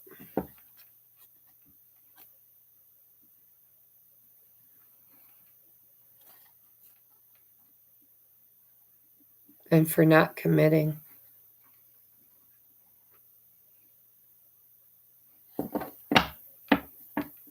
So, oh, I didn't mean to kill you.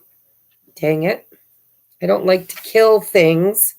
I just meant to push you off the table, and I just smashed that little tiny fruit fly that's been driving me nuts all night. I was just trying to get him off my stuff. And I smashed him. So, Ray, I'm going to get you some oracle cards because I think you're in the wave of twins right now that after a long period of non-communication could possibly get some kind of communication. And this is Cancer energy. So I don't know if you're talking that your twin is a Cancer or the new guy is a Cancer. Either way, there's Cancer energy showing up for you. Either or.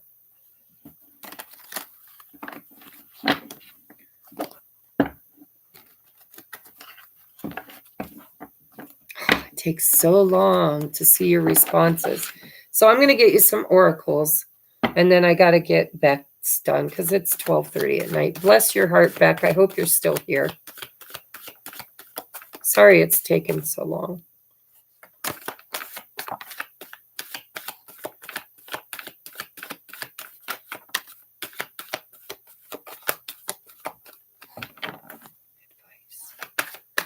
Yeah, that's what I figured. I didn't think, because I saw with the Six of Cups in reverse, I don't think the guy you're dating is a soulmate. He's not, I don't know that he's going to end up being, he's Mr. Right Now. So we have so stay optimistic about your love life. Positive thinking and faith will bring you romance. Flirt, extend your lighthearted energy to others. Attraction, you attract romantic love by enjoying this moment fully. And playfulness, to recapture romance, allow your inner youthful spirit of fun to shine. It's all about vibration, vibration, vibration, vibration. Optimism, lightheartedness, attractiveness. It's magnetic, right? It's energy. Spirit saying the best way for you to call in your soulmate is literally to draw him in energetically through vibrating at the rate of the divine feminine, which is the heart soul song. And so, yeah, calling in your soulmate. See, call him in, attract him. Okay, Beck, I'm almost there. And then we have honeymoon. Enjoy the bliss of holiday time together. Holiday, it's, honeymoon in the UK is a holiday. It's not marriage. Here in the States, it's considered engagement and marriage, right? To go on a honeymoon. But in the UK, it's basically, going off on holiday together. And so you might get an opportunity to move things forward. But you're going to have to attract him energetically by just living your highest and best life and being happy. And yes, sometimes it's okay for us to date. It really is. We have, it's not wrong for us to want to enjoy our lives. And, sometimes it's exactly what's necessary to kind of light a fire under their butt, because when they see that they could be losing us to someone else, they come wanting to see if they still have a connection with you, right? Wondering if you've forgotten them. So I hope this helped you, Ray. I do appreciate all of your help and your support. I'm so grateful to have you in our Twin Flame community. I hope you're following along with the 100-day journaling challenge. And yeah, we need to be that attraction. We need to be that soul song. They have to recognize that we are the divine feminine through frequency, calling in your soulmate. It's all about alignment, alignment, alignment. All right. So thank you, thank you, thank you. I'm going to move on to Beck now. Beck, you are the last for the evening, unless Sarah wants to purchase a energy check-in. I'm pretty sure that you are the last, Beck. Oh, I'm like, where'd I put my deck? It's getting late here. I don't know where you're at, Beck, but it's getting late here. It's 12:31. And we've been at this for 4.5 hours.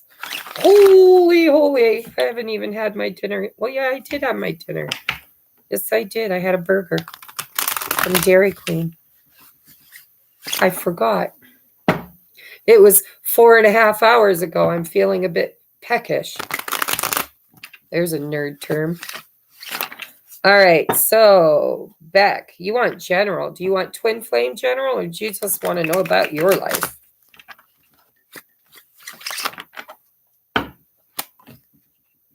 Well, that wanted to come out. Ooh, boundaries, sister. Beck, are you putting up healthy boundaries around somebody right now? Are you stepping into the energy of clear communication and wisdom? Are you open to receive if somebody shows up right? Oh, I'm so sorry, darling.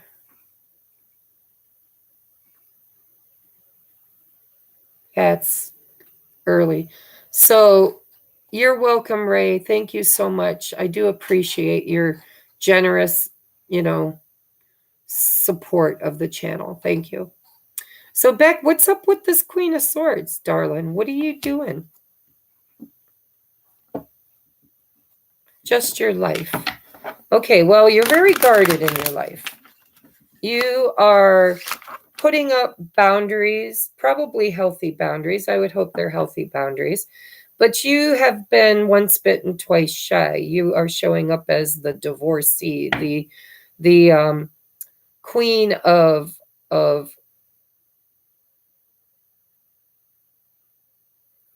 no bullshit, is what I'm hearing. You're not taking any bullshit from anybody anymore. And you've kind of you found this place of your own space, like you're guarding your own space, possibly because you are tired of feeling abandoned, tired of feeling like people don't show up the right way for you. And so you're growing and maturing and becoming wise about with whom you decide to co-create with.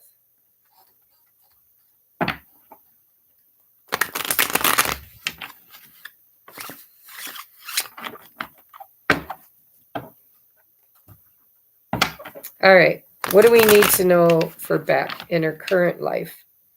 What do you want Beck to know in her life? Not romance. Well, maybe romance. She didn't say, but just in her own energy. What is your advice for Beck in her own energy? What does she need to know, Spirit? What does she need to know? What does she need to know? Look at you walking away from the bullshit, man. You're like, later days, happier times, right? Yeah, you're not hanging around waiting for somebody anymore. Were you previously stuck and feeling like you were sacrificing too much and waiting for somebody? Because if you were, you're like, later, see you later. I ain't sticking around. I ain't doing it no more. Nope, you dropped those burdens. Ooh, and you're sitting pretty. You are sitting pretty. Look at you. Queen of your own space.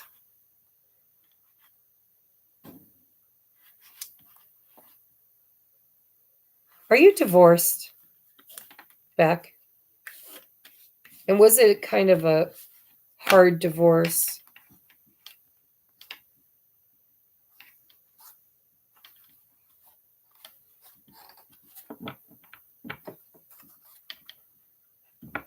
Or a big breakup with somebody?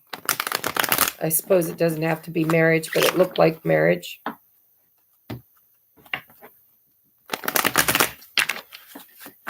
Tell me about Beck's current energy. What do you want her to know? What is the highest and best advice you can give Beck at this time in her life? What is the highest and best advice you can give Beck at this time in her life?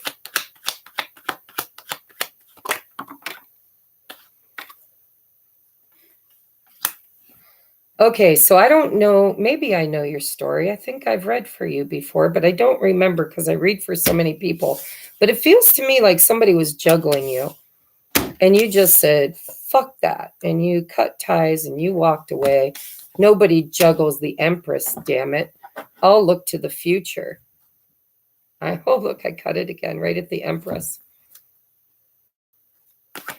What does she need to know about her current life? Her current energy. What does she need to know? Too many. What does she need to know about her current life? No, not divorced, single for a very long time. Well, there might be a reason why you're single, because it does look to me like you've put up some walls.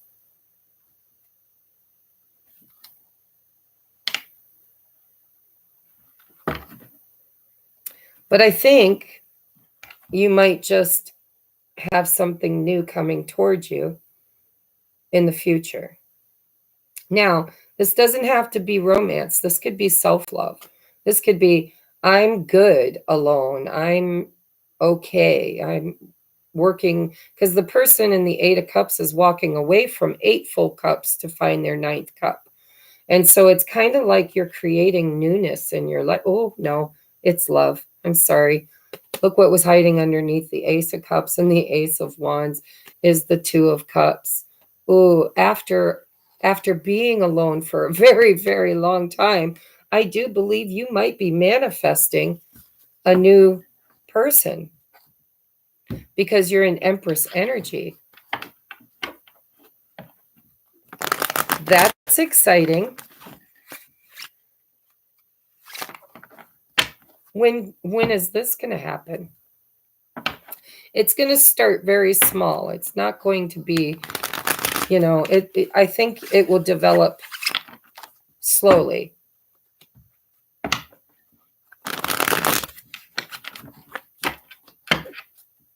Tell me more. Who's coming toward back? Who's coming toward back? Who's coming toward back?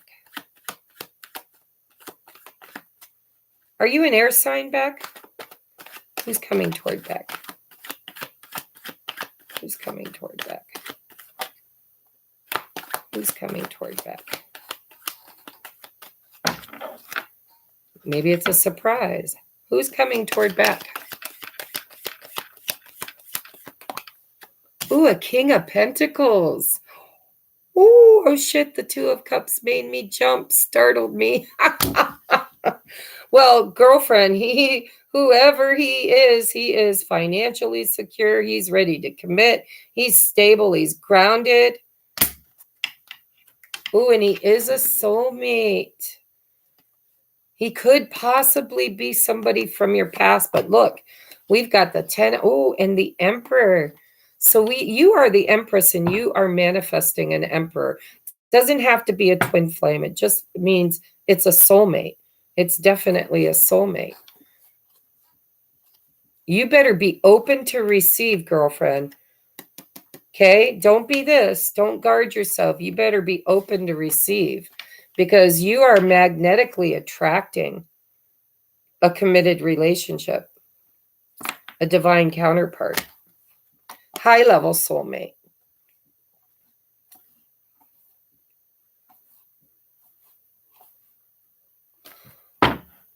You need to be open.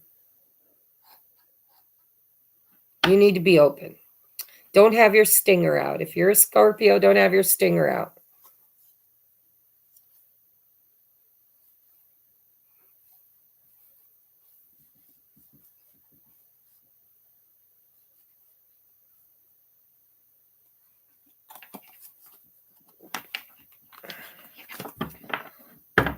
I feel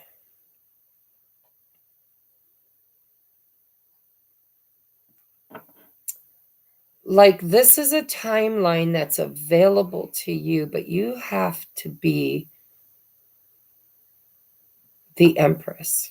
You have to be in this energy of magnetic attraction. Just live your highest and best life. and trust and have faith that whatever is meant for you is on its way. Use mantras like, the love I seek is now seeking me.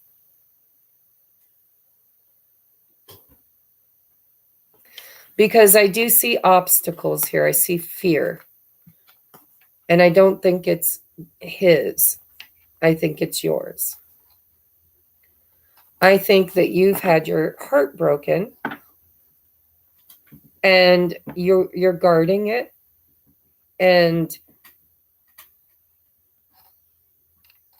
I think, so I'm reading totally intuitive now. I'm just like sinking into your energy. I think you have preconceived notions around romance, and they may not be good ones. And you've done so much healing, so much healing. Your guides are telling me you've done so much healing. You're ready. You're ready. You don't think you're ready. You don't really, on a very deep subconscious level, you're not even sure you want it. But you signed up for it before you ever came here. And so I believe it's coming right for you. But you have to be in vibrational alignment for it, and you have to be open to receive it. If you show up too harsh, too cold, too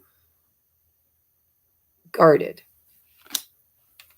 you could create a whole lot of waiting. Either that or this is a twin flame. And then you start the journey, and you do the runner, the chaser, and all the shit that comes along with divine masculine, divine feminine.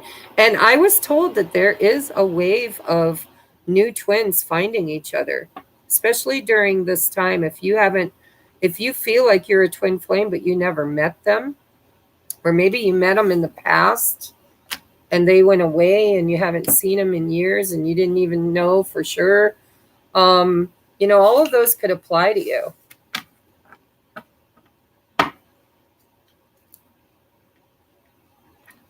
But you have to be in the vibration of love, self-love, right?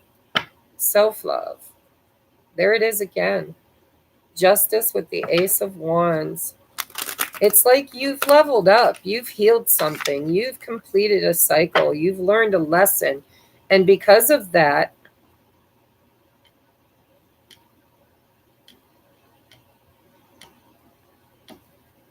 you've just really kind of created a vibration of you reckon you'd be the runner. You could be. I ran. Everybody thinks it's just the masculine that runs, but we've taken turns. Trust me. I met mine when I was 12, and I've left him. He's left me. I ran away and basically joined the circus. Not really, but kind of. And I think you have an abandonment wound. I don't know if it's from your childhood, from your parents, from an ex-boyfriend. But I think that you have an abandonment wound that is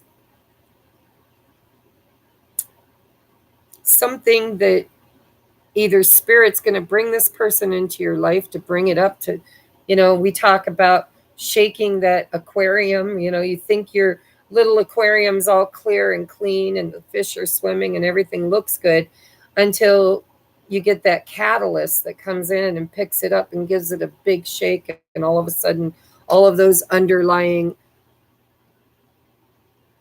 feelings come to the top for awareness and clearing. And so you might just meet your twin and you could start this journey. And I feel sorry for you if you do. I'm praying it's just a high-level soulmate. But you are due. I'm hearing you're due. Pulse check. You're due.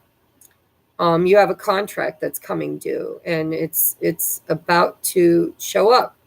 And it can be as easy as being in alignment with love and accepting it, or it can be as difficult as being broken and triggered and running or blocking and thereby needing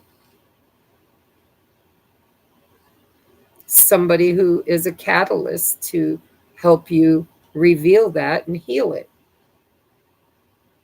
Let's get you some advice. You know, there's a reason you found me back. Think about that.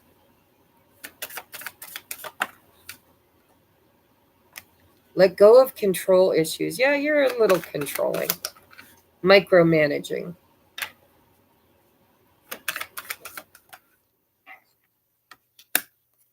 Are you planning any trips with friends? Hi, GM. Are you planning any trips?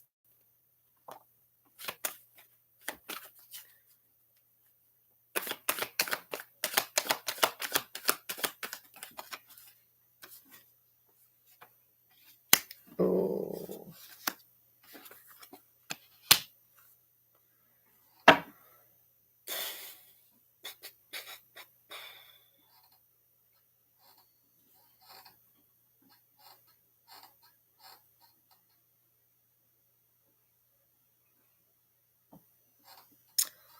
Nobody's ever ready. That is the truth. I am not going to bullshit you or blow smoke up your butt. Nobody is ever ready for a divine counterpart. But you are calling in your soulmate. And we have retreat with honeymoon. It kind of feels like it could be like maybe you go somewhere with friends because we have let your friends help you. But then we have unrequited love. There's not enough attraction or chemistry to keep this relationship going. But I think it's a belief system that you're clinging to. I think you're clinging to a belief that love is for everybody else, but not for you. You're planning a trip this Saturday. You got to let me know if you meet somebody. Because this is my twin flame card, and you got this with calling in your soulmate. And then you have separation, and that's what happens when you meet your twin. Like, it's heavy, it's exciting, it makes your heart go like this, and your mouth goes dry, and you feel all of that kundalini energy, and you're like, holy shit, what is this? And your first inclination is to deny it, to run from it. It triggers you, makes you retreat.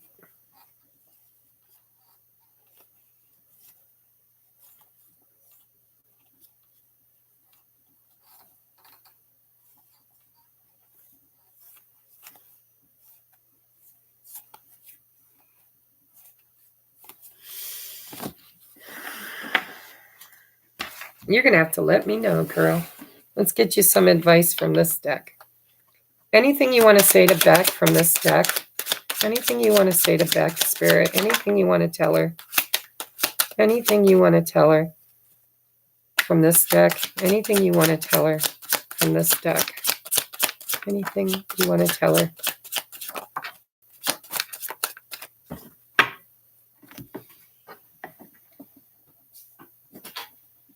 Ooh.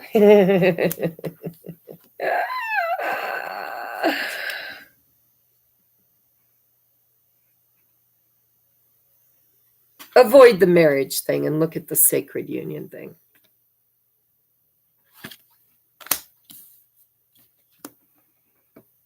And then you're going to get triggered. Look at that. It's warning. Warning, Will Robinson. Danger, danger. Stranger danger. And then we've got longing. Someone secretly yearning for you. This could be somebody you already know. This could even be somebody who's married. That would suck. Gosh. I'm really amazed. I need to know. I need to know. I need to know. So we've got wait, go slow, passion, try something you've never done before, past life love, your soul will remember this intense connection. Release, radical acceptance and surrender can help you let go. And then new love, a new love or recommitment to love is developing. Is there somebody from your past that could come back around? Maybe somebody that you were friends with? Somebody from your past? It could be somebody new. It says somebody new or a recommitment to somebody from the past. I don't know. I'm liking the energy though. Let me know. I mean, I really didn't see anything about finances at all. Like at all. I didn't see any pentacles. Cups, cups, cups, cups, cups. Sacred union, sacred divine soulmate. I don't know, Beck. You might have one out there floating around that's finding his way to you. 'Tis the season, right? Venus and Mars, the masculine, the feminine, coming together. And I did channel that there were some twin flames just awakening, just meeting, just discovering each other. And so I am going to be amazed if you get a hold of me and tell me that you met somebody and it's intense. Yeah. Any other advice for Beck? Any advice?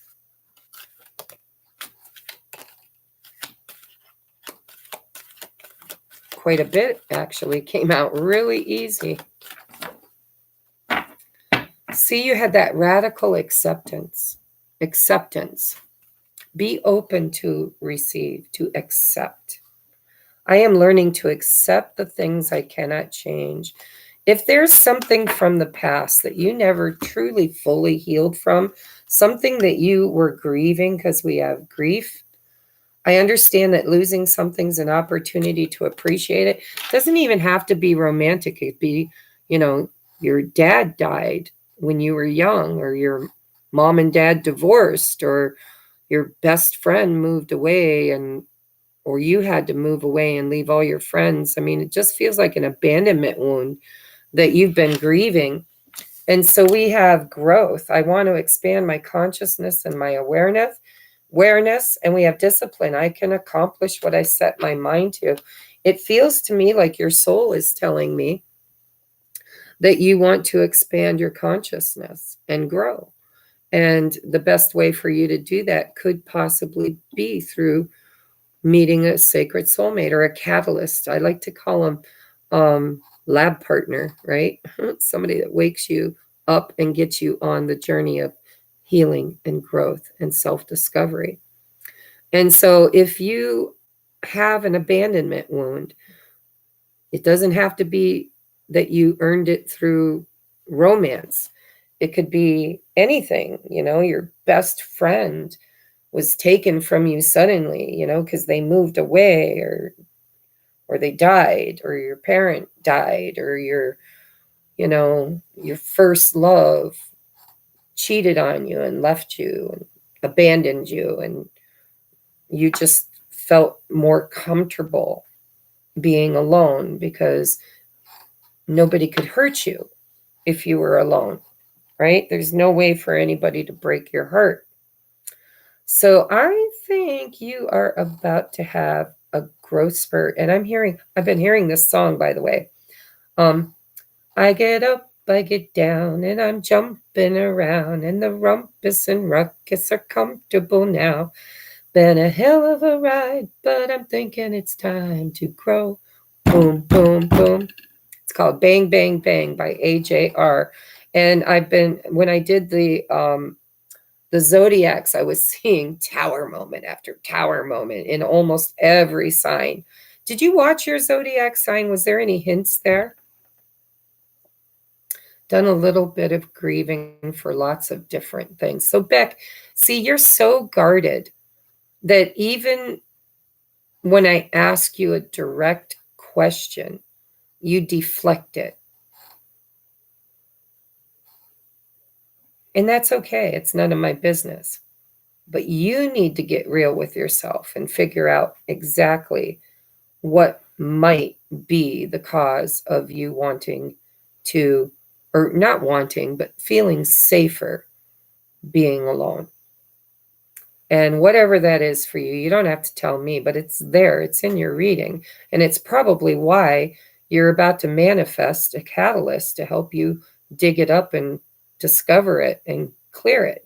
And all the healing you've done is probably the reason why Spirit's like, oh, she's ready. She's fertile soil, right?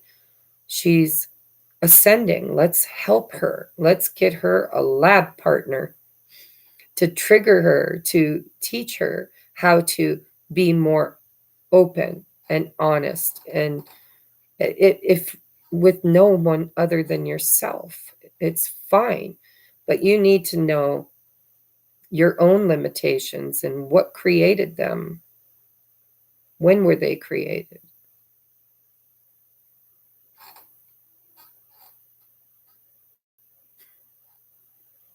Hi, Leandro. We're just finishing up. I'm so glad you made it to the tail end. Good morning. It is almost 1 a.m. here. So busted. Yes, Beck, you can't lie to a freaking oracle. Come on. I read energy. But Scorpios know how to die and come back to life like the phoenix rising from the ashes. And so your soul is asking for release, for healing, for growth, for discipline. And because of that, you might just manifest that lab partner that helps everybody get out of that energy. I have grown so much. Oh my God, so much because of the twin flame journey. Even if I never end up with this guy, I would never trade a moment of this journey for anything. And it's been painful, but it's been blissful. And it's been painful, and then it's been blissful, and then it's been painful. And I have, like an onion, peeled back layer after layer after layer of trauma and grief and belief systems I wasn't even aware I had, limiting belief systems, extremely codependent, needy. You're not codependent. You're just the opposite. You're in your masculine energy. That's why if you meet a twin, you'll probably be the runner, because you could very well be the masculine. Who knows? I'll know once you manifest it. So I love you. I hope this helped. I didn't see anything about health. I didn't see anything about money. All I saw is divine counterpart coming in. I don't know the timing of it. I don't know when it'll happen, but I do think it's being catalyzed by this Venus-Mars.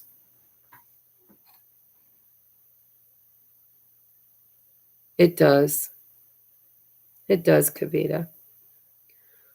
I love you. She is so heartbroken. I love you, Kavita. You can do this. You can do this. It does demand more and more over time. But only because you know that you can do it. Your soul is actually rising to the challenge. So, Beck, I'm going to leave this here. Thank you so very much for your patronage. Thank you so very much for supporting me on my journey, for allowing me to support you on yours. And girl, I need to be the first person you reach out to if you meet somebody soon, like between now and the end of March, while Venus and Mars are actually moving together, because a lot of twin flames that haven't met one another are manifesting one another. So woot woot. And there is a reason you found me. I mean, you may not have even met your twin, or maybe you met your twin when you were a teenager, and that's the reason why all of this is happening for you. This could be the return, right, of the twin. I don't know. But I will know as soon as you manifest him. So get busy. You're welcome. Namaste. Kavita, I love you. Leandro, sorry you caught us at the very end, but I am so grateful you got a chance to say hello. And yeah, I'm so grateful for you guys. I really am. Thank you from the bottom of my heart. And let's hope and pray. Yes, if you want a reading, just reach out. Bye. I love you guys. Mwah. Namaste.